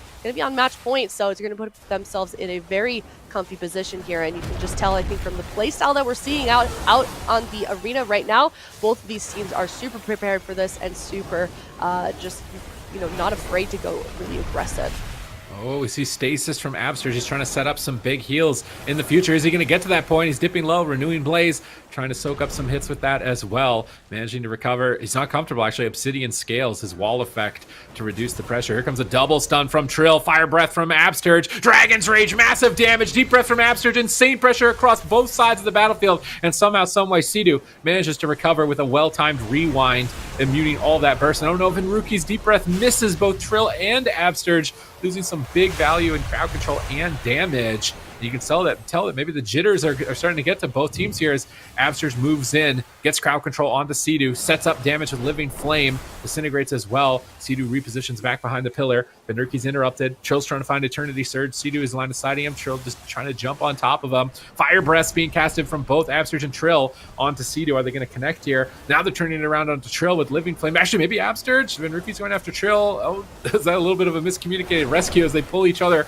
back to the pillar? Sea-Doo is just channeling out Disintegrates. It's almost BM, I feel like, when the healer is disintegrating at that point. He might regret it. He's kind of low. He saved his Dream projection, though, and actually just goes for Emerald Communion immediately after. That was a big commitment in terms of heals, and that wasn't anything particularly dangerous. Now Trill's going for a Deep Breath, lands a double, Shattering Star, setting up for massive damage across both members as Sea-Doo trades out Time Dilation on Venruki, staggering the damage and trying to slow it down, but he's still struggling to recover. He pulls Venruki back to the pillar, tries to find a Dream Breath, gets caught in a Sleepwalk. Venruki pulls Sea-Doo, Absurge knocks him off the pillar, trying to set up to tie things up 1-1. Can they finish off Venruki? But Sea-Doo's got a stacked up stasis, going for big heals as a result. Now pulling Trill on top of Absurge, setting up Venruki for a double. And will they be able to close it out? Absurge repositions and rewinds that hit of damage. They're so evenly matched. Mana is coming down to the wire at the 4-minute mark, and still anyone can take it. Absurge falls behind. Is he going to fall over? He's line of sighting. Venruki gets caught in a Sleepwalk, goes for a Dream Breath. I don't think Absurge has any more mana to heal. His stasis is active. He's going to get another Dream Breath in the future. There it goes to try and stabilize with the rescue shield, but both teams are running on fumes.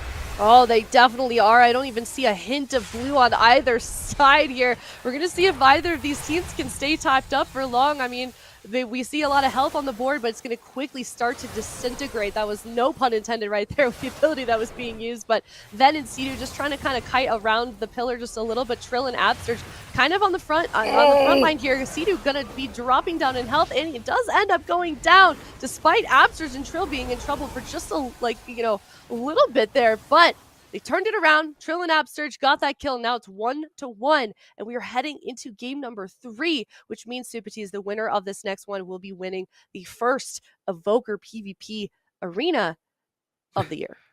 Yeah, very curious to see who's going to take it. Absurge and Trill leveling up throughout this entire tournament. They kind of just got smashed in that first round, and in that lower bracket, they've just been getting better and better. They've been winging it, honestly, throughout the entire competition, but now it seems to be a lot more polished here in the finals. I mean, look at Trill's performance. Absurge as well stepping up, tying Sea-Doo's damage in this final game. So yeah, these guys are leveling up overall. It should be a very exciting final match in our 2v2 contest. And after this, we've got a solo shuffle contest as well. It's not over after this, but I'm sure that either team here is raring to just say that they're the champion of this first event. And we are going to be going to Ashamane's Fall, so another big open field map for the grand finals. I don't know. Am I weird to want to see Mugambala? I was really curious about that map, how it would work out with the Evokers. I mean, it's my favorite map with Evoker. I've got it a few times. I know exactly what you want to get out of it, and I've experienced it. It's definitely if I could rig it and we go to Mugambala, I would, because it is very fun to conveyor belt people to the top side, knock them off, and all of that shenanigans. But we will be going into Ashamane's Fall here for the grand finals. Can Venruki and Sea-Doo get their polished setups like we saw earlier on in the team on in the competition and close this out? Sea-Doo is setting up Venruki for a double. Sea-Doo goes for the double. Venruki gets the Fire Breath. Sea-Doo's trying to follow him up with a Fire Breath, but Absurge ducks Trill away from it just in the nick of time. Yep. Very, very close call there just in the beginning here. Right out of the gates, both of these teams just going all in. About 30 seconds already, and things are already looking volatile. Sea-Doo dripping, dropping extremely low, but he is recovering very quickly after that, so no one in trouble at the moment just yet. Both of these teams kind of hugging the pillar, trying to make a connection without going in too hard, because we know how devastating these plays can be. No one wants to get caught in a double deep breath. No one wants to get caught in that huge damage output that we can see that is possible from the devastation of Evoker. But looks like everyone kind of chill for now. Then trying to get that Sleepwalk out at about half health as well. So you may see him continue to drop. Sea-Doo is getting him stabilized for the moment, though, Sid. Yeah, Venruki with Obsidian Scales, free casting onto Trill with Disintegrate after Disintegrate. Sidu recovers the team. Venruki's moving in on the right. Sidu's on the left. I love how coordinated they are with their assaults on these hovers to kind of corner their opponents. But Sidu's actually falling behind, maybe regretting how aggressive he's been. He gets stunned up with time dilation and has to commit Emerald Communion, more than fair, for a double deep breath of his opponent. So negating that assault there with the green Dragonflight. Now Venruki setting up damage onto Absurge. Fire Breath incoming. He has to trade out Emerald Communion as well. Just trade after trade. Both teams evenly matched on match points. Too close to call at this point. Not even the 2-minute mark as we see Absurge and Trill moving towards the pillar as Sidu and Venruki are still the aggressors in this position. Can Trill force Sidu away in time? And it looks like he's doing a decent job. Dream Projection at low health isn't going to be enough as Venruki pulls Sidu back behind the pillar and manages to buy him a couple seconds to get that heal over time effect going. Such a powerful effect. Sidu definitely is getting value from that honor talent in this exchange. Now trading out offensive damage onto Trill and Absurge as he's ducking around the right side with Hover and Disintegrate. Venruki's on the left side. Trill's going for a Sleepwalk, trying to slow down the assault, buy time for Absurge to get out of the Sleepwalk of Venruki as they're both continuing to trade. Sidu goes in, lands the deep breath on Absurge, trying to commit for the kill here. Renewing Blaze activates on Absurge, converting some damage into a heal over time effect and managing to recover from that. Now Trill is setting up double stun, massive pressure. Sidu ready for it here. He goes for stasis, but he's being kind of greedy, gets out of Dream Breath and has to commit the rewind as well. Is it going to be enough though? His team is still just so low at the moment. He's caught in a Sleepwalk, no trinket. He's going to pull Venruki back to the pillar, go for a Spirit Bloom, gets interrupted. That's a big interrupt onto Sidu. Spirit Bloom's your biggest heal. He needs to get this. He goes for it again, almost gets knocked up by Trill on the cast, but connects it. Now Venruki trying to turn around. Dragon's Rage from both Devastation Evokers. This is the scariest point in the match for either side. Who will be falling during these cooldowns as Trill wraps around the corner with time dilation? He looks like he's going to be all right. Double landslide root lands from Sidu, trying to set up and maybe escape with it at this point. Dream Breath gets interrupted. These interrupts on Sidu have been key if Trill and Absurge manage to close it out, but Sidu catches a big Verdant Embrace, healing himself back to full instantly with that as he's continued to run. But this is the first time we've seen Absurge and Trill be the aggressors. Venruki and Sidu, they're cowering behind the pillar to try and recover.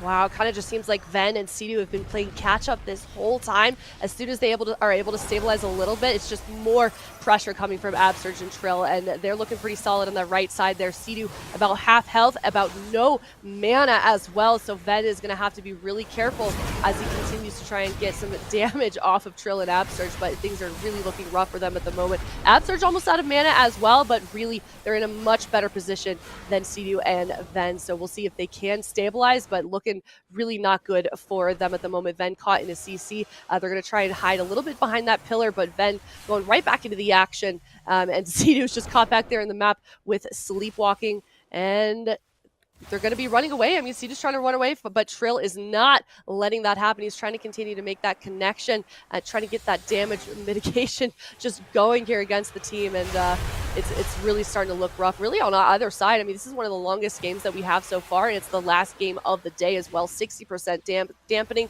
These healers have really got to be careful keeping their players stabilized.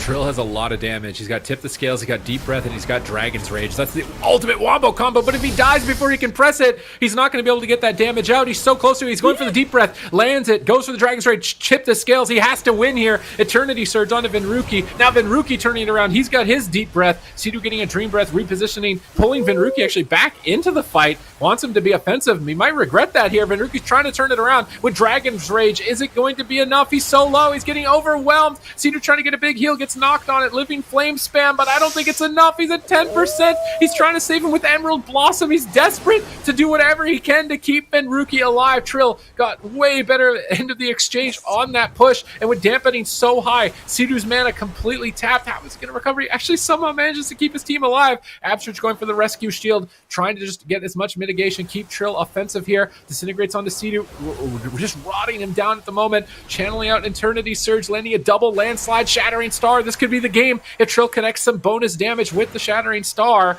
He's not fine. He's just spamming Azure Strike at the moment. He's just trying to just slowly whittle down Sidu. He must have ran out of essence. Now he's rooted behind the pillar. Actually, Trinket's a root to go for the kill. Wow. Here it comes. Deep Breath. Can Trill close it out here in the final game? Sidu sleepwalking into midfield. He time dilates. Now they get swapped to Venruki with no time dilation. Are they going to be able to recover? They're so far behind. Absurge and Trill have full control here. And Venruki with stasis from Sidu. Maybe one more big heal is left. Are they going to be able to stay alive with it? He's on 10% and no. no, Trill and Absterge will close it out. What a comeback. They had to adapt and overcome throughout this entire contest and managed to outdo Venruki and Sidu in a rematch in the grand finals.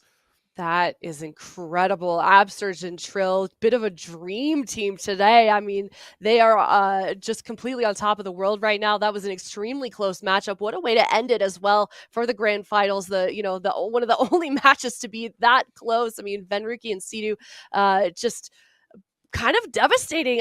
Sidu did an amazing job of keeping his team alive for so long. I felt like it really should have ended earlier, but Sidu, extremely skilled healer, especially looking comfortable enough on that preservation evoker to be able to keep Ven out of trouble for just a little bit longer. But Trill and Absterge able to close it out. I mean, just relentless damage and pressure, and just looks so well coordinated considering this isn't a team that plays together on AWC. And Ven and Sidu do have that past of competing with each other. This is extremely impressive to me. Trill and Absterge, just excellent players all day. And I hope we get to see them on Evoker as we head into AWC. I mean, we're going to get to see them again here pretty soon with the solo shuffle contest as well. So all of these pairings are going to be mismatched with each other in different combinations, and see like which player comes out ahead overall between all of them as they play together throughout that, which is going to be very entertaining. I think that's the most hype thing for me, at least, moving into Dragonflight, is this ranked 3v3 format with the solo shuffle. Super excited to see how it plays out, how these different pairings go, who's going to be coming out ahead. I think some players might be switching roles as well between different rounds, maybe playing healer in one, playing damage dealer in the next. So definitely a lot to check out in this next contest. We've got our new champions for the 2v2 portion of the event, and we've got to get a champion now for the solo shuffle portion. Yeah, if you thought that the arena games, that these 2v2v games were chaos, I think that this solo shuffle is going to be even more so. So I can't wait for this one. All right, here we go. We're going to be starting our first solo shuffle. Who's going to be styling on who with these evokers? This is going to be hectic. This is going to be crazy. This is going to be insane. Putting 6 dragons in one arena. I'm not sure if it's going to be containable at this point. We might have some outbreaks because Devastation evokers, like one of them is pretty scary. You got 2 of them. There's 4. There's 4 in this game. Whew. There's going to be some explosions. Oh my gosh. Yeah, I mean, we've got 8 players that are going to be playing in this solo shuffle, but obviously there's only 6 per round, so we're going to kind of be moving them around. And one thing interesting to note as well, Snow Mixie, normally a healer, out here playing DPS, so we'll see how she does here in this first round that triple! of the solo shuffle, but look at the damage output already, Sid. Waz is at 10%. What a turnaround. Sidu gets a big heal, but immediately his teammates are back down to 10%. Absolute chaos here. Snow Mixie taking a beating at the moment. Is she going to be able to escape from this assault from Trill and Waz at the moment? Sidu's trying to pick her up, spamming out as many heals as possible, managing to get Snow Mixie back into the fight, but Dragon's Rages are still up for Trill for a little bit longer. He's going to be getting the double dipping benefit of his mastery. Finally, they've survived it, and definitely big turning points are going to be these deep breaths in the future. But in the meantime, Sleepwalk on Sidu is threatening enough that he has to use Emerald Community. Here comes Absterge's Deep Breath, setting up even more cleave damage for his team, going for Dream Breath onto his teammates. Waz retreating behind the pillar. Waz, Trill, and Absterge pulling away from the engagement. Sidu, Zico, and Snow Mixie chasing them down, but taking a brunt of damage while chasing them at the moment. Sidu managing to pick up his team using that Emerald Blossom, getting a big AoE heal, but still struggling, rescuing Zico from the assault, setting up for a deep breath, that triple once again from Zico. Can they execute on a kill here? Snow Mixie going for deep breath now as well onto Waz and Absterge, but able to dodge it. Now Waz turning it around, just dragons everywhere flying at each other on cooldown. It's hard to tell who's even getting ahead. I can't tell either, Sympathies. There's so many little dragons, and everyone's bar is green, and there's fire, and there's deep breaths, there's landslides. I mean, what is going on? I do know Snow makes you a little bit low in health. Zico as well. We'll see if Sidu can keep his team topped off. It kind of looks, maybe at the moment, if we're looking at it from an objective standpoint, Absterge, Trill, Waz looking just a little bit more solid. I mean, there's just so much damage coming out from both sides, though. Just to recap again, I mean, God, it's so chaotic, so we'll see who ends up coming out on top here. But I mean, this is really why I love the solo shuffle format. If you're just now tuning in, if you've never done the solo shuffle, basically we're just kind of jumbling up these players one after the other. These teams aren't really teams. We're going to see them completely shuffle one game after the other. Oh, so no. we'll see. I think we're getting our first loss of the solo shuffle. Potentially, Sea-Doo Snow Mixie looking dangerously close to dying there, Sid. Oh, and Zico pulls Sea-Doo away, but the Snow Mixie got left behind, trying to hover back to the team, but there's no mana left. Sea-Doo has put everything he's got into keeping his team alive, but there's nothing left. And the first kill will be claimed. 1 round point to Trill, Waz, and Absturge. Now these teams are going to be shuffled around once again. Let's see what our new rosters look like. CD, Waz, and Zico now teamed up in this round. Absturge, Snow Mixie, and Trill on the opposing side. And it seems like the beginning of these fights is going to be the scariest when that Dragon's Rage is active on the Devastation Evokers, double dipping their mastery, getting massive boosts of damage towards their Tip the Scales Fire Breath. I could see some of these rounds ending in the first 4 seconds just because you're like, oh, yeah, you're going to get double tap crit. And I'm starting to wonder if like double Evoker is actually a comp. We call it double Dragon or something because I feel like it could with the lethality that they have right at the start of an engagement with that Dragon's Rage. Let's see who decides to start the engagement first here as both teams are a little bit hesitant. They know how crazy this could get. Just trading out in midfield at the moment. Here comes Dragon's Rage #1. Snow Mixie charging in. Zico charging in, immuning it. Now trying to reconnect. Zico's in enemy lines. Waz is trying to back him up with a deep breath of his own. Where are those Tip the Scales? That's what I'm waiting for. It doesn't look like they've connected too much damage. Zico falling behind. Waz falling behind. Sea-Doo trying to recover here.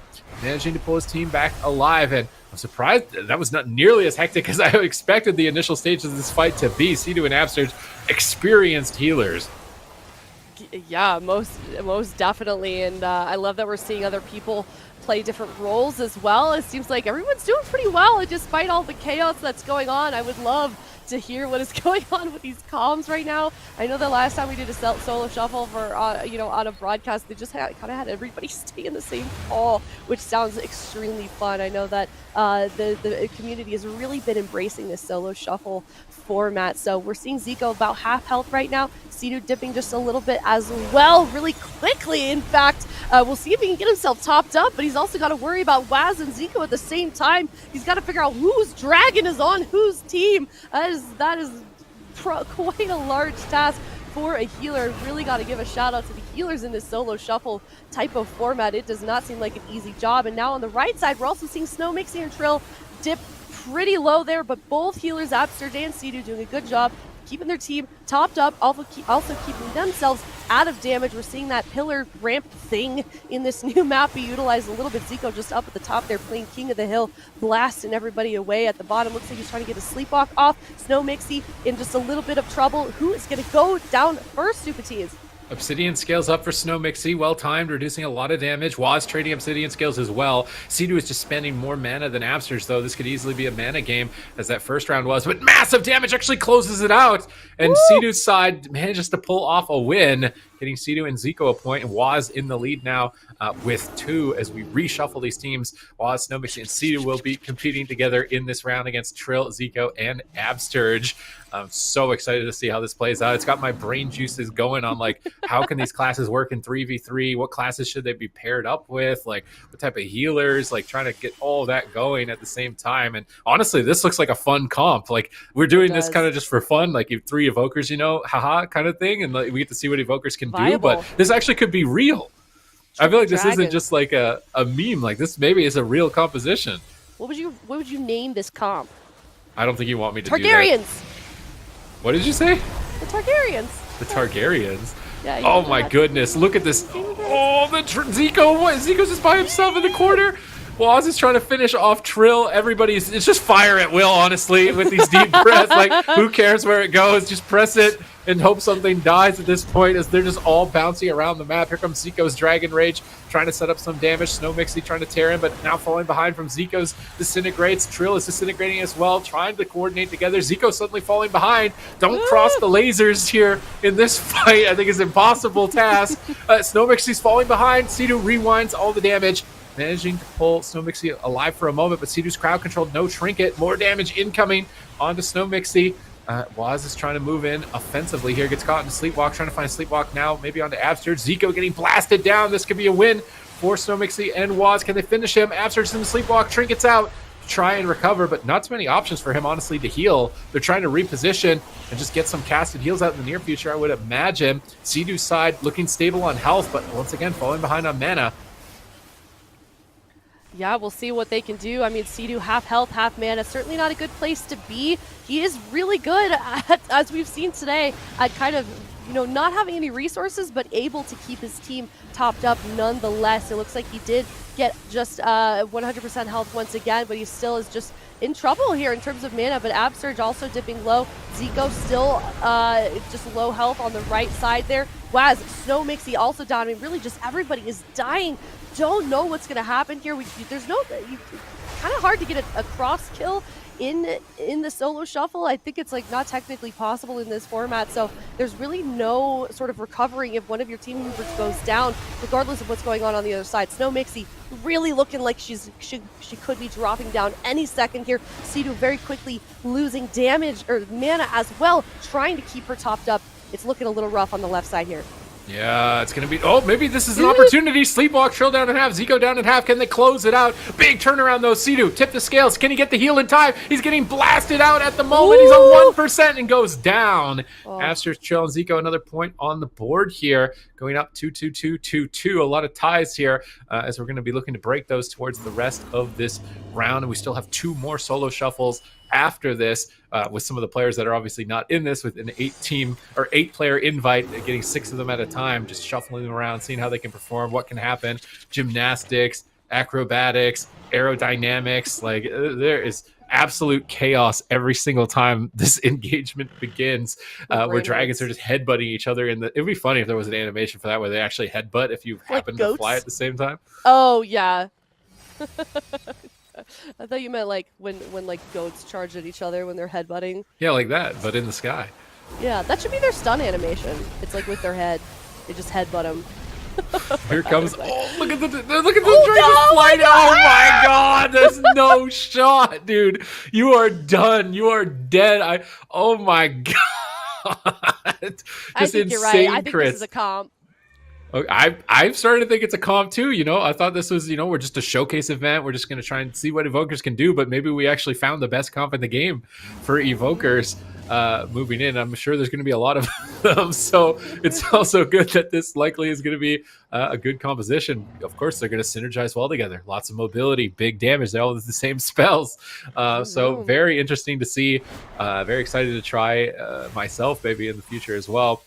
In that 3v3 bracket, there's a lot of cool looking gladiator mounts for Dragonflight, and they're going to be dragon riding mounts as well. So very interesting to see what kind of customizations we get with those rewards. But here we go. Another engagement has begun. The chaos ensues. Who will be going down first? Trill starts the fight with the first deep breath on the Snow Mixie. Eternity Surge is coming in as well. Absurge now getting set up on Snow Mixie, going for a deep breath. Deep breath by Zico, back and forth as they're just flying through the skies. Absurge getting blown out. Emerald Communion comes out in the nick of time to heal through that initial assault, whereas Sea-Doo still holds on to a lot of valuable cooldowns amidst the first exchange. Needs to be careful. Trill is getting low here, down below 50%. Rewind available. Is he going to go for it? He's trying to be greedy. Is he going to regret it? Obsidian Scales trade. Trill will negate the assault with his personal cooldowns on that Devastation Evoker. Snow Mixie as well answering the damage with Obsidian Scales, but Absurge is crowd controlled for another second. Is that enough time to finish Snow Mixie off? Waz is down at half. Who's going to fall first? Rescue onto Waz. Big shield coming out. Time dilation on Snow Mixie, staggering the damage as she's retreating with Absurge back to the pillar and trying to buy time for Absurge to get a Spirit Bloom. He gets that big heal just in time, but Waz wraps behind Absurge, goes for a Sleepwalk, and is looking to close it out. Double landslide. Are there any deep breaths? It doesn't look like it at the moment. Trill is going in with a deep breath, landing onto 2 players, and that could be it. Massive damage incoming onto Snow Mixie. Absurge trying to save the day here, but his entire team is just ravaged. Look at the pressure right now. 1% with a shield, but they pull Snow Mixie, convey her all the way across the map, but Waz is relentless, charging in again with another deep breath. Trill gets knocked away, bounces in. Zico trying to save the day with a deep breath of his own, but now answered by a deep breath. I can't even keep track of all of the deep breaths. There's so many deep breaths coming out from all of these dragons at the moment. Sea-Doo is definitely taking the brunt of it, though. His mana already down at half, trying to recover, but offensively in terms of health bars, it seems like his team is ahead. Snow Mixie and Zico constantly on the back foot. Absurge in a Sleepwalk, breaks free with Renewing Blaze. Waz, he's low. Can they do it? Can they close it out onto Waz? Sea-Doo goes for stasis. He needs to get 3 heals out ASAP here with Waz down at 10%, trying to get some value onto this and manages to live through it. Big value stasis as both teams recover. Oh my gosh, the healers in today's matches are just absolute MVP. Cedo and Absurge pulling out all the stops to keep their team alive. Zico does end up going down. Snowmixy and Absurge close to follow as well. That was almost a triple kill. That setup. Oh my gosh. This is fun. We'll call that a triple trill. Triple trill. Spin to win, but like breathe to win. I don't know.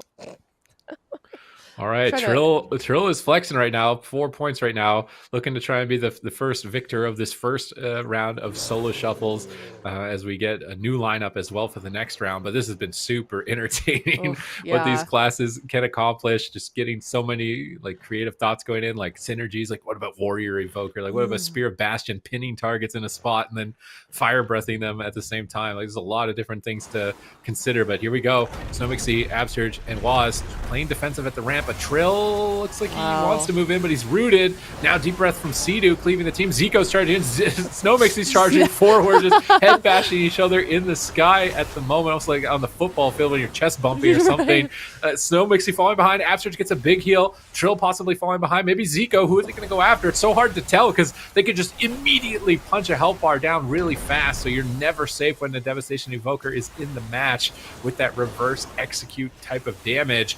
You could just immediately be eradicated during a Deep Breath or a Dragon's Rage, which obviously all these players have activated at this point. Zico's falling behind, seems to be the main focus point. Waz is the focus point for the opposing side. Snowmixy caught in Sleepwalk, dispelled out by Absturge. Both teams evening out as that initial exchange of Deep Breaths has subsided. Rescues pulling Snowmixy away. Zico getting low, getting rescued, but that shield got unraveled instantly by the opposing side.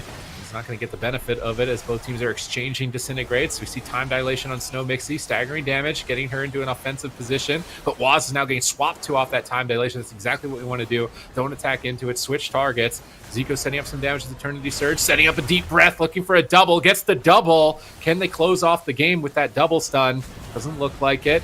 As they've both recovered. Now we see Waz charging with a triple, and Snowmixy as well backing up that charge. Trill is low, trades out personals. Zico is low. Is it going to be enough? Cedar's trying to pick them all back up. Trill lands a stun. Absturge trades out Emerald Communion. And I would not want to be the healers in these lobbies. These are the most hectic situations, and they are navigating these so expertly, considering this is probably the first time I would think they've ever played a 6 Evoker solo shuffle. Well, I mean, it's probably the first time they played a solo shuffle with anything of the same class. I mean, that's got to be so complicated, so difficult to kind of determine what the heck is going on. I mean, I'm definitely having a hard time over here just seeing what exactly is happening. I mean, so many deep breaths going on. That's definitely my favorite part of this, just the visual hilarity of that is so strong. But, I mean, everyone kind of chilling right now, kind of stabilized. Both of the healers are running a little bit low on mana, but I don't think it's going to run and cause them any problems just yet. Dampening ramping up at 50%. There goes that Deep Breath as well. Oh, did someone go down? Waz went down. Quickly? Waz went down. Zico Okay, and Trill I completely missed that. They just absolutely clipped his wings. He's no coming back from that. Trill Definitely with not. an epic performance, 21 million damage, 5 rounds won there. We can quickly rewind that. We're using our Preservation Evoker abilities on the production team to go back and relive this moment. There it is, Zico charging in, sets up the team, and just explodes Waz.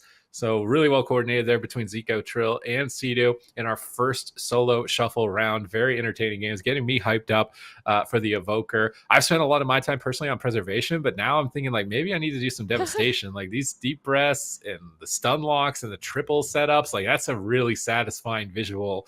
And I'm not even the one playing it. So I'm definitely curious to check out the Devastation spec. And the nice part about it is that you just easily respec. You can just switch your talents around. You can take someone's loadout as well. Maybe I'll ask some of the players here in the competition, what was their loadout, right? Like, what is Trill's loadout? How did he get so much damage?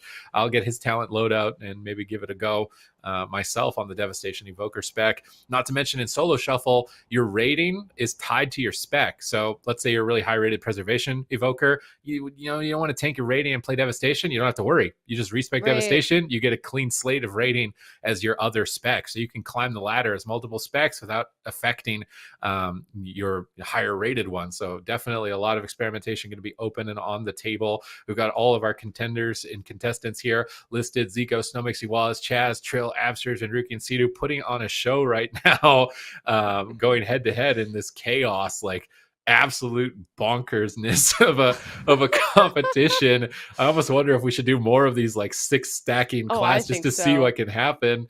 What about rated battlegrounds? What about 10 evokers? That's what I'm saying. Get them out on Eye of the Storm. That'd be just so funny. I mean, I think on the RBG format of Eye of the Storm though, you can't get knocked off. Right, there are the walls. It's been a while. I don't know how that works. There are walls in rated version, but I wonder if you could like fly around them. You know, like there's some way somehow. Oh, we've got the loadout actually here. Okay. I think this is Trill's loadout, I would imagine, as the #1 performer from that first solo shuffle lobby. So a lot of key things, that deep breath talent on the evoker. You got 2 talent trees moving in Dragonflight. The left side is class, right side is spec. On the left side with the class, that talent point all the way at the bottom, really important one to get on devastation. That one's going to be what allows your deep breath to stun the target. And then on the opposing side with the devastation talent points, the most important one to get is going to be the one that reduces the cooldown of your deep breath by 1 minute, which means you're getting it, I believe, about every minute. The shattering star, the blue one on the far right, one of the most important blue magic spells for devastation, is what's going to amplify all of the damage after you cast it. So you combo those together for a massive swell of burst damage, just overwhelm them. In a PvP situation. It was really crazy to see. He's got the sleepwalk on the left, obviously the main key focal point of crowd control. Landslide cooldown reduction on the left as well, at the top left of the evoker talent tree. So a lot of key abilities hit here. Interesting that he's not opting for Zephyr. He's not opting for any mobility. Just straight up stun lock, offensive, and value from Trill's build here. Yeah. It's really interesting early on when you bring on a new spec, a new class, or something like that, how there's not an established meta. So it's really just a lot of theory crafting going on per individual. There's no obviously it's a bit different at this level, but there's nothing that the community has 100% adopted to with Evoker just yet, with Devastation Evoker just yet. In your mindset, it's probably maybe a little early to tell, are there any PvP specs that you think are going to be just 100, you have to take it, otherwise you're just kind of hindering yourself? Talent trees or class specs? The PvP class specs. Or talents. Wow. The PvP talents? I think they're actually a lot open to discussion, but maybe we'll have to table that for later, because the damage is just endless from both sides.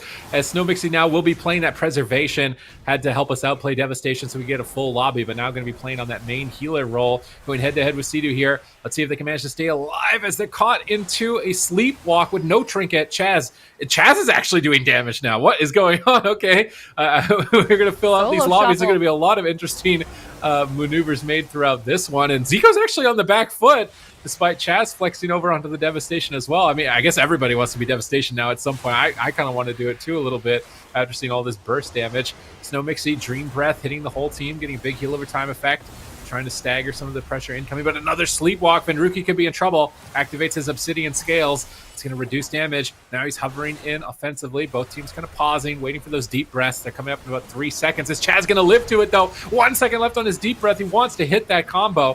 Where is he going to go with it? Venruki is charging in first. Triple stun from Venruki. Wow. Chaz reversing with a triple stun. And I can't believe Sidu is keeping his team alive right now, but that Emerald Communion is getting big value. Now it's Waz, deep breath incoming. Where's it going to land? Looks like Chaz down to half. Snowmixy taking some damage as well. Zico charging in with his deep breath to answer it in exchange, and Chaz is getting blasted. Is Emerald Communion going to be enough? I can't believe it. He's dying through it. Immense pressure right now from Waz and Zico as that Shattering Star connects, and Chaz could go down at any moment. Snowmixy gets a clutch. Spirit blew off just in time, and suddenly now maybe Chaz can get pressure, but Venruki's sleepwalking. He's sleeping on the job. He's not going to be able to finish them. Chaz gets pulled behind the pillar, but Venruki got left behind. Venruki needs somebody to pick him up and move him. He's stuck in a root at the moment, and it looks like Chaz is going to save Venruki as he ducks behind the pillar.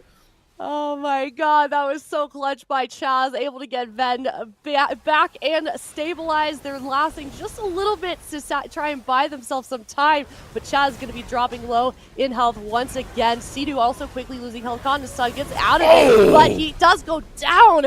Doesn't have enough time to stabilize from the pressure that the right side team was putting onto him, and that is going to be, we're about halfway through these rounds. And Sid, we got Mukambala. We got our wish. We got our wish. This is definitely my favorite Evoker map. We haven't even seen any sort of utilization of the right side of the map. I know. Which I would really like to see. Just like bait somebody and then fly your ally up and then fire breath them from the high ground. And please.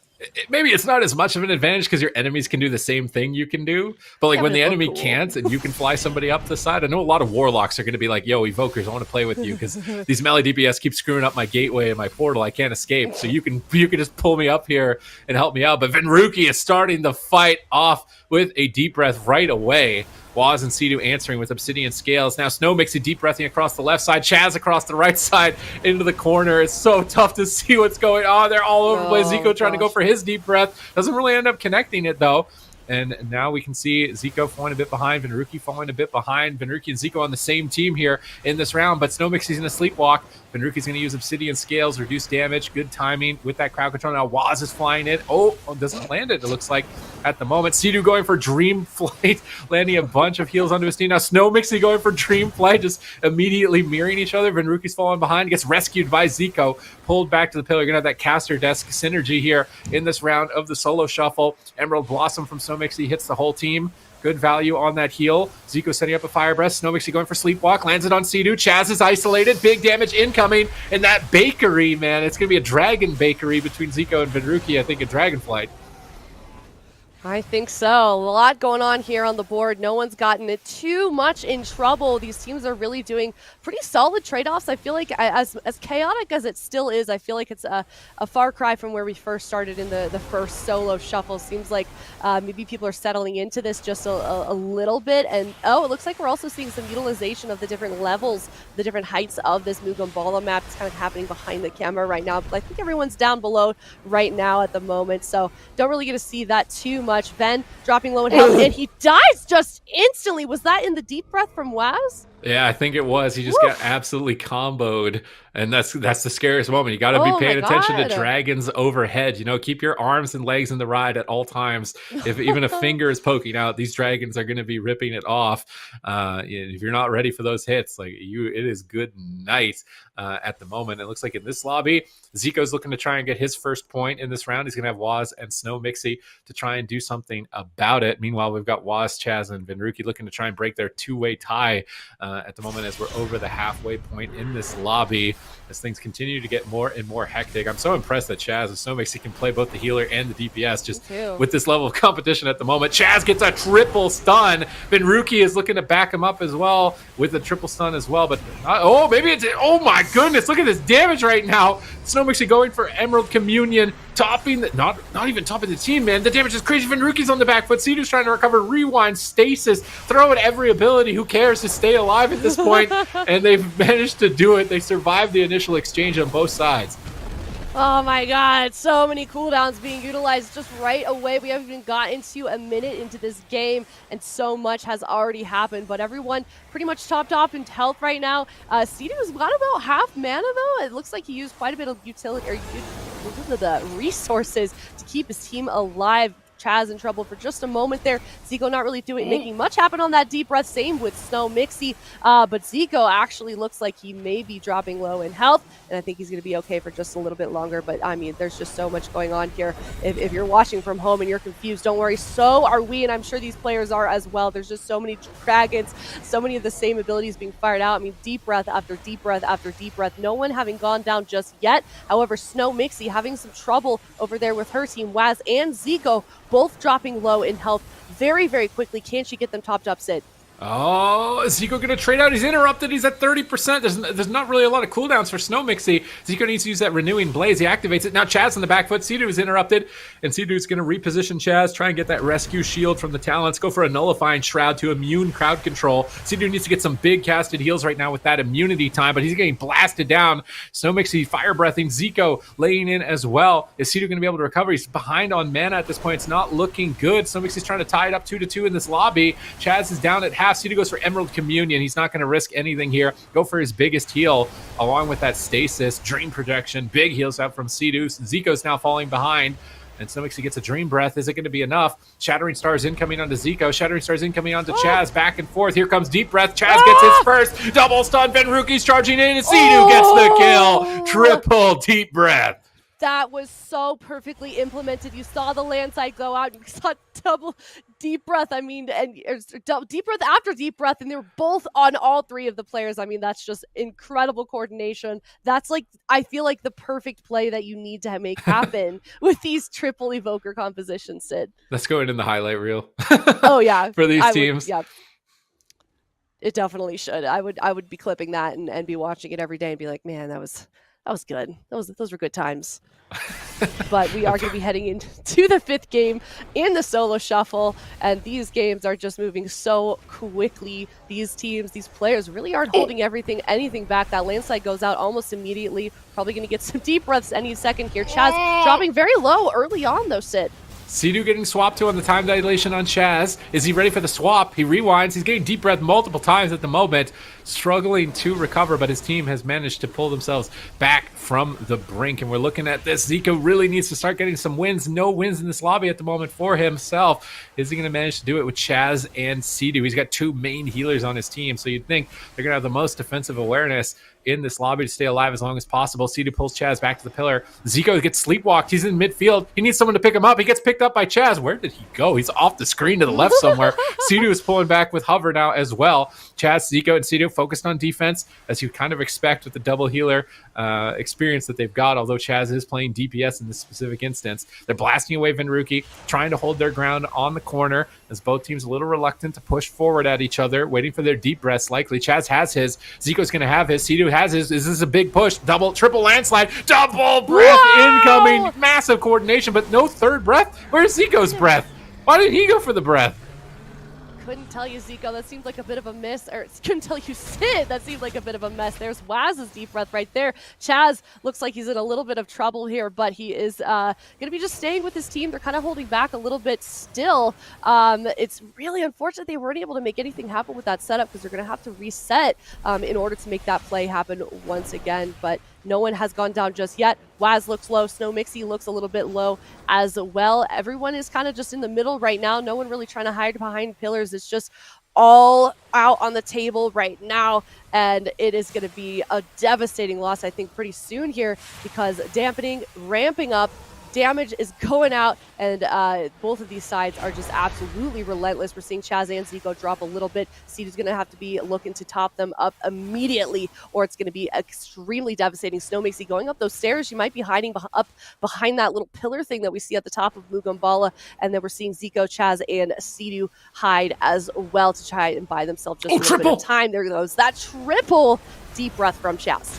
All right, is it enough to finish it? They're reversing it as deep breaths are coming in. Waz goes for Dragon's Rage. Massive damage boost from Venruki and Waz. Sea-Doo's got no mana left. He's got tipped the scales. He needs to land that. He goes for it, but it doesn't matter. It doesn't matter. Venruki and Chaz close out the kill first, getting Zico his first point in this lobby, looking to try and catch up to Waz overall. Where meanwhile, it's actually Chaz. Are you kidding right now? Chaz is actually in the lead on Devastation. He comes in as preservation, but he's actually a DPS. Surprise. Chaz is the sneakiest player ever. I mean, I guess spending all that time on the bench during AWC, he was kind of practicing his DPS skills, and maybe he will return next season as not a healer but DPS. We'll have to see. But one thing's for sure, he's absolutely killing it on the Devastation Evoker. But we're heading into the 6th and final game of the second round of Solo Shuffle. Zico getting a pretty solid deep breath out of the way early on, not able to make too much happen. Chaz and Waz and Snowmixy all getting some healing output as well. Waz in trouble. Looks like a little bit in trouble, dropping low in health pretty early here.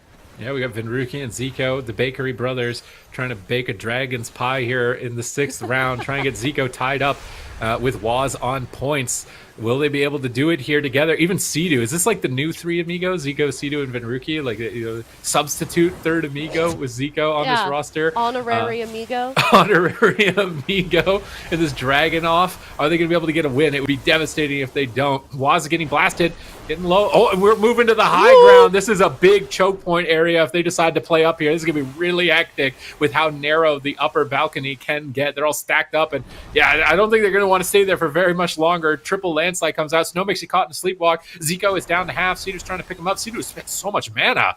He spent so much mana. There's the conveyor belt pulling up one of the dragons to the high ground. Zico's getting blasted. He gets pulled back away. Venruki wants nothing to do with that high ground. He is not like Anakin. He's not making the same mistake.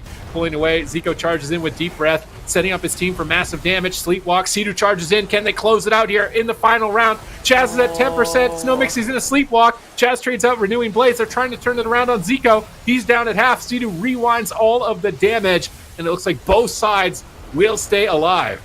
Oh my gosh, I don't know how much longer though. Dampening is high and still everyone's kind of continues to dip in health. No one is safe at the moment. Looks like Waz and Zico in the most trouble. You can see their health just dipping back and forth. I mean, there's so much aggression from all sides here. None of these players can really catch a breath as we continue deeper, and that was not on purpose, as we continue deeper into this game here. 40% dampening. Zico just getting pummeled at the moment right now. We'll see if he can get away and buy himself a little bit of time. Chaz going down as well with his health, but he's going to survive just a little bit longer. But I don't know. It may. That's it. Looks like he might be dropping down here. Might be going down in the next couple of seconds. He's staying alive. Snow Mixie manages to keep him alive, but he does end up going down, and that is going to mean Chaz is no longer in the lead. Venruki has indeed caught up to him, Sid. The honorary amigo. We got two-way tie with Waz and Zico, two-way tie with Zico and Chaz. Insane performance. I'm not surprised to see Zico and Van perform as well as they did together. I think those were only Zico's wins. So obviously the bakery. Or there's going to be a dragon skin instead of, I think they used goblins on their run through for that. So now they're going to have dragons instead, holding up a pie, and they're cooking it with their own fire breath. Oh yeah. That's I mean I want in on some of that. Okay, that was my idea. Yeah. I'm patenting that idea right now. I'll let them know. I'll let them know. Anyone that's listening right now, that was Sid's idea.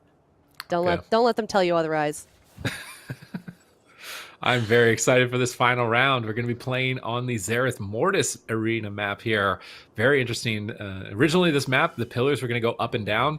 Ultimately, due to some technical issues, decided not to. I'd be really interested to see in the future if they ever do actually implement that. But with the way it's structured at the moment, you got 2 small pillars and 2 big pillars, and then a lot of open space in the back. So in this specific roster, we're going to be having Chaz, Absterge, Venruki, Trill, Zico, and Waz going head-to-head here.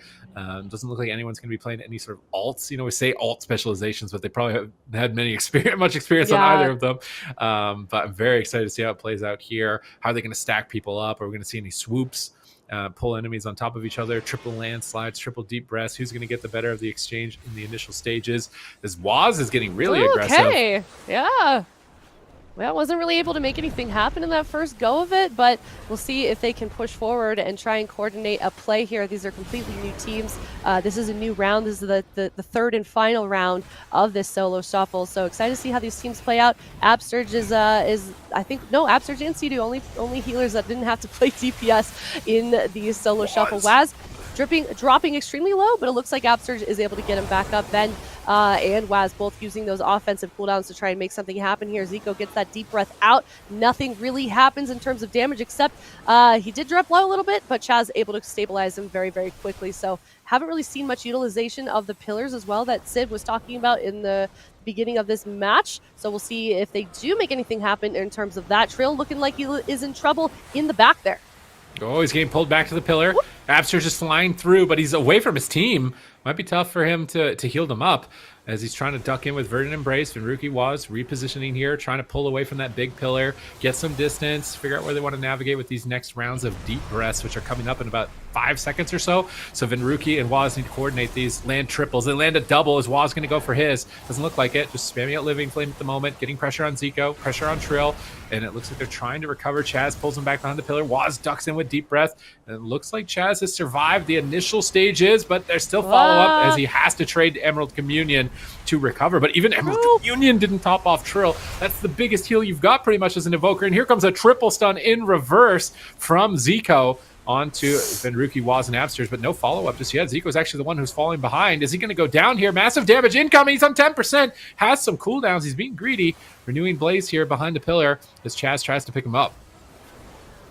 Yeah, you really got to be careful where you're landing those deep breaths. It's so easy to just overextend, and there's probably a lot of coordination that has to happen with your team so that you're able to land those, because if you don't, it's really such a waste of resources, and you have to wait for that to reset again to make anything happen. It seems like that's where most of the deaths are coming from with this triple Evoker composition, but we'll see if any of those teams can make that actually happen. We've seen a few attempts right now, but obviously nothing able to make a strong enough connection to get any kills down. That being said, Trill is dropping dangerously low. We'll see if Chaz can get him up, but he's kind of running out his health as well. There goes that deep breath from Waz, and it does end up getting Trill down.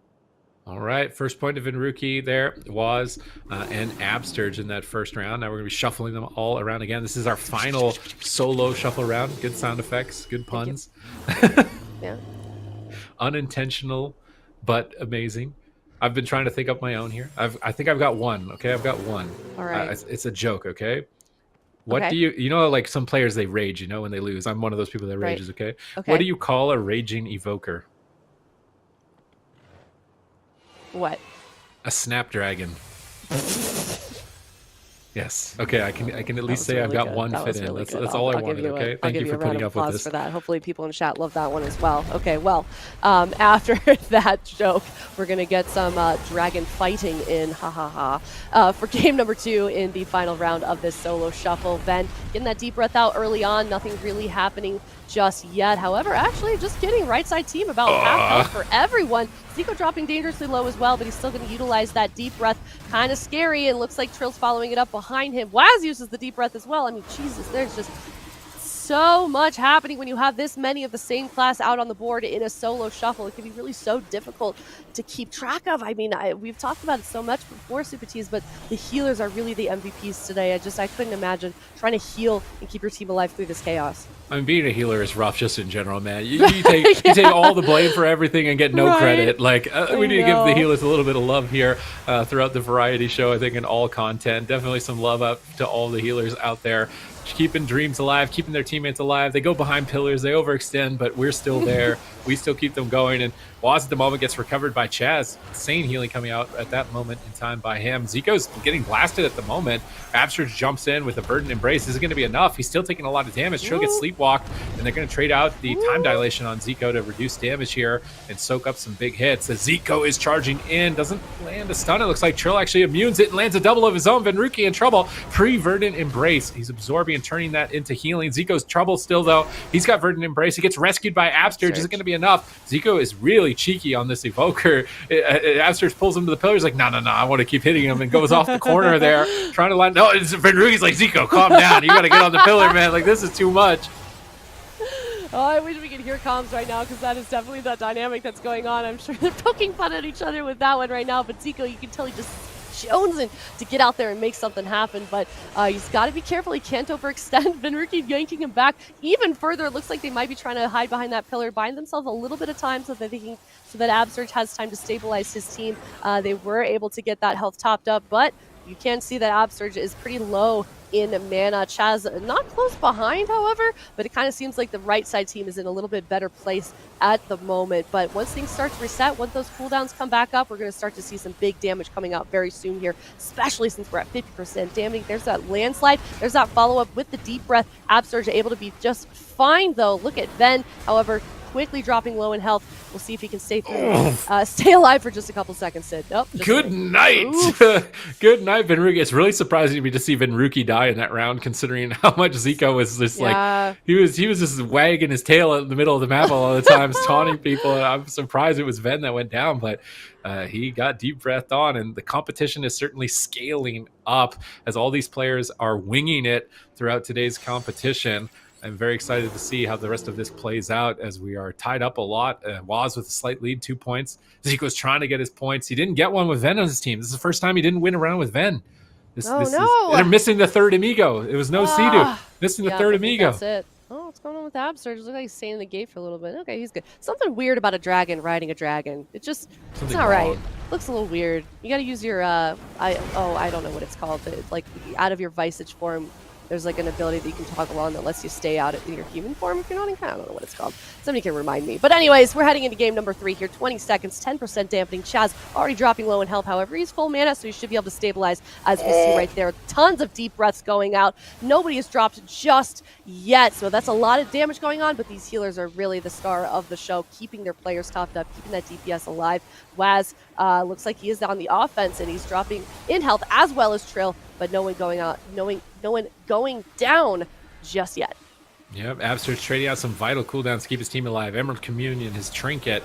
These are important abilities he's not going to have in the future if he gets caught in crowd control. Now moving forward towards the middle of the map. Venruki getting blasted out in midfield. He might be overstaying his welcome. Is he going to stay alive? He's time dilated. He moves back to the pillar and manages to stabilize here. But that small pillar is easy to cast around and hover around. So they're going to be able to do damage while they're trying to bunker through. Double landslide route lands here. Double stun incoming from Waz. Is that going to be it for Trill? He's going for the kill on 1%, and he's so close and gets it in round 3. Trill is going to be going down, and Waz is just dominating this lobby. Just point after point, win after win. Definitely flexing at the moment.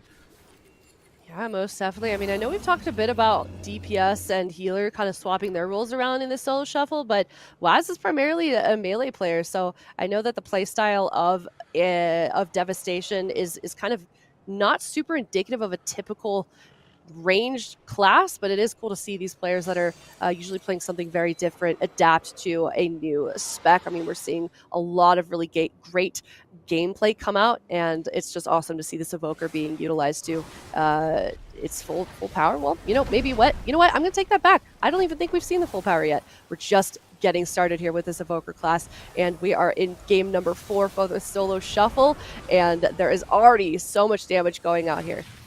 So much chaos right now. Waz and Trill getting blasted. Double stun incoming here from Zico. Is Absurge ready for the hit? Emerald Community already used, but Zico, 1% out of nowhere, actually stays alive. A miracle recovery by Chaz here onto him. And now Waz is setting up damage. Absurge in the sleepwalk. Trill is interrupted. They're swapping maybe to Absurge. Damage incoming. Dragon's Rage coming out from Zico, setting up forward pressure onto Trill. Can he finish him during this moment? Time dilation denies all of that pressure on Trill. Absurge easily healing through it, but actually got chrono looped back down to low HP. That was a really well-timed chrono loop. And now Trill is still struggling as a result. Is he going to go down? Absurge is trying to pick him up. Desperate, Verdant Embrace, Dream Breath, everything he can to try and keep him alive, but it's not going to be enough to finish him as Trill now is getting offensive with the hover, trying to get on top of his opponents. Might regret it. Chaz is deep breathing across the field. Zico is getting blasted. He's down below half. Is he going to go out here? Down at 10%. Now barely holding on. Insane moment of survival. Zico back to full health. Trill now on the back foot. It's back and forth between Trill and Zico. Who's going to go down first? Absurge pulls Trill back away, gets the rescue shield, trying to stabilize him. Zico charges in with a deep breath offensively despite being so far behind. Very cheeky maneuvers on his part.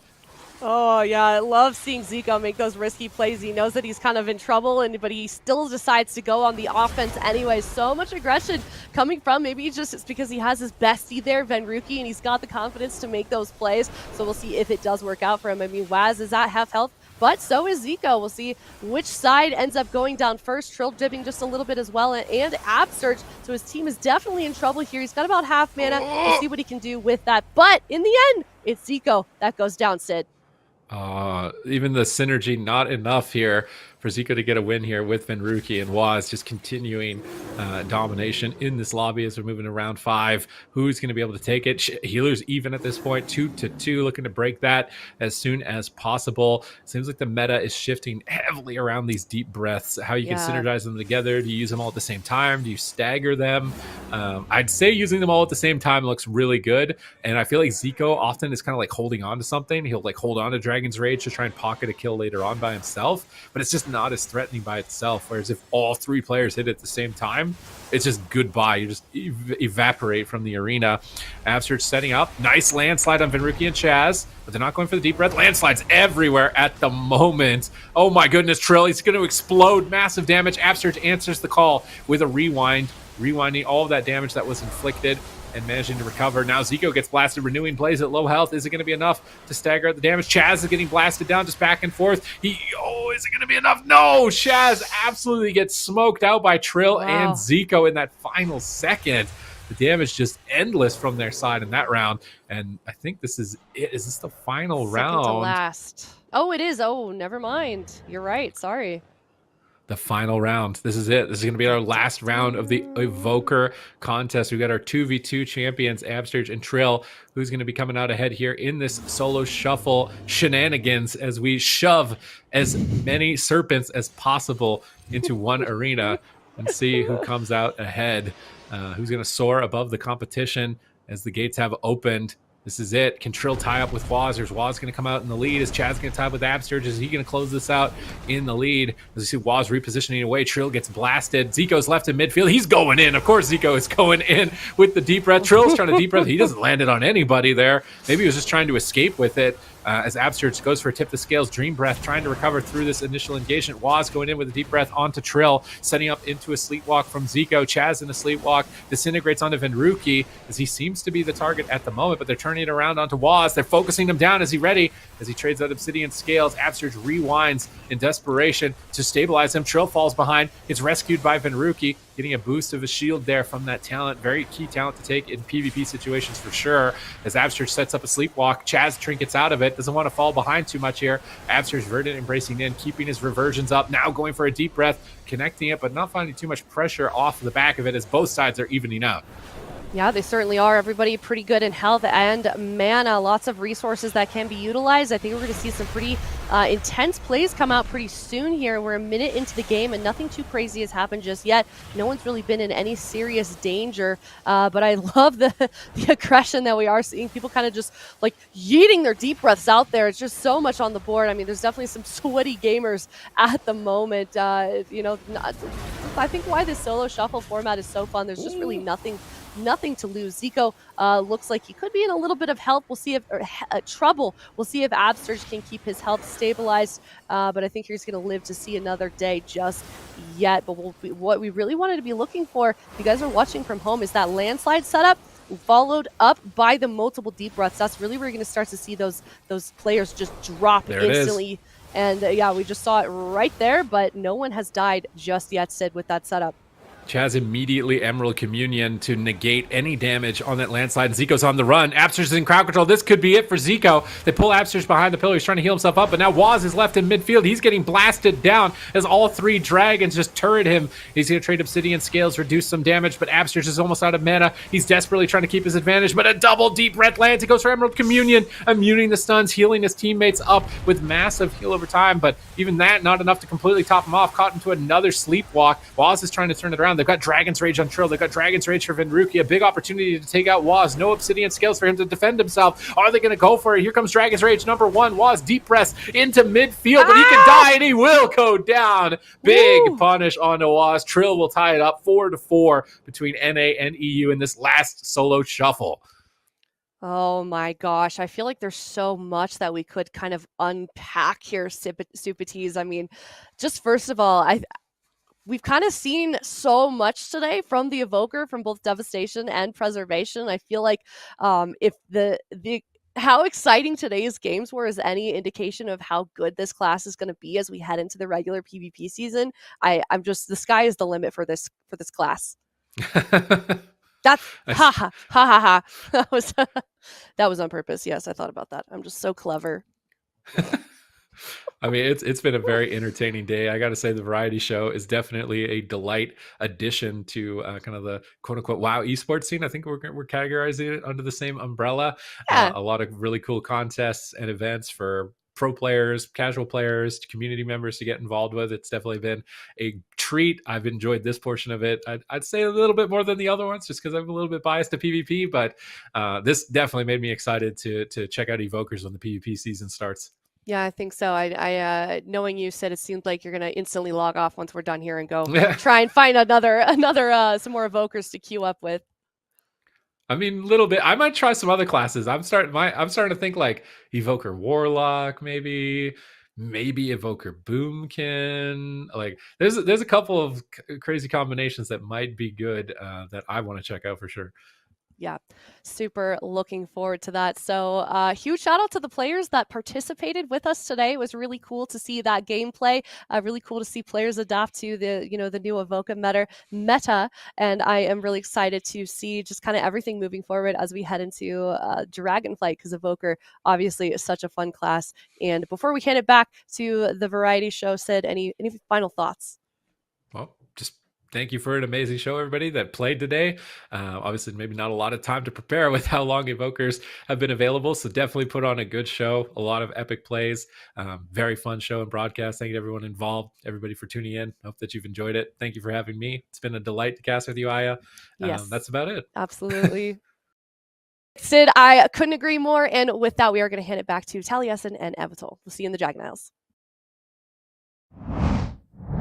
Thank you, guys. That was wild. That was incredible. I've got my snug thing on, I've got my cup of tea, and I've got my PvP to wrap up the night with. It was incredible. It was like, what a joy. It was just like a firework display. Every single one of those fights. There was deep breaths going on. There was like just glitter and explosions and disco explosions. It was just disco explosions all over the place. I feel like it's our kind of class, man. It is a little bit, and it's to the point where I can see our guild getting together some evoker, PvP going. Should we go into like evoker only battlegrounds and things like that? Yeah, yes! I can see it happening. Let's do it, and we would just all deep breath at the same time. It's a little landslide deep breath in a line. combo. It would be incredible. No one would stand a chance. Nope. Fantastic. Oh, what a brilliant way to see the end of the variety show. It's been a 2 days, hasn't it? It has been a 2 day. Like the Olympics, but better, because it's World of Warcraft.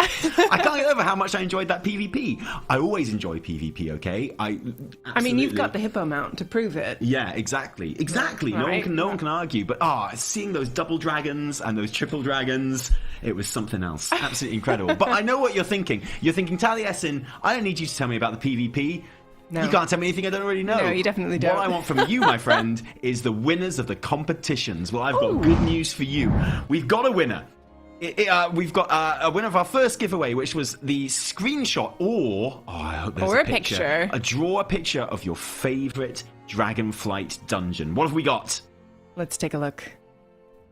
It's a photograph. It's either a photo or it's like an amazing hand-drawn drawing, like incredibly realistic. And this is from the Academy. Yeah, School of Dragon Magic Learning. Favorite Dragonflight dungeon. A difficult shot to get because like seconds after that is taken, you're dead. You're gone. You're wiped off the map. Awesome. It is a stunning dungeon. It's really, really good. I like that dungeon because you get to choose like a little buff for yourself at the beginning of it. And you get to play a magical game of sport, which is completely unique in any way in fantasy. It doesn't refer to any other fantasy franchise at all. It's just a cool game of fantasy sport. Throwing balls through hoops in a fantasy flying setting. So we're about to see a whole lot of Drakthir, of course. Post a screenshot of your Drakthir evoker. Bonus points if it's during PvP. I'm interested to see the winner of this because evokers at the worst of times are pretty spectacular to see. Ooh, that is an action shot. Stunning. Side by side. What have they used to get that? That's incredible. Yeah, that's really, really good. Wearing some on-point transmog. Yep. With transmog that appears on your evoker as well, because the actual kind of like dragon form, the Drakthir form of evoker doesn't show all of the armor. So to find some that really, really works like that. You've got the shoulders down. That is magnifique. Well done. That's a beautiful thing. I like it when the visage form like references the dragon form as well. Oh, you've got to. You've got to. Something's got to carry over, whether it's horns or scales or something. Yeah. You got to color match it. I'm not going to take that cheap bait with the horns. Not a. What bait? Maybe at the beginning of the variety show I would have done, Evertel, but not now. It's too late. Wow! Congratulations to those winners, and we have another evoke. Oh, now my new mate. We've seen a disco Drakthir, and now we've got the ember. Yeah, glowing, there dark, we go. smouldering. Perfect. Beautiful. I love that. Yeah, you definitely get the sense of like the fire, obviously, but yeah, smoldering kind of embers underneath the whatever forms over embers. Maybe has just been the victim of a deep breath. Oh yeah, just like Wile E. Coyote style afterwards, just like just smoking slightly. Like I've seen way too much PvP, way too much Evoker PvP right now. Congratulations! As always, our WoW Esports guys will be in touch with you to get you your prizes. Congratulations to everyone who has entered. Oh wait, is there another winner? Is there another winner? I don't know. I don't know. Yes, there is. There is another winner. One more. This beautiful picture of Brackenhide Hollow. Is that what that's supposed to be? What I really love about this one is I love the shading under the Tuskar's eyes. Yeah, you can see that he's been through a lot. All right, Tally. He's been imprisoned for quite a while, but he's also very happy because he's just been rescued by a handsome man with a fantastic jacket. It's time for bed.